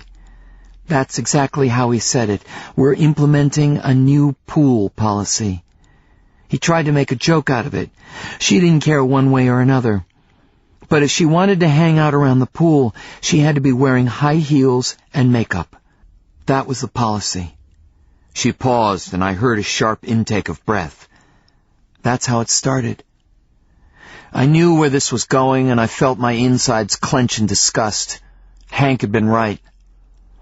The policy didn't include her mother. Just her. She told me once that her mother stopped hanging out at the pool after that. She didn't do anything about it. She just didn't want to see it. Her father was out of work that year, so that's what they did. They hung out at the pool. In the summer, I guess. That was enough. Watching, I mean. But 2 weeks after they closed up the pool for the winter, it started. I did not want to hear this. I wanted her to stop, but I had to hear it, and she had to say it. We were trying to find the road. He didn't just fondle her work. He raped her. He sodomized her. When she fought back, he beat her. After that summer, she wasn't allowed to have pajamas. For God's sake, she had to sleep naked. Another policy. It didn't start slow and build up. It exploded into her life. One day she was 7. The next day she was getting it regular. His term. But in spite of that, it somehow got worse over time, like he got bored with her and had to find new ways to make it fun. She can't talk about some of the things he did, not even now. And she's the strongest person I know. It went on for years. He never did go back to work. He drank more and he gambled more. On 3 occasions, he loaned her out to cover his gambling debts. $100 here, $200 there. She was 11 the first time. The guy was a shift foreman at the rubber plant in Winston-Salem. He weighed 300 pounds. Alex weighed a little over 70. Her mother, I began. She tried to tell her mother once, but she didn't want to hear it. She accused her of lying and slapped her. But she knew. Jean fell silent. She could have gone to the authorities, I said. She was a child. She didn't know any different. By the time she turned 13, it started to get a little better. He molested her less and beat her more. Jean rolled her eyes to me. She was getting too old for him. She hit puberty, and he started to lose interest. She was 14 when she killed him, I said. Well past puberty. A sound escaped Jean's throat, part laugh and part strangled cry. She turned her entire body over, raised herself up on one elbow as if to meet me eye to eye. You don't get it, Work. If he'd stopped abusing her, she had a sister. This time she yelled. That's why she did what she did. A 7-year-old sister named Alexandria. Suddenly I understood. I understood everything. On the day that Alex killed her father, her sister had just turned 7 years old. Her party was the day before. Guess what her daddy gave her? I knew the answer. High heels, Work. Her own high heels and a tube of lipstick for Daddy's little girl. And she loved it. She didn't know what it meant. She just wanted to dress up like her big sister. That's why Alex killed him. I didn't want to speak. I didn't want to hurt my sister further, but knew that I probably would. Hank had told me that Jean loved Alex like a preacher loves his God. So be it. But this was no divine being, no benevolent soul. She was damaged, a killer, and Jean had to understand the truth of this, for her own good. What happened to her sister, I asked. Did Alex ever tell you that? Jean sniffed loudly, but her voice was calmer. She doesn't talk about her sister. I guess they lost touch after Alex was locked up. Her sister probably didn't understand, not at that age. I had to do it fast before I froze. She had to know. Her sister died, Jean. She ran back into the house and she burned to death, along with her father. Jean's mouth formed into another silent, seemingly toothless black circle. Accident or not, she killed her sister, and for some reason, she took her name. Alexandria, Alex. It can't be a coincidence. She killed her father, she killed her sister, and as far as I'm concerned, she killed Ezra too. Jean's body trembled. She would have told me, she said, then looked suddenly suspicious. Why are you doing this? She demanded. I'm sorry, Jean. I know it hurts, but I had to tell you. You deserve the truth. I don't believe you. I swear it, Jean. On our mother's name, I swear it's the truth. Get out of your Work. Get out and leave me alone. Jean, you always took Dad's side. You always hated her. She killed our father, and she wants me to fry for it. Jean rose from the mattress, a gray and quaking shadow of herself. Her sheets fell away, and she swayed on the narrow bed. I feared she would tumble off and crack her skull on the hard floor. Her finger stabbed at me, and I saw the denial in her. I'd pushed it too hard, too fast. I'd lost her. Get out, she screamed and burst into tears. Get out! Get out of here! You fucking liar! Chapter 31. I fled the room because I had no choice. Jean was distraught. I'd pushed her to a dangerous place. She had two things in this world, Alex and me. But right now, Alex was all that mattered to her, and I'd tried to take that away. But at least I had the truth. Finally.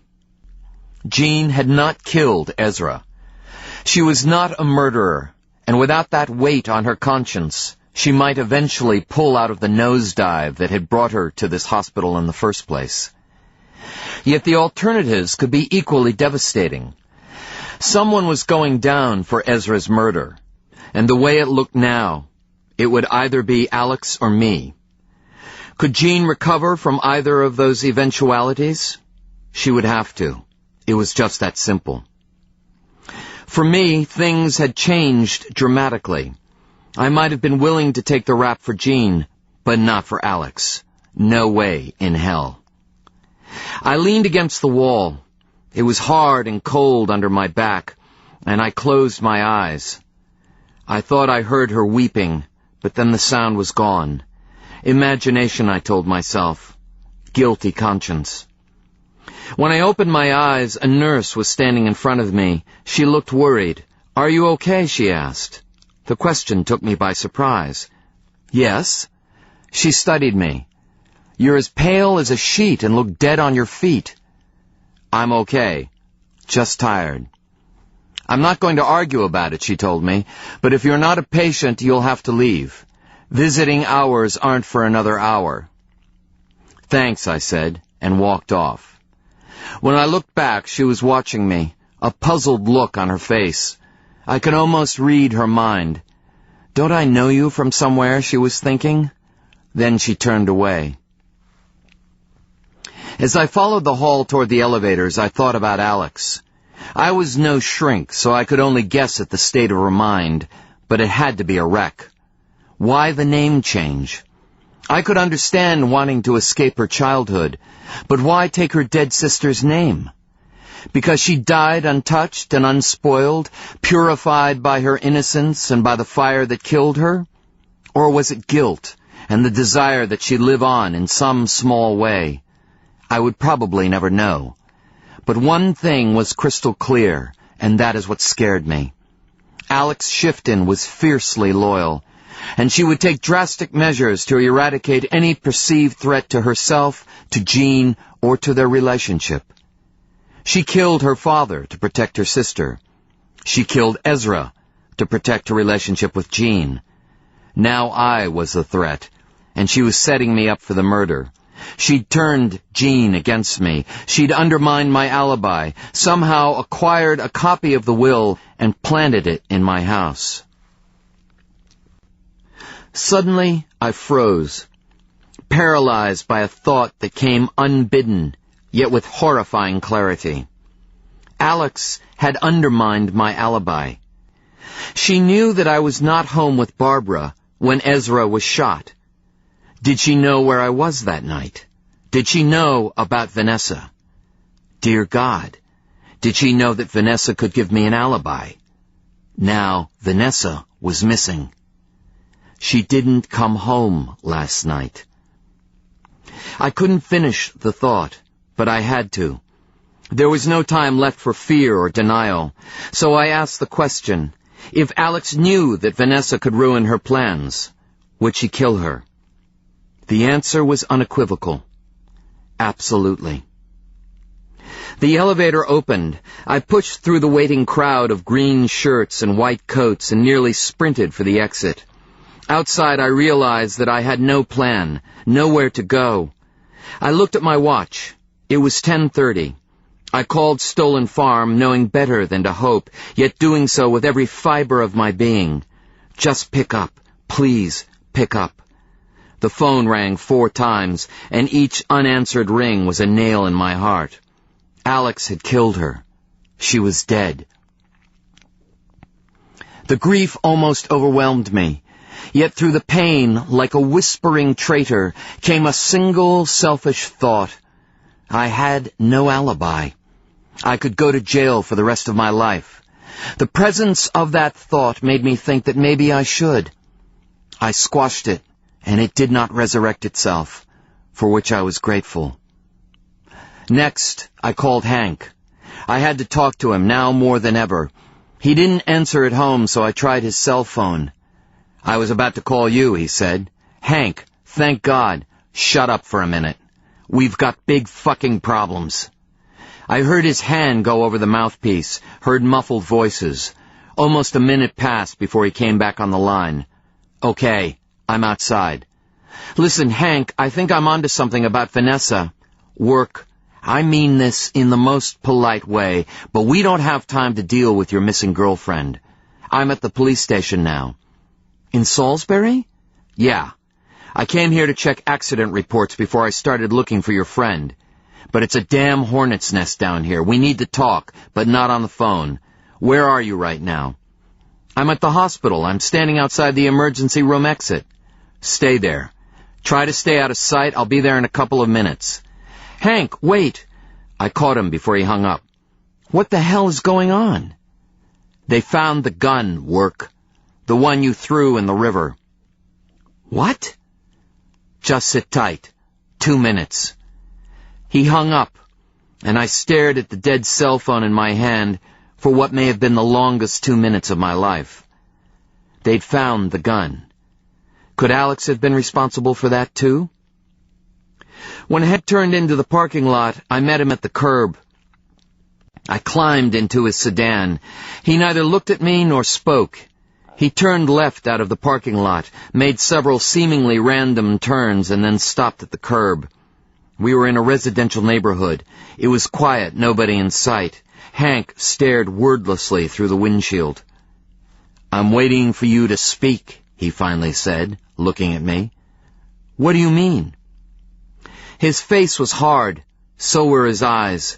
When he spoke, I found that his voice had chilled as well. "What river? What gun? Those are the questions you should have asked. It concerns me that you did not ask those questions." I didn't know what to say. He was right. An innocent man would have asked the questions. "I didn't kill him, Hank. Tell me about the gun." "There's nothing to tell." The lie came instinctively. "You don't have many people in your corner, Work, and you're about to be all alone. I don't help people who lie to me. It's that simple. So you take a minute and think about the next words that come out of your mouth." I'd never seen Hank so tense, like he could punch me in the face or rip his own hair out. But it was more than anger. He felt betrayed, and I couldn't blame him. If Jean hadn't pulled the trigger, then I had no reason to lie about the gun. In fact, I should want the police to have it, if that would help convict Alex. But I'd wiped it down and ditched it, a crime in and of itself. Yet all that mattered right now was finding Vanessa. And if Hank could help me, I was finding Vanessa. And if Hank could help me, I was finding Vanessa. And if Hank could help me, I was finding Vanessa. And if Hank could do that, then I would tell him anything he wanted to know. I had one question first. How'd they find the gun? Hank looked like he was about to drive off and leave me, so I spoke again. "Swear to God, Hank, just tell me that, and I'll answer your questions." He seemed to mull it over. "Someone called in an anonymous tip. Said that they'd seen someone toss a gun into the river. A diver from the sheriff's department went down this morning and found it right where the caller said it'd be. That was about an hour ago. They know it's Ezra's gun because it has his initials right there on it." "Do they know who made the call?" I was thinking about Alex. She would have to know that the gun was clean before she'd do something like that. She would not want it traced back to her. "The guy didn't identify himself, but he described someone who looks a hell of a lot like you. Same build, same age, same hair, same car. They're trying to track him down to do a lineup. If they find him, you'll be the first to know. Mills will have you downtown so fast your head will spin, and if he identifies you, that's it. You're as good as convicted." "It was a guy?" I asked. "The caller?"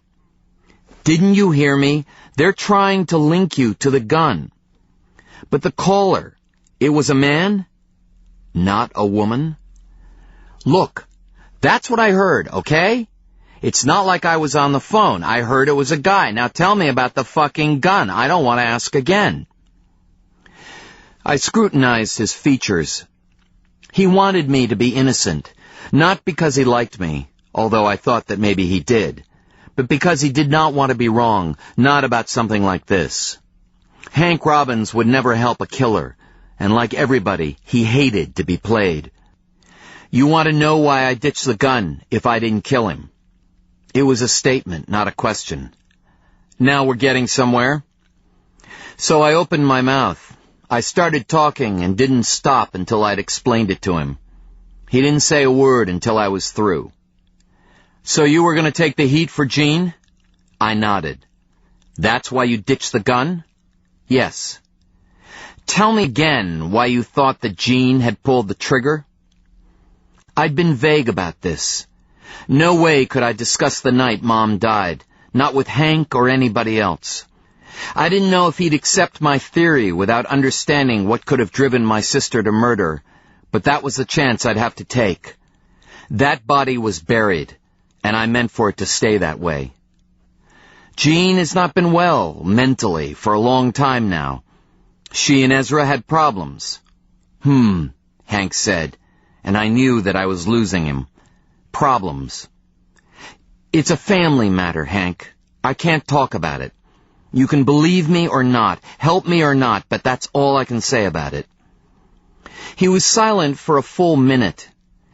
He didn't look away from my face, and I could almost see the wheels turning. There's a lot you're not telling me.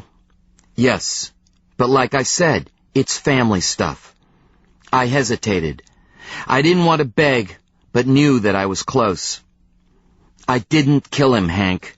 He was deceitful, arrogant, and a first-class bastard. All right, I admit that. But he was my old man. I could have beaten him bloody on any number of occasions, but I could never have killed him. You've got to believe me. And the $15 million? Hank asked, doubt again clouding his features. I've never cared about making money, I said. Hank raised an eyebrow at me. Making money's not the same as having it. Your father was born poor. I bet he understood that. I don't want it, I reiterated. Nobody gets that, but I don't. He left me the house and the building outright. That's probably $1.2 million. So I'll sell them, give half to Jean, and still be richer than I'd ever planned on being. $600,000 ain't $15 million. It's enough, I said. For about one guy in a million. Hank paused. You that guy, Work? I guess I am. Hank settled back in his seat. I'd take the $15 million, he said, and I knew then that he would help me.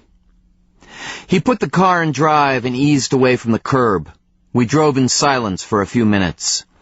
So what do you want me to do? Hank asked. The way I see it, we have a couple choices.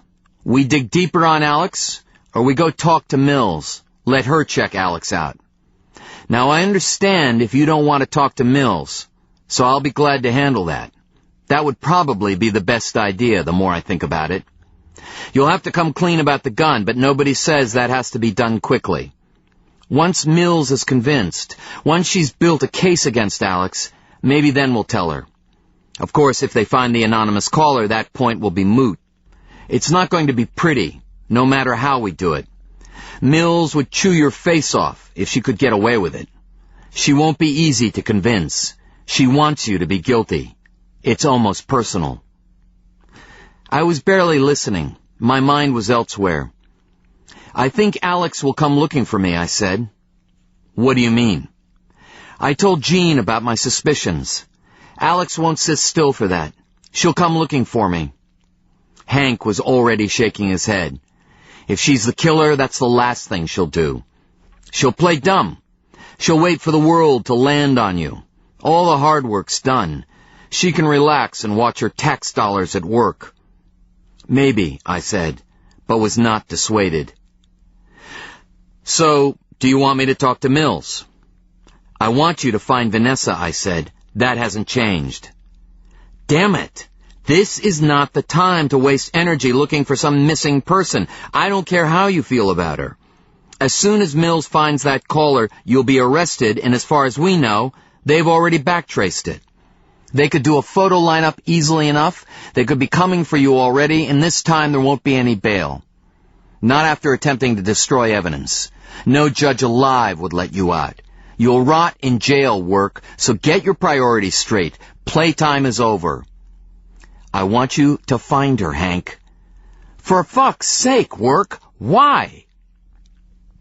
I didn't want to say this, because it was not the most important reason, and I already felt bad enough. But Hank had to hear it. She's more than my girlfriend, okay? She's my alibi. What? Hank's disbelief was plain on his face. I was with her when Ezra was shot. I was at Stolen Farm. Well, Jesus, Work, why didn't you just tell me that? For Jean's sake, Hank. But there's one other thing, and I hope I'm wrong about this. What? Hank asked. I think Alex knew that Vanessa was my alibi. It's possible that she went after her. She may have already killed her. Hank settled into my revelation. His features solidified into resigned determination. I'll find her, Work. He did not smile. Alive or dead, I'll find her. Find her alive, Hank, I said. But he didn't respond. He looked at me once, then put his eyes back on the road. Is your car at the hospital, he asked. I have a car there. When we arrived at the hospital, I directed him to Dr. Stokes's minivan. I want you to go home, Hank told me. Why? There's nothing for me there. Actually, he said, there is. Toothbrush, razor, clothes. I want you to pack all that crap up and find a motel room somewhere off the beaten track. Not too far away, just someplace you can lay low for a day or so. Get cleaned up, get some sleep. Once I find Vanessa, we'll go to Mills. But I don't want to do that until we can walk in her front door with a sworn alibi. I got out of the car, leaned in the open door. What are you going to do? My job, Work. If she can be found, I'll find her. Once you're set up, let me know where you are. Call me on my cell. I don't think I can just sit around. I tried to find the words to express what I felt. It was difficult. I don't want to hide anymore. 24 hours, Work. 36 at the most. I don't like it. I started to close the door. Hey, Hank said. I turned back and he said, don't waste any time at the house, okay? Get in and get out. Mills could be looking for you already. I understand, I said, and watched him drive away. I got in the minivan and went home. I looked at the high walls where once white paint had grayed and then peeled. Barbara had always said the house had good bones, and she was right about that. But it had no heart, not with us living inside it. In place of laughter, trust, and joy, there was a hollow emptiness, a kind of rot, and I marveled at my blindness. Was it the alcohol, I wondered, that had made it bearable? Or was it something else, some inner failing? Maybe it was neither. They say that if you drop a frog into boiling water, he'll hop right out. But put the same frog into cold water and slowly turn up the heat, and he'll sit quietly until his blood begins to boil. He'll let himself be cooked alive. Maybe that's how it was for me. Maybe I was like that frog. I thought about that, and then I thought about what Hank had said. His heart was in the right place, his head too, for that matter. But I couldn't go to a hotel. I couldn't hide, and I couldn't pretend that this would just go away. If Mills came for me, she came. Alex too, for that matter. Done is done, I thought, and went inside. I found Barbara in the kitchen, poised 10 feet from the door, as if frozen or about to turn away. For a split second her face seemed fluid, but then her mouth opened in a half smile and she ran to meet me. I stood there straight-armed and stiff as she threw her arms around me and squeezed. Oh, Work. Oh, honey, I'm so sorry I didn't meet you at the jail. I just couldn't. The words came fast from her over-eager mouth, and the feel of them against my jail-grimed neck unsettled me. She pulled back, framed my face with her hands. Her words accelerated onto a slippery track. They ran over one another, tripped and fell. They were soft and too sweet, like chocolate left in the sun. People have been looking at me, you know, she said. The way people look sometimes, and I know what they're thinking. And I know it's no excuse, not compared to what you've been through, of course, but still it hurts. And I couldn't go there, not to the jail, not to see you like that. I just knew that wouldn't be a good thing for us. Unhealthy, you know? So when your Mr. Robbins showed up, I asked him if he would meet you. I hope that was okay. I thought it would be.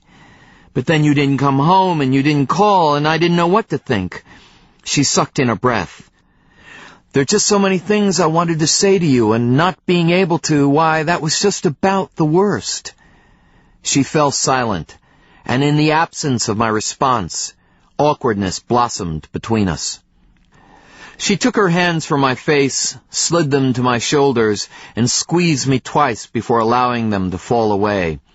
Eventually, they clutched the front of her shirt and settled there, white-knuckled. "What was it?" I asked. She looked startled, as if she did not expect me to speak after all. "What was it that you wanted to say to me?" She laughed, but it was born small and died a second later. She unclenched a hand and rubbed my right shoulder. She did not look at my face. "You know, honey, mainly just that I love you, that I believe in you, those sorts of things." She finally risked a glance at my face. "The kinds of things I'd hoped you want to hear, especially at a time like this." "That was very considerate of you," I managed to say, for the sake of civility. She actually blushed and smiled. She cast her eyes at the floor as if her carefully groomed eyelashes could still entice me. When she looked up, her uncertainties had vanished. Her voice firmed, as did her eyes and the renewed grip on my shoulders. "Listen, work.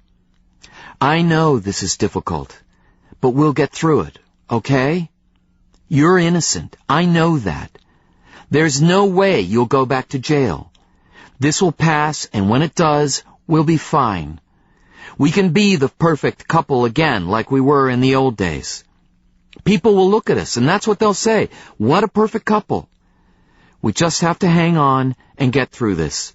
Get through it together." "Together," I parroted, thinking of the frog. "It's just a glitch. Huge and unfortunate, but just a glitch. That's all. We can handle it." I blinked, and this time I actually saw the frog. The water bubbled, and his blood began to boil. I wanted to scream, to warn him, but did not. And as I watched, his eyes boiled away. Poof, right out of their sockets. "I need a shower," I said. "Good idea," Barbara agreed. "You take a nice hot shower, and when you get out, we'll have a drink. We'll have a drink, and everything will be okay." I started to turn away, but she spoke again, so softly that I almost missed it. "Just like old times," she whispered. I looked at her eyes, but they were impenetrable, and her lips curved into the same half-smile. "I love you, honey," she said. I turned out of the kitchen, and she called after me, her voice already fading. "Welcome home." I went to the bedroom, where I found the bed perfectly made and flowers in a vase. The shades had been opened and light flooded in. In the mirror above the dresser, I looked old and stepped upon. But there was resolution there, too, and I watched my eyes as I emptied my pockets and shed my days-old clothing. They did not look so old or stepped upon as the rest of me. In the shower, I turned the water as hot as I could bear. I lifted my face to the nozzle, let the water beat upon me. I didn't hear the shower door open. I felt the draft, and then I felt her hands. They settled on my back like autumn leaves. I might have flinched. "Shh," Barbara said gently. "Be still." I started to turn. "Don't turn around," she said. She reached around me and wet her hands in the shower. She ran the soap between them and replaced it on the soap dish. Then she put her hands on my chest, which grew slick beneath them. She must have felt my resistance in my tense muscles, in my unyielding posture, perhaps in the rigidity of my silence. Yet she chose to ignore it, and her hands lathered a path from my chest to my stomach. She molded herself against my back, and I felt the firm press of her flesh against my own. Water cascaded across my shoulders, forced its path down the joining of our bodies, and she opened herself to it, let it wet her. She slithered against me, insinuated her slender leg between my own, and her hands worked down to a place where in the past they had always been welcome. "Barbara." My voice was an intruder. Her fingers worked harder, as if persistence alone could make me want the absolution she thought was in her power to offer. "Just let me do this," she said. I did not want to hurt her. I wanted nothing to do with her at all. "Barbara," I said again, more insistently this time. I reached for her fingers. She pulled me around to face her. "I can do this work." The front of her hair was wet, the back still dry, and her face was so serious that I almost laughed. Yet there was desperation in her eyes, as if this was all she had left to offer, and she knew it. For a moment I did not know what to say, and in that moment she lowered herself to her knees. "For God's sake, Barbara." I could not keep the disgust out of my voice, and I pushed roughly past her. I opened the door and grabbed my towel. Steam followed me out, along with a dread silence. The water stopped. I did not look back.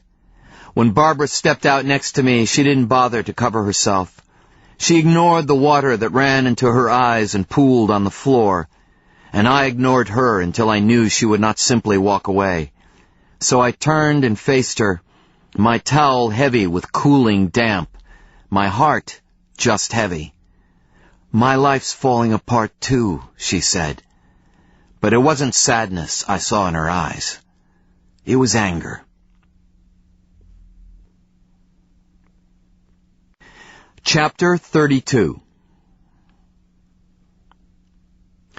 In my closet I found a row of empty hangers, which was fine. I would never wear a suit again. I was pretty sure of that.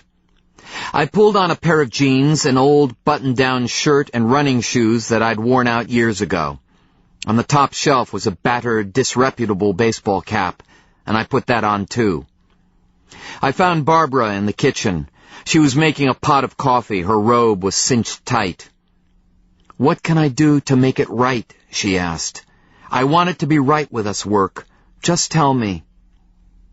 A week before, I would have wavered and broken. I'd have told her that I loved her and that everything would be all right. Part of me would have believed it, but the rest of me would have screamed its thin scream. "I don't love you, Barbara. I don't think I ever did." She opened her mouth, but I continued before she could speak. "You don't love me either. Maybe you think you do, but you don't. Let's not pretend anymore. It's over." "Just like that," she said. "You say so, and it's over." Her anger was obvious, but it may have been ego. "We've been on a downward spiral for years." "I'm not giving you a divorce. We've been through too much. You owe me." "Owe you?" "That's right." "I don't need your agreement, Barbara. I don't even need cause. All it takes is a year's separation." "You need me. You won't make it in this town without me." I shook my head. "You might be surprised at how little I need." But she ignored me and moved across the kitchen floor on feet that were invisible beneath the hem of her robe. "We have our problems, work, but we're a team. We can deal with anything." She reached for me. "Don't touch me," I said. She allowed her hands to drop, but they did so slowly. She looked up at me, and already she seemed to be retreating. "Okay, work, if that's what you want. I won't fight you. I'll even act civilized. That's what you want, isn't it? A dry, emotionless parting. A clean break, so that you can get on with your new life, and I can try to figure out what mine will be. Right? My new life might well be in prison, Barbara. This may be the biggest favor I've ever done for you." "You won't go to prison," she said, but I merely shrugged. "I'll do the best I can for you, money-wise. You won't have to fight me." Barbara laughed, and I saw some of the old bitterness steal into her eyes.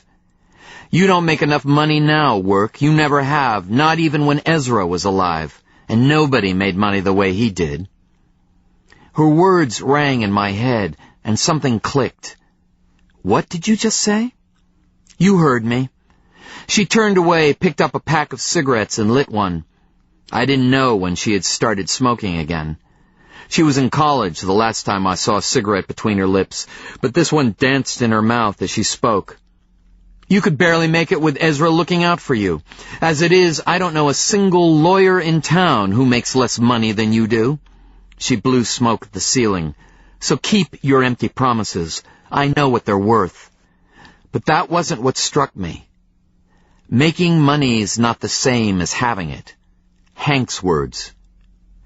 Would you say that Ezra liked making money? I asked. Or did he like having it? What are you talking about, work? What does any of that matter? He's dead. Our marriage is dead. But I was onto something. The pieces weren't in place, but something was there, and I couldn't let go of it. Money, Barbara. The achievement of it, or the possession of it? Which was more important? She blew out more smoke and shrugged as if nothing mattered anymore. Having it, she said. He didn't care about working for it. It was a tool. She was right. He depended on it. He could use it. And suddenly I knew. Not the exact combination to his safe, but I knew where to find it. And just like that, opening the old man's safe became the most important thing in my world. It was something I had to do, and I knew how to do it. I've got to go, I said. I put my hand on her arm, and she did not flinch away. I'm sorry, Barbara. She nodded and looked at the floor, more smoke writhing from her lips. We'll talk more later, I said, and picked up the keys. I stopped at the garage door and looked back. I expected her to appear different somehow, but she didn't. She looked as she always had. My hand was on the door when her voice stopped me a final time. One question, she said. What? What about your alibi, she asked. Aren't you worried about losing your alibi? For an instant our eyes locked. She let her shutters drop, and I saw into the depths of her. That's when I knew that she knew. She'd known all along. So I said the words, and with their passing, a weight seemed to fall away. And in that instant, even Barbara was untainted. You were never my alibi, Barbara. We both know that. She nodded slightly, and this time the tears came. There was a time I would have killed for you, she said, and looked back up. What was one little lie? The tears came faster, and her shoulders trembled as if finally exhausted by some invisible load. Are you going to be okay? I asked. We do what we need to do, right? That's what survival is all about. It's just a question of getting to the point where it has to be done. That's why we'll both be okay. Maybe we can part as friends. She sniffed loudly and laughed. She wiped at her eyes. Wouldn't that be something? It would, I agreed. Listen, I'll be at the office. I won't be long. When I get back, we'll talk some more. What are you going to the office for? She asked. Nothing really. I just figured something out. She gestured at the pain-filled space around us. The room, the house, maybe the entirety of our lives together. More important than this? She asked. No, I replied, lying. Of course not. Then don't leave, she said. It's just life, Barbara, and it gets messy. Not everything works out the way you want. It does if you want it badly enough. Only sometimes, I said. Then I left, closing the door on the life behind me. I started the car and turned around. The children were still in the park, tiny flashes of color as they ran and screamed. I turned off the radio, put the car in drive, and then I saw Barbara in the garage. She watched me in utter stillness, and for an instant she did look different. But then she waved at me to wait and ran light-footed to the window. Don't go, she said. I don't want it to end like this. I've got to. Damn it, work, what's so important? Nothing, I said. Nothing that concerns you. She wrapped her arms around herself and leaned over as if her stomach hurt. It's going to end badly. I know it will. Her eyes grew distant. She looked down at the park as if the sight of the children affected her too. 10 years of our lives, and it'll all be wasted, just gone. People move on every day, Barbara. We're no different. That's why it never could have worked, she said. And I heard blame in her voice. She looked down at me. You never wanted to be special, and there was nothing I could do to make you want that. You were so ready to be satisfied. You took the scraps from Ezra's table and thought you had a banquet. Ezra was chained to that table. He was no happier than I was. Yes, he was. He took what he wanted and took pleasure in taking it. He was a man that way. Are you trying to hurt me? I asked. Because this is unpleasant enough as it is. Barbara smacked her hand on the top of the car. And you think it's pleasant for me? It's not. I looked away from her then, turned my eyes down the hill to the flashes of color that stained the dark green grass. Suddenly I wanted to be away from this place, but something remained to be said, so I said it. Do you know what our problem is, Barbara? You never knew me. You saw what you wanted to see. A young lawyer from a rich family with a near-famous father, and you assumed you knew me. Who I was, what I wanted, what I cared about. You married a stranger, and you tried to turn him into someone that you recognized. For 10 years you beat me down, and I let you do it. But I could never be what you wanted. So you grew frustrated and bitter, and I grew despondent. I hid from myself, as if it would all just go away, and that makes me as bad as you. We married for the wrong reasons, a common enough mistake, and if I'd been man enough, I would have ended it years ago. Barbara's lips twisted. Your self-righteousness makes me ill, she said. You're no better than me. I don't pretend to be. Just go, she said. You're right. It's over, so just go. I'm sorry, Barbara. Save your fucking sympathy, she said, and walked back to the house. I let her go, and for that moment I seemed to float. But the absence of pain can pass as pleasure for only so long, and I still had things to do.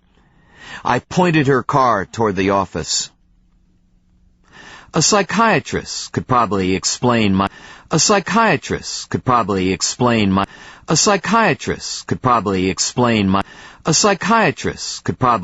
obsession with opening Ezra's safe. In tearing down his last secret, I was replacing him, assuming his power, or struggling to understand him, to outdo him. Truthfully, it was nothing that complicated. I'd worked in that building for 10 years, 13 if you counted the summer jobs during law school. During that time, my father had made no reference to the safe. We were family. We were partners. He shouldn't have kept secrets from me.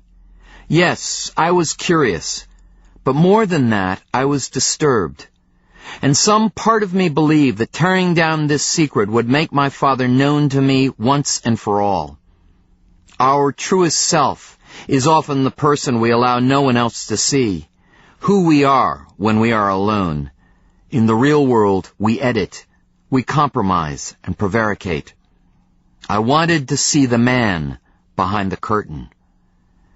For what I'd realized was this, and I should have seen it sooner. Ezra cared about having money. It was the curse of growing up dirt poor.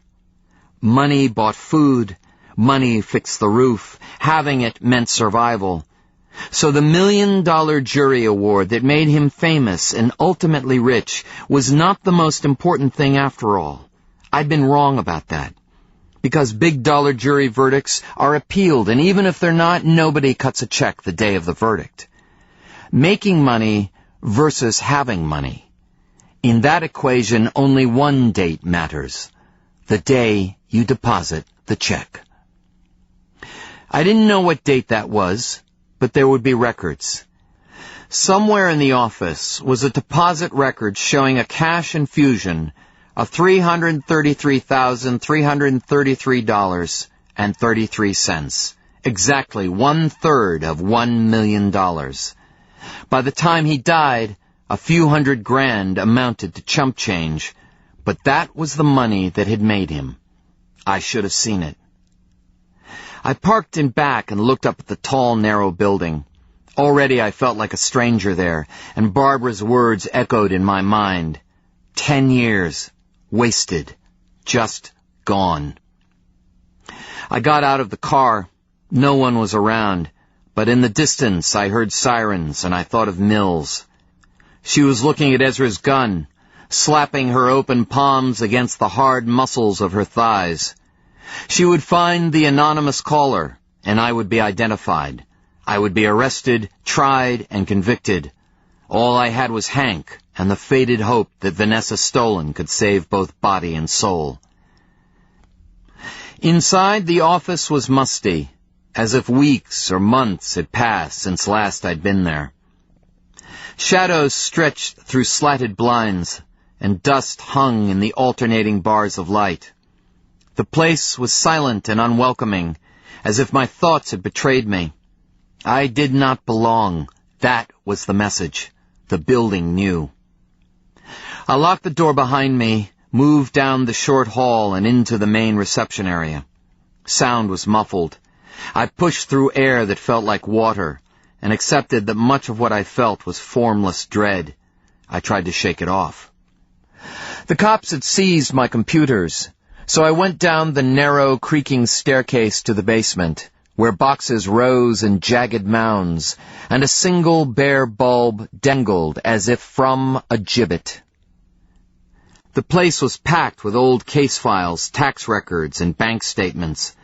I saw broken furniture, an exercise machine that dated to the 70s, and 8 different golf bags. It was a mess, and the oldest stuff was in the very back. I waded through it, trying to figure out the system. The boxes were stacked haphazardly, but were grouped together by dates, so the files from any given year would be found together, buried in a mass grave. I located what I thought would be the right year and started tearing open boxes. There was no order to it at all, which surprised me. Ezra had always been meticulous in his affairs. Files numbered in the thousands, crushed into misshapen cardboard cartons. And inside the larger boxes I found smaller containers holding monthly calendars, receipts, message slips, dried-out pens, and paper clips. There were half-used legal pads and discarded Rolodex cards. It was as if Ezra had emptied his desk every year and then started fresh with new supplies. I opened his day planner for December, saw the small exclamation point he'd placed on December 31st, and realized then why this was so different. It was a finished year, and like so much of his past, Ezra had boxed it away to be forgotten. Ezra had always cared about the future. Everything else was one step above refuse. I found what I was looking for in the bottom of the 7th box, buried beneath 1.5 feet of divorce pleadings. I recognized the well-creased spine of the thick black ledger book that Ezra had always preferred.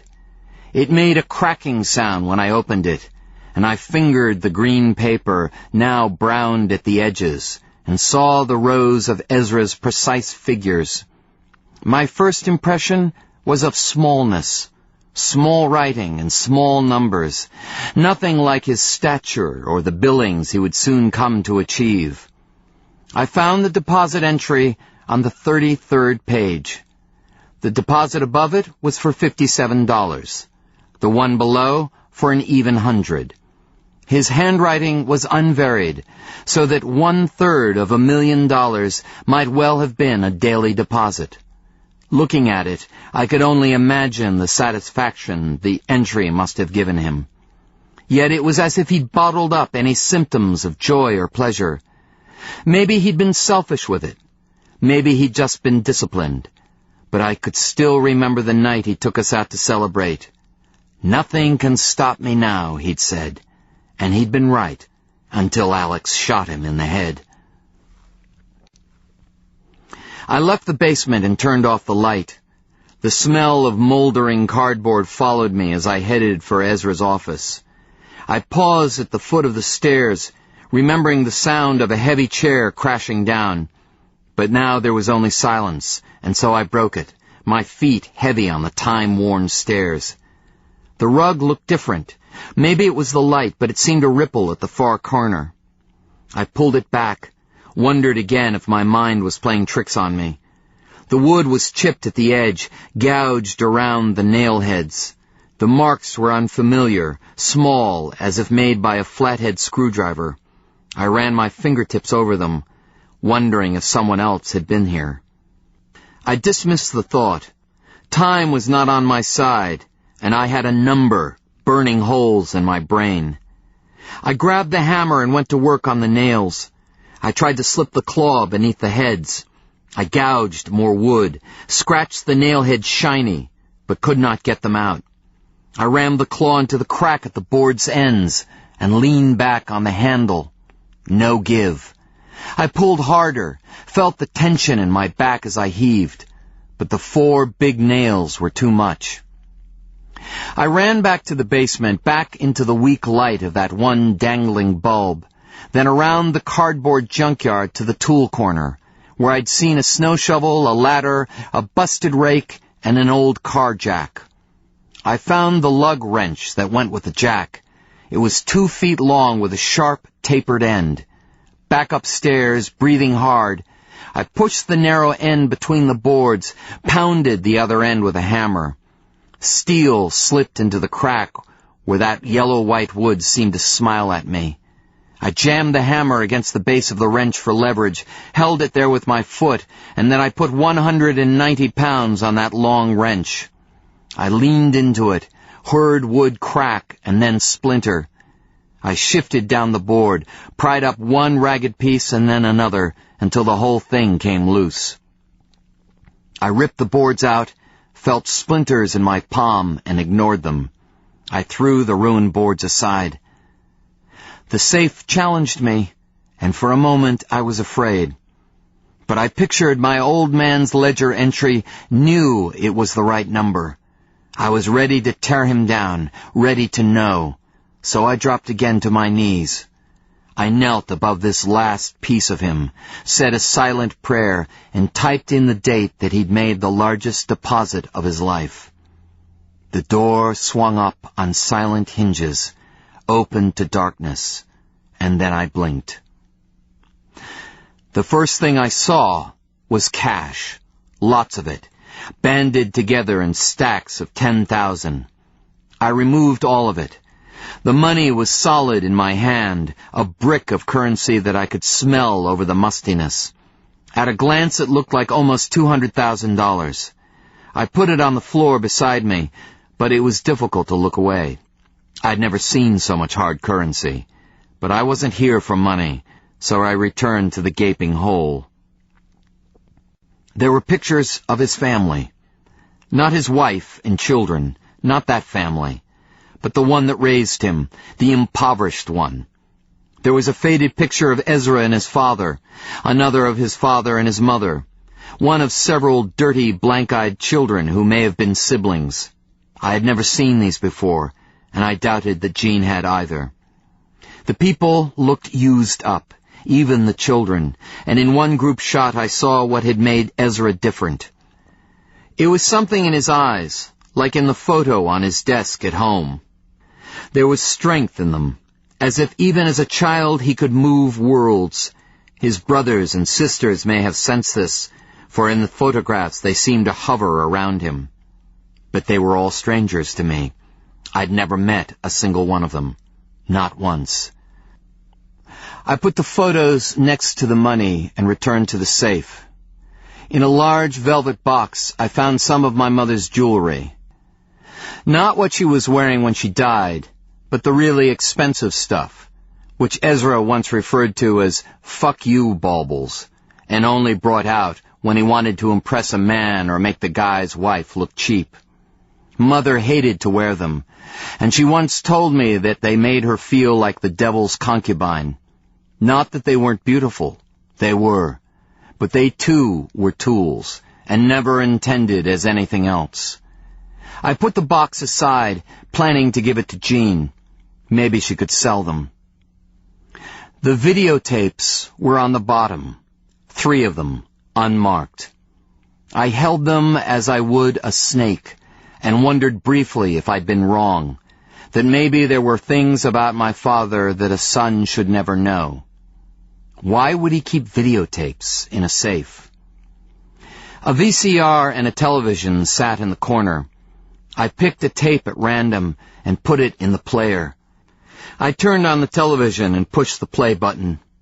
At first there was static, then a sofa, soft lights, voices. I looked at the long leather couch behind me, then back at the screen. They were the same. "I don't know, Ezra," a woman's voice somehow familiar. "Humor me." That was Ezra. I heard the sound of a gentle smack, a burst of girlish laughter. A woman's legs, long and tan. She ran past the camera, flung herself onto the couch. She was naked, laughing, and for an instant I saw a flash of white teeth and equally pale breasts. Then Ezra heaved into view, filling the screen. He shrank as he moved to the couch, but I heard him mumble something. Then her voice, "Well, come on then." Her arms above her head, face obscured. Her legs opened, the left finding the back of the curved leather couch, the right circling his waist, guiding him down. He collapsed onto her, buried her under his massive body. But I saw her legs, and she had the strength to rise up beneath him. "Oh yeah," she said, "like that. Fuck me like that." And he did, slamming her, driving her down and into the yielding leather. Narrow arms escaped from beneath him, found his back, and dragged claw marks into his skin. Watching, I felt sick, but I could not look away, because some part of me knew. It was the voice, the way her legs joined, the brief, horrible flash of teeth. I knew, and in bleak disbelief, I watched my father nail my wife to the couch. Chapter 33. The images were hammer blows. He used her, manhandled her, and her eyes, when I saw them, glowed like an animal's. There was no office, no world. It was gone, obliterated, and I could not feel the floor that rushed up to meet my knees. My stomach clenched and my mouth may have filled with bile, but if it did, I never tasted it. Every sense was overwhelmed by the one that I could forever do without. Sights no man should see, swelled and burst like rotten fruit. My wife on her back, then on her hands and knees. My father, hairy as any farm animal, grunting over her as if she too were mindless flesh and not the wife of his only son. How long, the thought found me. How long had this gone on? And then quick on its heels, how could I have missed it? And just when I could take no more, the screen went dead. I sagged into myself and waited for a collapse that never came. I was numb, staggered by what I'd seen, and by what the sight implied. Her voice, when she spoke, it shocked the hell out of me. "You nailed the boards down." I turned and saw her. She stood by Ezra's desk. I hadn't heard her come up the stairs, and so had no idea how long she'd been there. She lowered the remote control to the desk. I climbed to my feet. She looked calm, but her eyes were glazed and her lips were damp. "Do you know how many times I've tried to open that damn safe?" She sat on the edge of the desk and looked at me. Her face remained pale and her voice was equally colorless. "Late at night, usually, while you slept. It was the best thing about being married to a drunk. You were always a heavy sleeper." I knew about the tapes, of course. I shouldn't have let him do that, but he insisted. I didn't know he kept them in the safe until it was too late. Her eyes were lightless, and when she blinked, her body seemed to tilt. She looked drugged and may well have been. I didn't know her. I never had. "Too late for what?" I asked. But she ignored me. She pulled at her ear with one hand and kept the other hand behind her back. I knew then that I'd been wrong about a great many things. "It was you that night," I said. You pushed the chair down the stairs. I looked around the office. There was only one way out. Yes, Barbara said. I'm sorry about that. But I guess it was bound to happen sooner or later. I've been up here so many times. She shrugged and the gun appeared. It was in her left hand and she acted as if it weren't there. I froze at the sight of it. It was small and silver, an automatic of some kind. She used the barrel to scratch at her cheek. What's the gun for, Barbara? I tried to make my voice as non-threatening as possible. She shrugged again and looked at the gun. She tilted it this way and that, as if fascinated by the play of light along its glittering edge. Her face was slack. She was clearly not herself, and I thought she had to be stoned or mentally adrift. Something I've had for a while, she said. This town is getting so dangerous these days, especially for a woman alone at night. I knew that I was in danger, but I didn't care. Why did you kill him, Barbara? Suddenly she was on her feet, jabbing the gun in my direction, and the vacuous calm of her eyes disappeared, replaced by something entirely different. I flinched, expecting the bullet. I did that for you, she screamed. For you! How dare you question me? I did it all for you, you ungrateful bastard! I held up my hands. I'm sorry. Try to calm down. You calm down! She took 3 uneven steps toward me, holding the gun as if she meant to use it.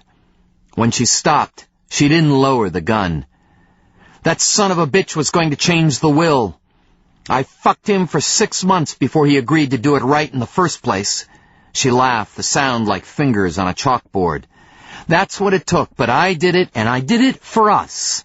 I made that happen. But he was going to undo all of that, put it back the way it was. I couldn't allow that. So don't you pretend that I never did anything for you. That's why you slept with my father? For money? Not for money. Money is $1,000 or $10,000. He'd never trust you with $15 million. He was going to leave you 3. She laughed bitterly. Just 3, can you believe it? Rich as he was? But I convinced him. He changed it to 15. I did that for you. You didn't do it for me, Barbara. The gun began to shake in her hand, and I saw her fingers whiten where she gripped it. You don't know me. Don't pretend that you know me, or what I've been through. Knowing that the tapes were here, knowing what it would mean if somebody else found them. Can you put the gun down, Barbara? It's not necessary. She didn't respond, but the barrel drifted lower until it pointed at the floor. Barbara's eyes followed it, and she seemed to slump. For an instant I dared to breathe, but when her face came up, her eyes sparkled. But then you started seeing that country whore again. Vanessa didn't have anything to do with us, I said. The gun came up and Barbara screamed, That bitch was trying to steal my money. I had a horrible revelation. What did you do to her? You were going to leave me. You said so yourself. But that had nothing to do with her, Barbara. That was about us. She was the problem with us. Where is she, Barbara? She's gone. That's all that matters. Inside, I felt something tear. Vanessa was the only reason I had left for living. So I said what was on my mind. I've slept with you enough times to know when you're faking. This time, I stepped toward her. My life was over. I had nothing. This woman had taken everything, and I let my anger build. I gestured at the blank screen, but in my mind I still saw her and the way she screamed. You loved it. You loved fucking him. Was he that good? Or did you just like the idea of hurting me? Barbara laughed and the gun came up. Oh, now you're a man. Now you're a tough guy. Well, let me tell you. Yes, I loved it. Ezra knew what he wanted and knew how to get it. He had power. I don't mean strength. I mean power. Fucking him was the biggest rush I ever had. Her top lip curled. coming home to you was a joke. I saw something in her face and had another revelation. He dumped you, I said. He liked having sex with you because of the power he held. He controlled you, manipulated you. But then he realized that you liked it, and once that happened, he got bored. So he dumped you. That's why you shot him. I was right. I knew that I was.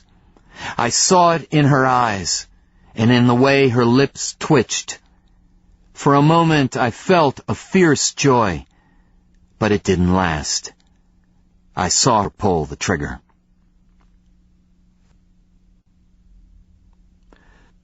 Chapter 34. I dreamed again of contentment, of green fields, the laughter of a small girl, and Vanessa's cheek pressed softly against my own. But dreams are fickle deceivers, and they never last. I caught a final fleeting glimpse of cornflower eyes and heard a voice so faint it must have crossed oceans. And then the pain hit with such ferocity that I knew I was in hell. Fingers peeled back my eyelids, and red light was everywhere, beating at the world. Hands ripped at my clothes, and I felt metal against my skin. I struggled, but bone-white fingers forced me down and bound me.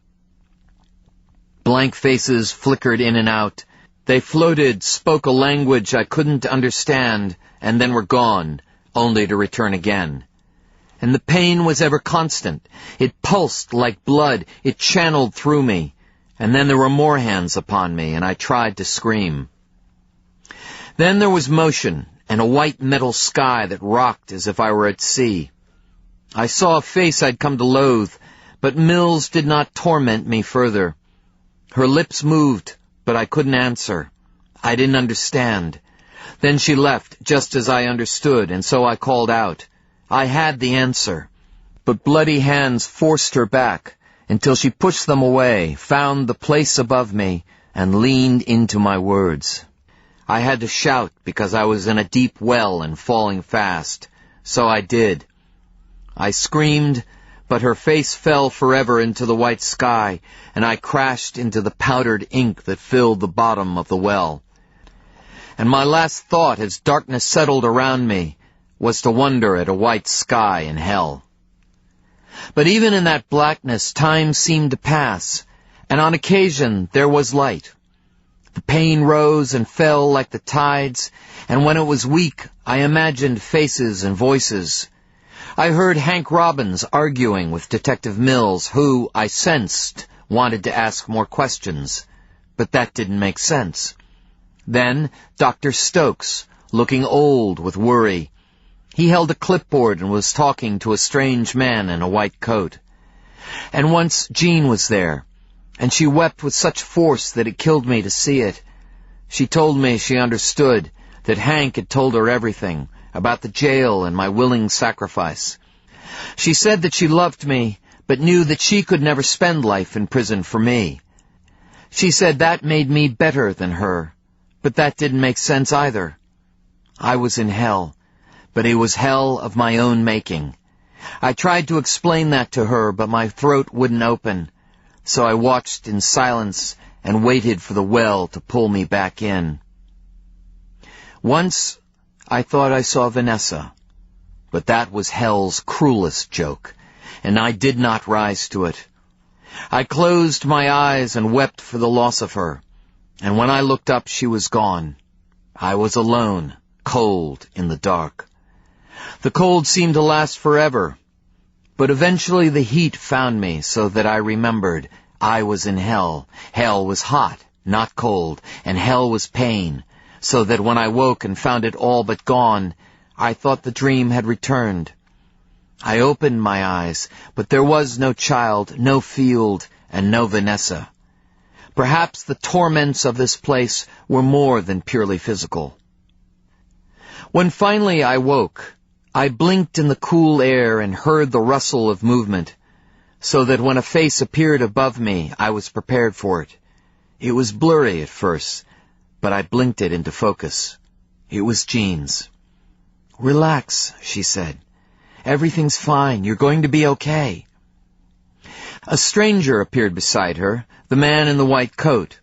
He had dark features and a beard that glistened as if oiled. "My name is Dr. Youssef," he said. "How do you feel?"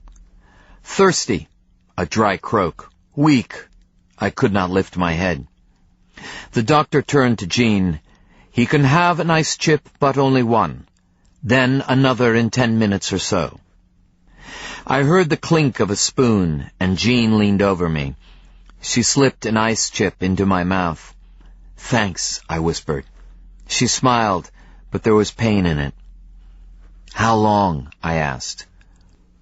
4 days, the doctor replied. "In and out. You're lucky to be alive." 4 days. He patted me on the arm. "You'll recover. It'll hurt, but you'll get there. We'll put you on solid foods as soon as you feel up for it. Once your strength returns, you'll start physical therapy. It won't be long before you're out of here." "Where am I?" "Baptist Hospital, Winston-Salem." "What about Barbara?" I asked. "Your sister can tell you anything you want to know. Just take it easy. I'll be back in an hour." He turned to Jean. "Don't tire him. He'll be weak for some time yet." Jean reappeared at the bedside. Her face was swollen, the flesh around her eyes as dark as wine. "You look tired," I said. She smiled wanly. "So do you." "It's been a tough year," I said, and she laughed and turned away. When she looked back, she was crying. "I'm so sorry, Work." Her words broke, and the edges seemed to cut her. Her face reddened and her eyes collapsed. The tears devolved into sobs. "For what?" "For everything," she said, and the words I knew were a plea for forgiveness. "For hating you." Her head bowed, and with terrible effort I reached for her. I found her hand and tried to squeeze it. "I'm sorry, too," I whispered. I wanted to say more, but my throat closed again, and for a long time we shared a bittersweet silence. We shared a bittersweet silence. We shared a bittersweet silence. We shared a bittersweet silence. She held my hand with both of hers, and I stared at the top of her head. We couldn't go back to the way it had been for us. That place was a garden overgrown. But looking at her, I felt as close to our childhood as I ever had. And she felt it too, as if we'd reached back to a time when apologies mattered and do-overs were a simple word away. I saw it in her eyes when she looked up. "Did you see all your flowers?" she asked with a timid, brittle smile. I looked past Jean and saw the room for the first time. Flowers were everywhere, dozens of vases with cards. "Here's a card from the local bar. Every lawyer in the county signed it." She handed me an oversized card, but I didn't want it. I still saw the way they'd looked at me in court, the ready condemnation in their eyes. "What about Barbara?" I asked. And Jean put the card unopened and unread back on the table. Her eyes moved over the room, and I was about to repeat the question. "Are you sure you're ready to talk about this?" she asked. "I have to," I said. "She's been arrested." I exhaled a mixture of relief and despair. Part of me hoped that her betrayal had been the dream. "How?" I asked. "Mills found you. You'd been shot twice, once in the chest and once in the head." Her eyes drifted upward, and I touched my head. It was bandaged. "The one in your chest went through a lung. The head shot just grazed you." At first she thought you were dead. You almost were. She called the paramedics, and they transported you to Rowan Regional. Eventually, you were brought here. "But what about Barbara?" "You were conscious in the ambulance. You managed to tell Mills who'd shot you. She arrested Barbara 2 hours later." Jean's voice trailed off, and she looked away. "What?" I asked. I knew there was more. "She was having a late lunch at the country club, as if nothing had happened." Her hand settled onto mine. I'm sorry, work. What else? I had to move on. I could see her so clearly, sipping white wine, a fake smile plastered to her face. Lunch with the girls. They found the gun at your house, hidden in the basement, along with a lot of money and Mother's jewelry. I'm surprised Mills doesn't think I put them there and shot myself. I could not keep the bitterness from my voice. She feels terrible, work. She's been here a lot, and she's not afraid to admit her mistake. She wanted me to tell you she was sorry. Mills said that? And she left something for you. Jean got up and walked across the room. When she came back, she held a stack of newspapers. Most are local, some are from Charlotte. You look good in print. Mills even made a public apology. She picked the top copy off the stack. I saw a picture of Barbara being led from a police cruiser. She was cuffed, trying to hide her face from the cameras. Put it down, I said. Okay. She dropped the papers onto the floor by the bed, and I closed my eyes. The picture of Barbara brought it all back, the pain and betrayal. For a moment I could not speak. When I finally looked at Jean, her eyes were veiled, and I wondered what she was seeing. Do you know? I asked. About Barbara and Daddy? I nodded. Yes, I know. And don't you dare apologize. I closed my mouth. Nothing I could say would make it go away. It was a part of us now, as much his legacy as the color of my hair. He was a horrible man, Jean. But now he's gone, so let that be an end to it. I agreed, even though I knew there would never be an end to it. His presence among us lingered, like the smell of something dead but unburied. Would you like some more ice? Jean asked. That would be nice. She fed me the ice, and as she hovered there, I saw the fresh scars on her wrists. They were tight and pink, as if the skin had stretched too tightly over the veins. To better protect them, perhaps. I didn't know. With Jean, I never did. But I hoped, and I thought that maybe it was not too late to pray. I'm fine, she said, and I realized that I'd been staring. Are you really? She smiled and sat back down. You keep saving my life, she said. There must be some value in it. Don't joke, Jean. Not about this. She sighed, leaned back, and for a moment I feared I had pushed too hard. The line between us had grown vague, and I didn't want to step over it. But when she spoke, there was no resentment, and I realized that she was taking her time and wanted me to understand. I feel like I've come through a long, dark tunnel, she said. It doesn't hurt to stand straight anymore, like something's let go inside of me. She clenched her hands in front of her stomach, and then opened them, a 10-petaled rose. It's hard to explain, she said, but I thought I understood. Ezra was gone. Maybe that brought closure. Maybe not. But it was not my place to fix Jean. That was a truth I'd come to understand.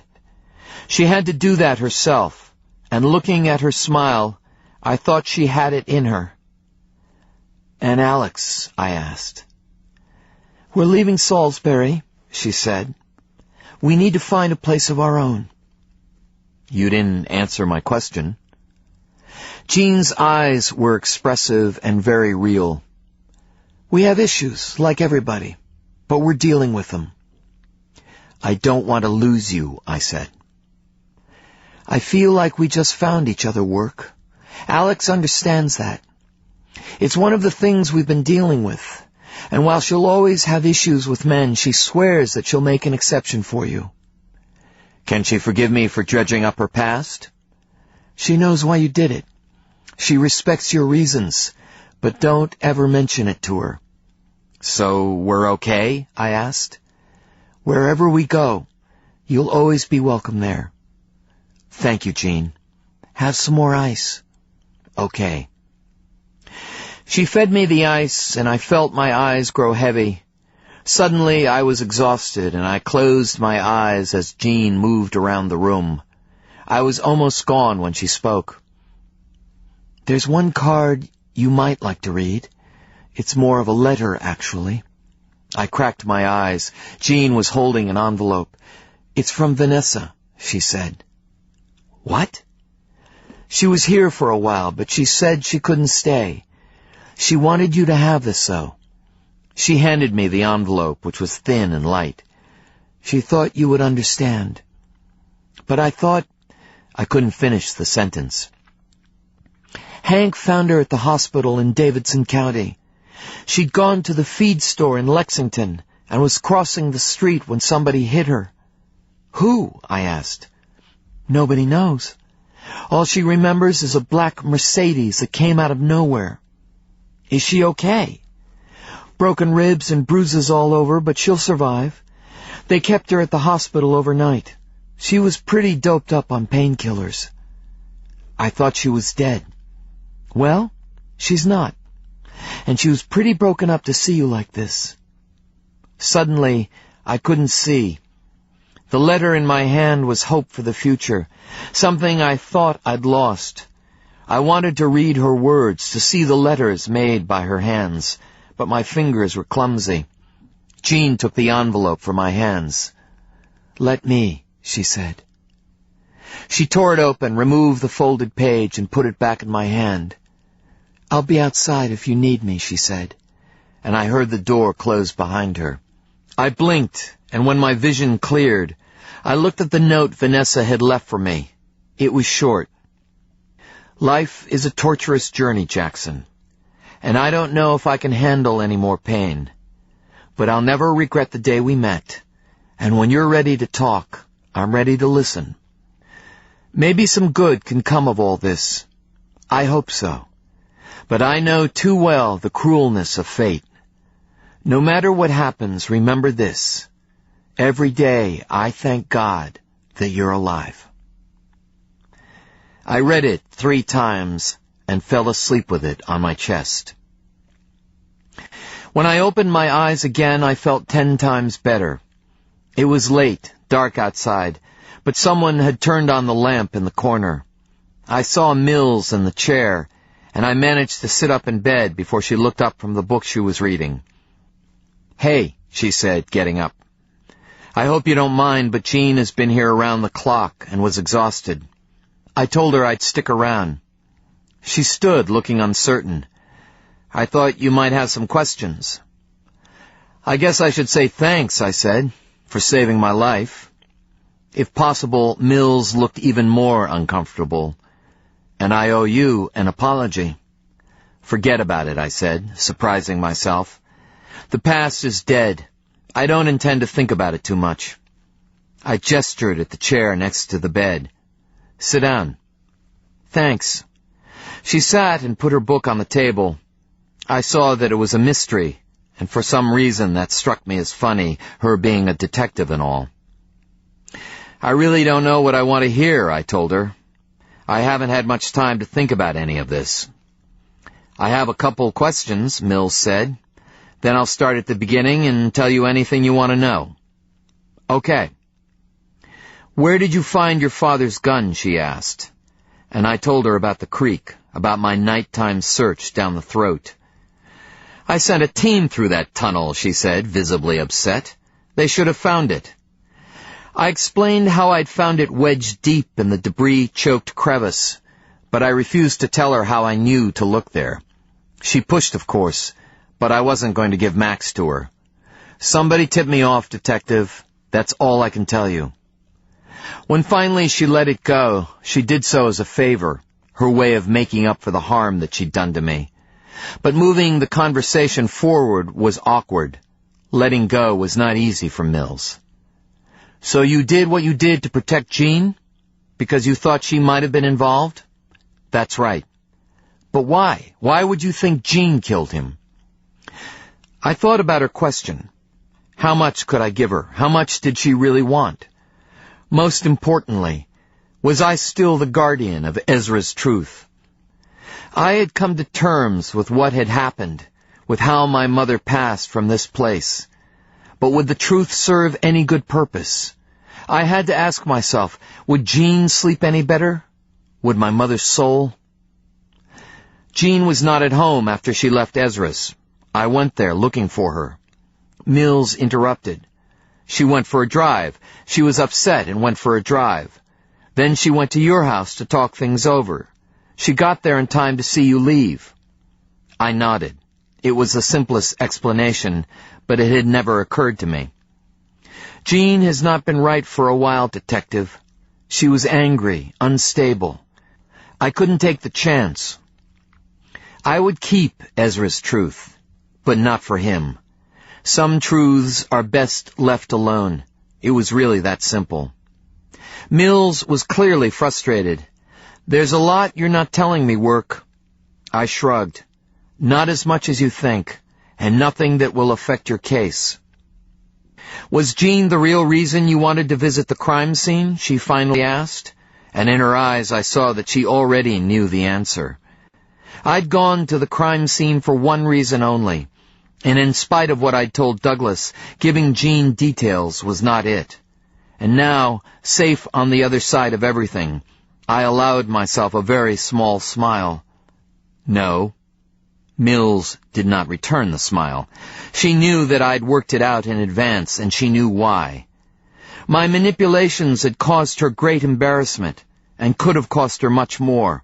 The case, her reputation, her job. But I saw that she understood. I'd gone to the crime scene for one very specific reason, to hamper my eventual prosecution. I'd been willing to take the fall for Jean, but I hadn't wanted to go to prison unless I was forced to. I'd figured that if it went to trial, I could use my presence at the crime scene to confuse the issue. Maybe hang the jury, maybe get an acquittal. While no guarantee, it had been something. I had to do it, I said to her. When Ezra never came back, I eventually figured out that he had to be dead. I thought that Jean had done it. I couldn't let her go to jail. I paused, thinking about Ezra's long absence and the dark thoughts that haunted me during that time. I had 18 months to think about things. You had it planned out. From that first day when Douglas called you into his office, the day we found his body. That's why you pushed Douglas to let you on to the crime scene. Plan is too big a word. I just figured that it couldn't hurt. You know what I think, she asked. I think you're a better lawyer than Ezra ever gave you credit for. I'm no lawyer, I said, but Mills didn't seem to hear me. You're a good brother, too. I hope Jean knows what you were willing to do for her.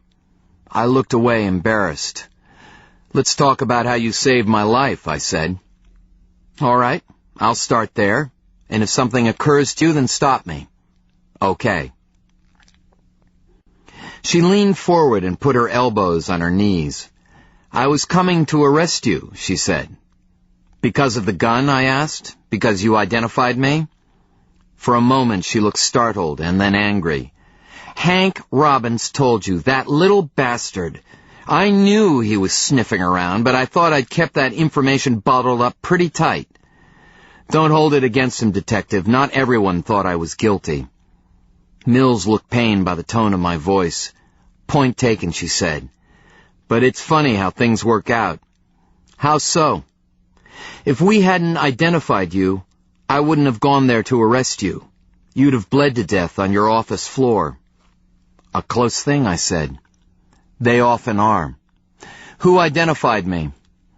Just some guy out fishing. He was about 100 feet upriver, sitting on an old bucket and waiting for something to bite. He didn't want to identify himself because he'd been drinking all night and didn't want his wife to know. A bad witness, I said, wondering if he had also witnessed my despair, seen the barrel pressed so hard under my chin. I tried to read Mills to see if she knew, but she was inscrutable. A bad witness, she agreed, her eyes shifting away from my face, and I knew that she knew. And Barbara? I tried to keep my face straight, my voice level, but it was hard. For good or bad, I'd spent 10 years of my life with her. I couldn't pretend this wasn't killing me. We arrested her at the country club. She was poolside, having lunch with some of her friends. Glenna Worcester? I asked. Yeah, she was there. Glenna Worcester has a black Mercedes. So? Vanessa Stolen was run down by a black Mercedes. Suddenly Mills was a cop again. Do you think Ms. Worcester was responsible? Do I think she would put herself at risk to help one of her friends? No. Their friendship was a parasitic thing. Barbara used Glenna for her prestige, and Glenna used Barbara like a dish rag. What I do believe is that Barbara wanted Vanessa out of the way, and she was too smart to use her own car. Do you think Ms. Worcester could have been aware of this? I think it can't hurt to ask. I intend to, Mills said. The thought of Glenna Worcester trying to deal with Detective Mills made me smile. I wish I could be there, I said. You don't care for Ms. Worcester? No, I don't. Then I won't go easy on her, Mills said in total seriousness. Will you let me know? I will. Then let's get back to Barbara, I said. At first she acted tough, angry. But by the time the cuffs went on, she was crying. Mills showed me her teeth, and I recognized her animal grin. I enjoyed that part. You always do. Do you want me to apologize again? No, I said. Go on. I've spent a lot of time with your wife. Interrogating her? Discussing things, Mills said. And she refused to confess. She said I'd made a grave mistake. She threatened to sue. The same innocent act I've seen 100 times. But then she learned that you were alive, and something in her seemed to break. She confessed? I asked. Mills shifted in her seat. That's not exactly what I meant. What then? I mean, she broke. She's incoherent. I tried to absorb this. Is it an act? Mills shrugged. We'll see, but I doubt it. Why? She babbles. She lets things out, little pieces of information no sane person would tell the cops. We've pieced it together from what she said. The will, her affair with Ezra, and we found the tapes along with the money and the jewelry. I hesitated, but I had to ask. Is that common knowledge? Her and Ezra? I'm afraid so. A silence stretched between us as I thought about what Mills had said. Eventually she broke it. Frankly, I'm surprised she didn't destroy the tapes. They were pretty damning. She loved him, I said. In some sick, twisted way I'll never understand, but she did. In my mind I saw her face and the way her eyes seemed to glow. It takes all kinds, I guess. I thought back to the night this all started, the night my mother died. So it was Barbara who called Ezra that night, after we left the hospital. Actually, it was Alex. My jaw may have dropped, but Mills continued evenly. She knew about the fight between Jean and your father. She knew what it was about. She called Ezra. She offered to leave town for $50,000. She said she would disappear, leave Jean alone. The mall is next to the interstate. She told him to meet her in the parking lot with the cash. She'd get on the road and leave Salisbury forever. I believe he went to the office for the cash, his gun too, probably. Then he paid her off, and she left. That was the last time anybody saw him alive, except for Barbara, of course. I can't believe Alex would do that. Take his money, leave Jean. None of that makes sense to me. She didn't spend the money. She didn't want it, not like any other person would. She just wanted to show Jean the kind of person her father was. She wanted to drive them apart, and it would have worked too, I bet, but it wasn't necessary. Ezra disappeared, and that was that. Alex had what she wanted, namely my sister. Free and clear, Mills said. Except for me, I thought. So after Alex left, did he call Barbara, or did she call him?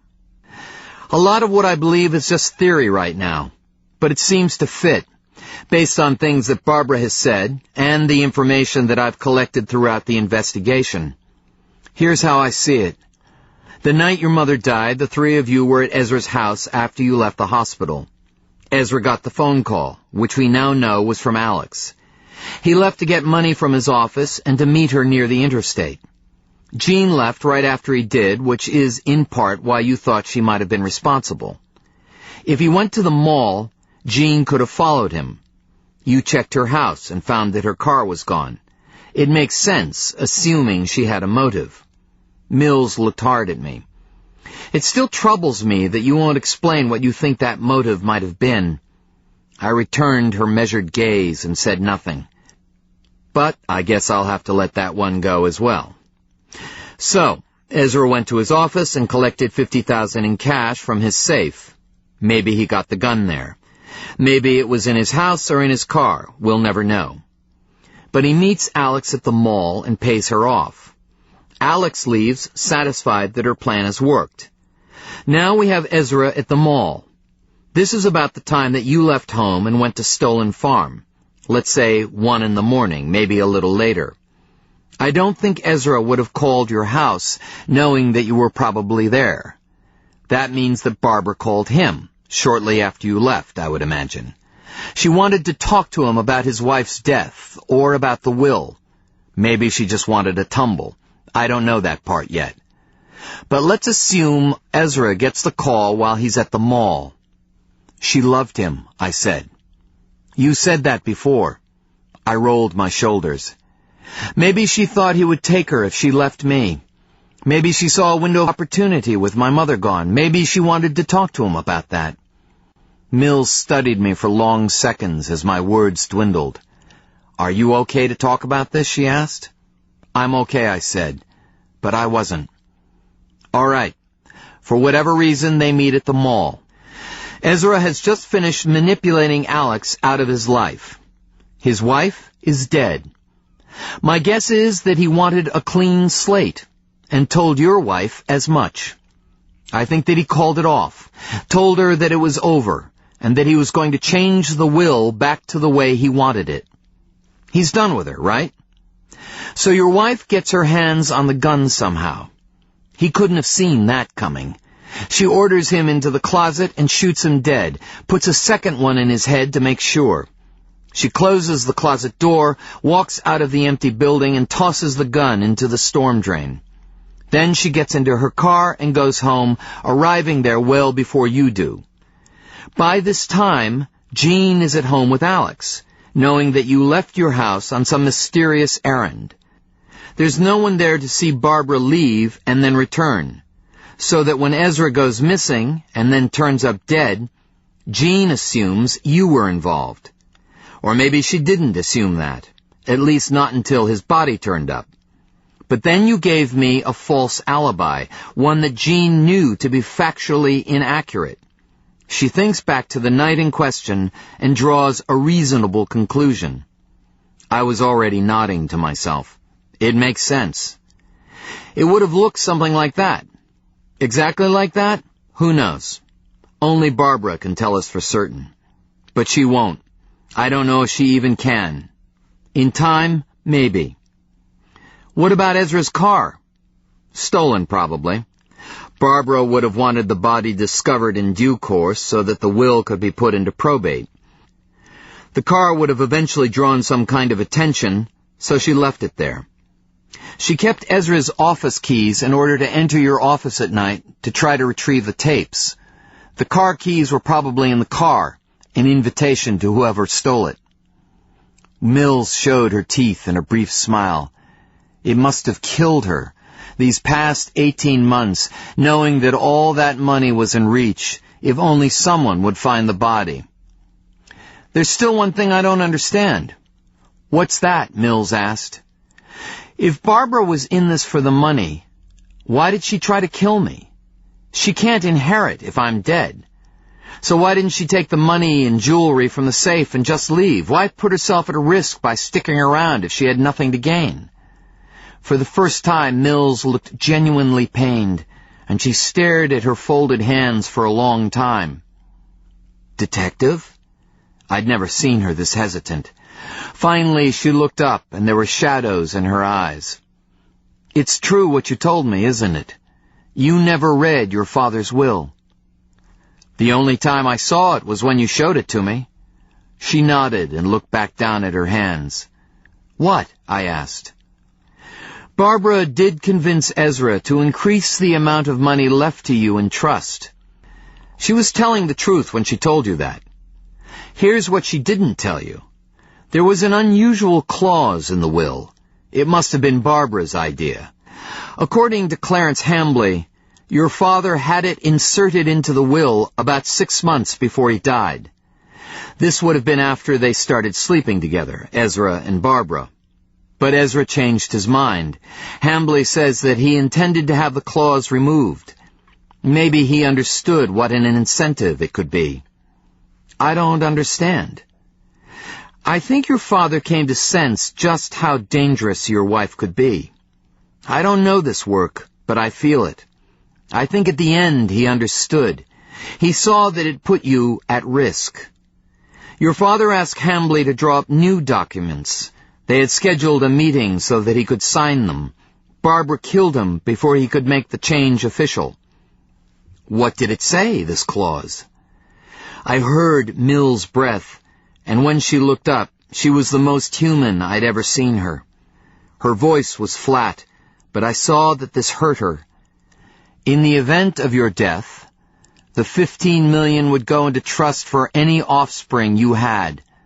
Barbara would be the executor of that trust and would have almost unlimited discretion in how to use the money." "I don't understand," I said. But then I did. "Barbara's pregnant," I said. Mills could barely look at me. "She was pregnant, Work. She miscarried yesterday."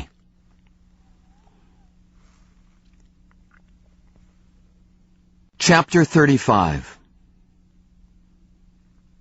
Douglas stopped by once. He hung in the door until I saw him, then offered a smile that played more like a grimace. The skin was loose beneath his eyes and under his chin. He looked like hell.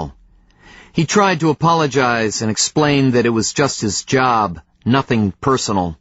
But he shied from my eyes, and unlike Mills, he didn't mean a word he said. He didn't mean a word he said. He didn't mean a word he said. He'd his teeth into me and liked the taste of it. I'd seen it in court and in the way he smiled when the bailiffs put the cuffs back on me. Any regret was born of embarrassment and the knowledge that another election was just around the corner.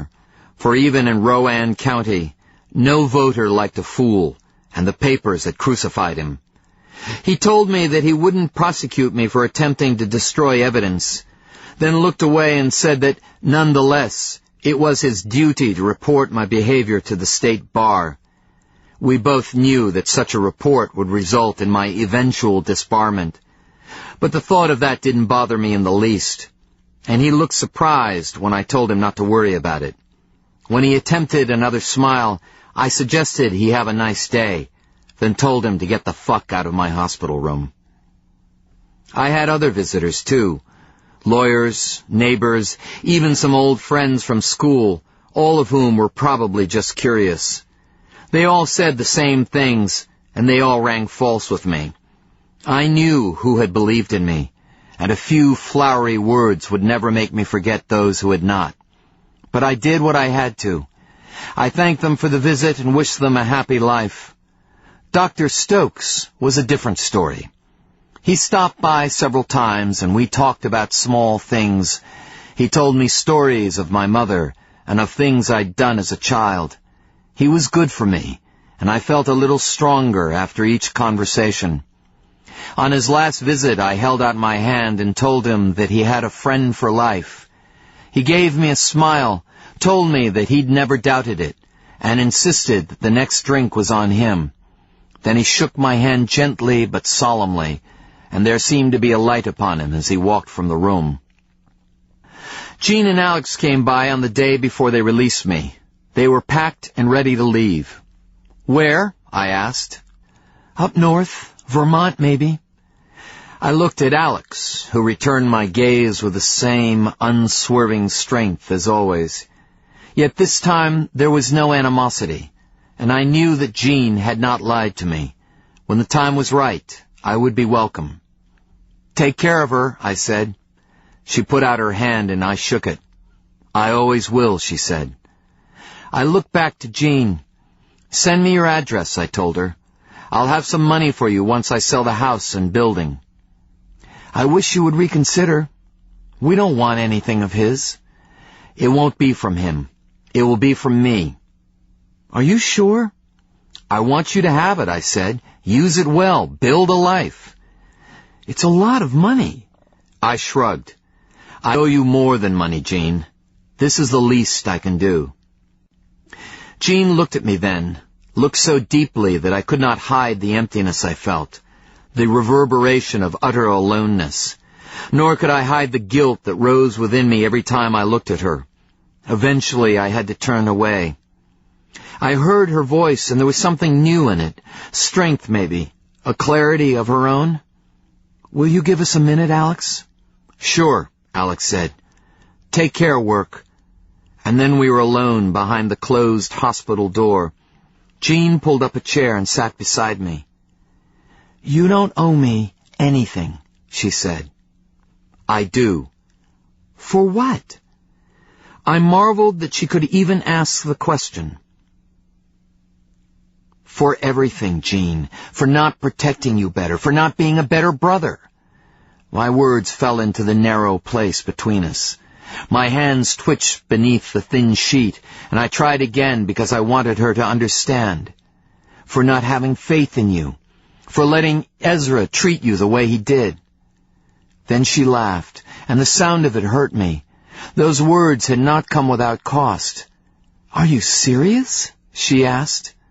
"I'm serious." The smile fell from her face. She settled back into her chair and studied me with overly moist eyes. But she wasn't on the verge of tears, far from it. "Let me ask you a question," she said. "Okay." "And I want you to think about it before you answer." "All right." "Why do you think he brought you into the practice?" "What?" "Why did he encourage you to go to law school? Why did he give you a job?" I did like she'd asked. I thought about it before I answered. "I don't know," I finally said. "I've never thought about it before." "Okay. Another question. Was there a time when your relationship with him changed? And I'm talking about a long time ago." "Do you mean like childhood?" "I mean exactly like childhood." "We used to be close." "And that stopped when?" "Look, Jean, what's the point of all this? When did it change?" "I don't know, all right? I don't know." Jesus, work, you can be really dense sometimes. "It changed overnight. It changed on the day we jumped for Jimmy. Before that, you were a chip off the old block. But then you went into that creek. After that, everything changed between you. I never understood why, not then. But I've thought about it, and I think I do now." I didn't want to hear any more. The truth was too ugly. It never shut up, and this is what it said. It said that my father sensed something different about me after that day. He felt the change and knew to be ashamed of me, even if he didn't know exactly why. It said that he could never respect me after that. He smelled my degradation like old garbage, and so he turned away. Even now I know that he died despising me. I finally looked at my sister, expecting to see some small shadow of the same emotion. "You know?" I asked. "You started that day a boy, work. Ezra's little boy, a reflection of him, perhaps, but no more than that. Something he could look down on with vague pride, point to and say, 'That's my son, that's my boy.' But you came out of that hole a man, a hero, a person everyone looked up to. And he couldn't handle that. You were the center of attention, not him, And he hated that, hated it enough to grind you down and keep you down, so that you would never surpass him like that again. That's when it changed for you, and that's why it changed. I don't know, Jean. How many grown men do you think would have gone down that hole all alone?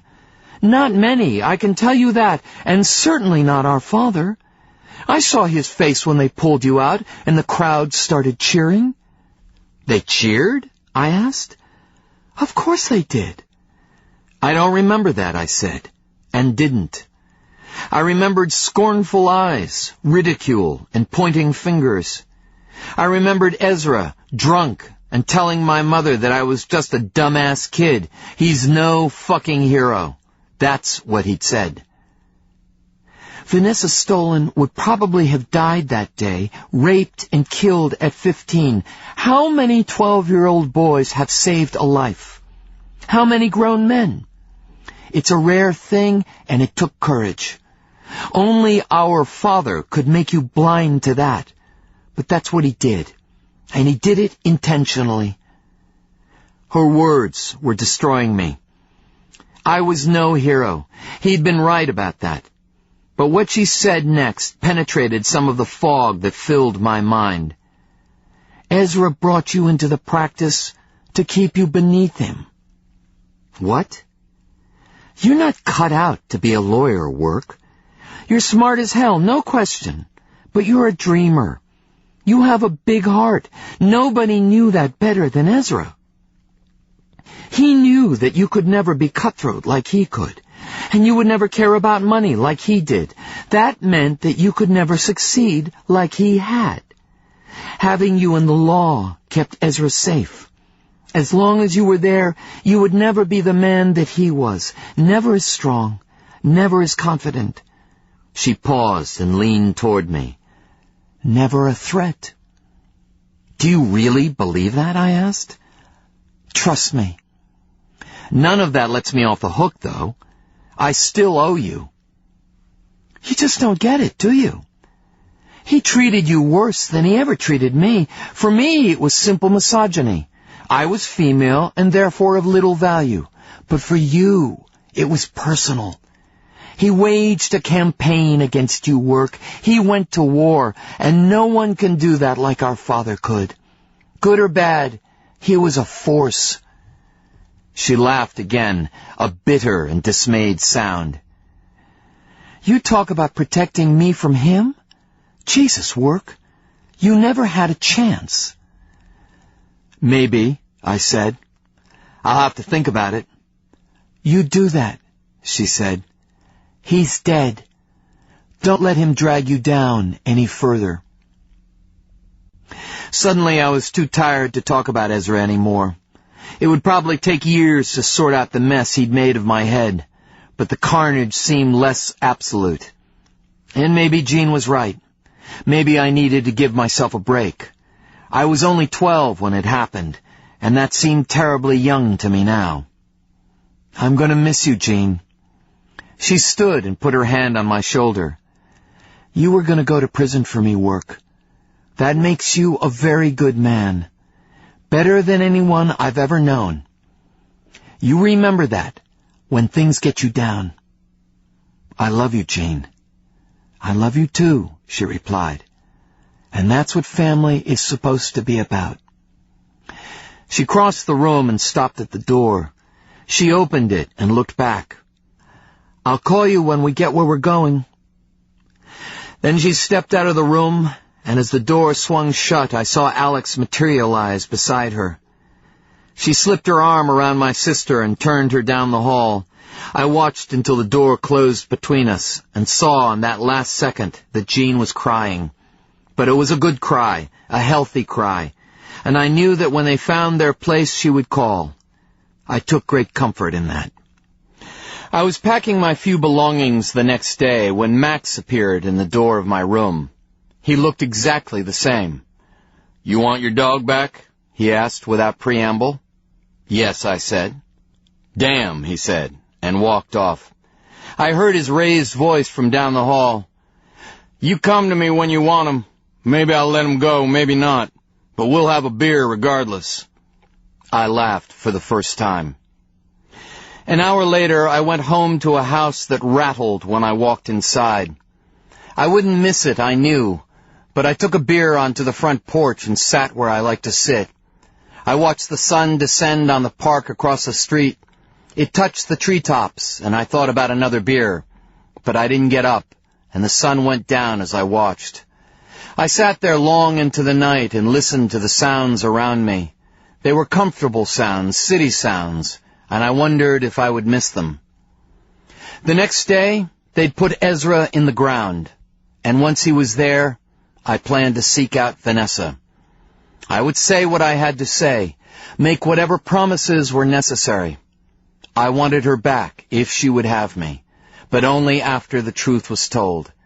If I had to beg, I would. That was the curse of clarity, and the price I would happily pay. For I saw things now like I never had before.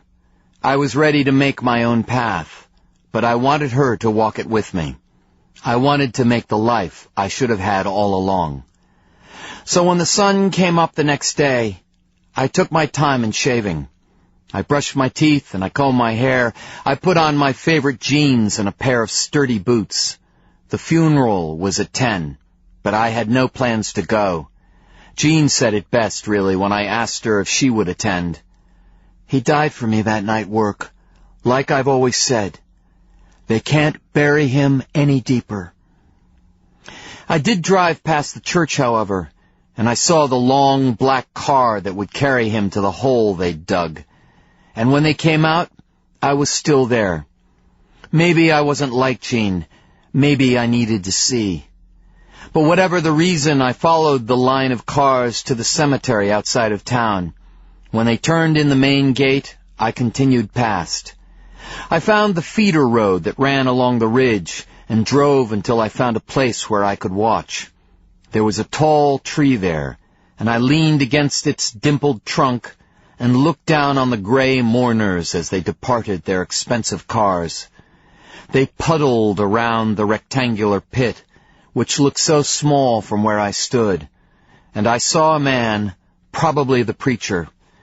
He held out his arms as if for silence, but his words were lost in a sudden wind, which was just as well, for what could he say to make it right for me? I stayed until they shoveled in the dirt, and when all were gone, I walked down to look upon the settling mound.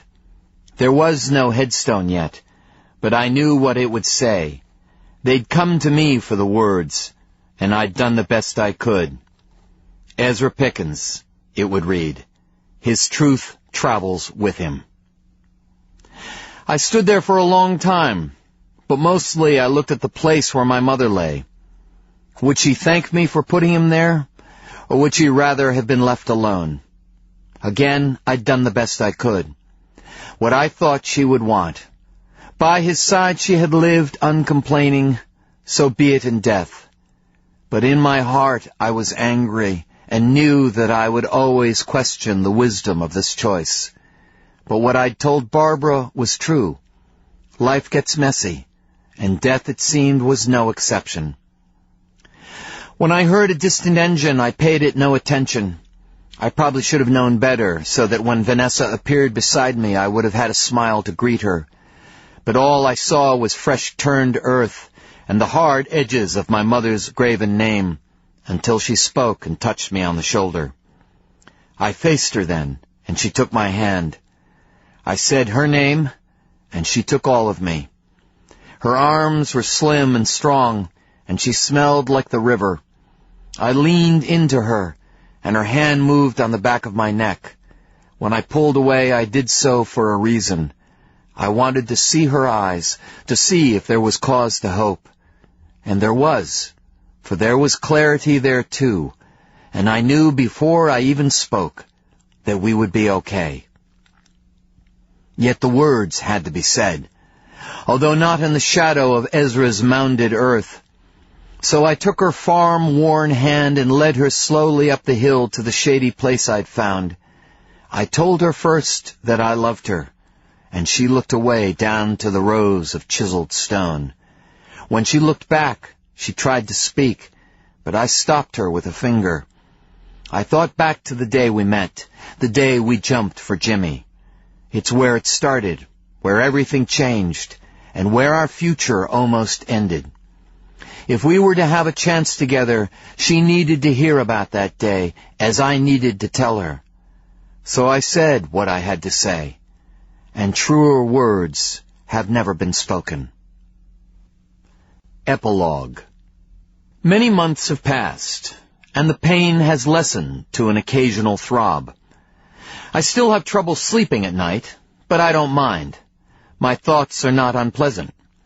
I keep Vanessa's letter in the drawer of my bedside table, and I read it from time to time, usually at night.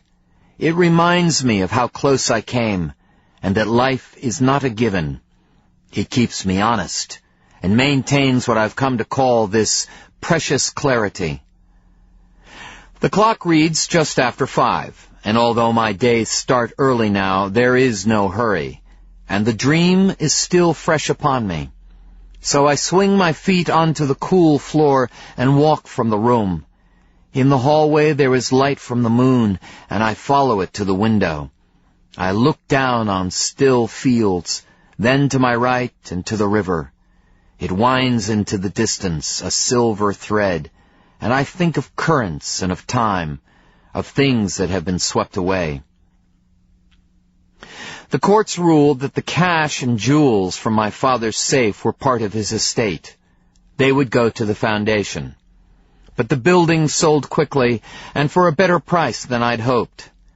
In the end, I sent over $800,000 to Jean, and she used it to purchase a cabin on the wooded shores of Lake Champlain. I've not visited yet. Still too soon, Jean told me. The world's still too entirely theirs. But we are talking about Christmas. Maybe. As for my share of the money, I used it as best I could. I restored the aging farmhouse, bought a decent tractor, and acquired the adjacent 200-acre parcel. It is good land with rich soil and a bold stream. I also have my eye on 80 acres that borders to the south, but the sellers know my ambitions, and their price is still too high. But I can be patient. I hear the door swing open behind me and smile in spite of myself. She only wakes when I find my way to this window. It's as if she knows I'm here and rises to join me in looking down on this garden we've made.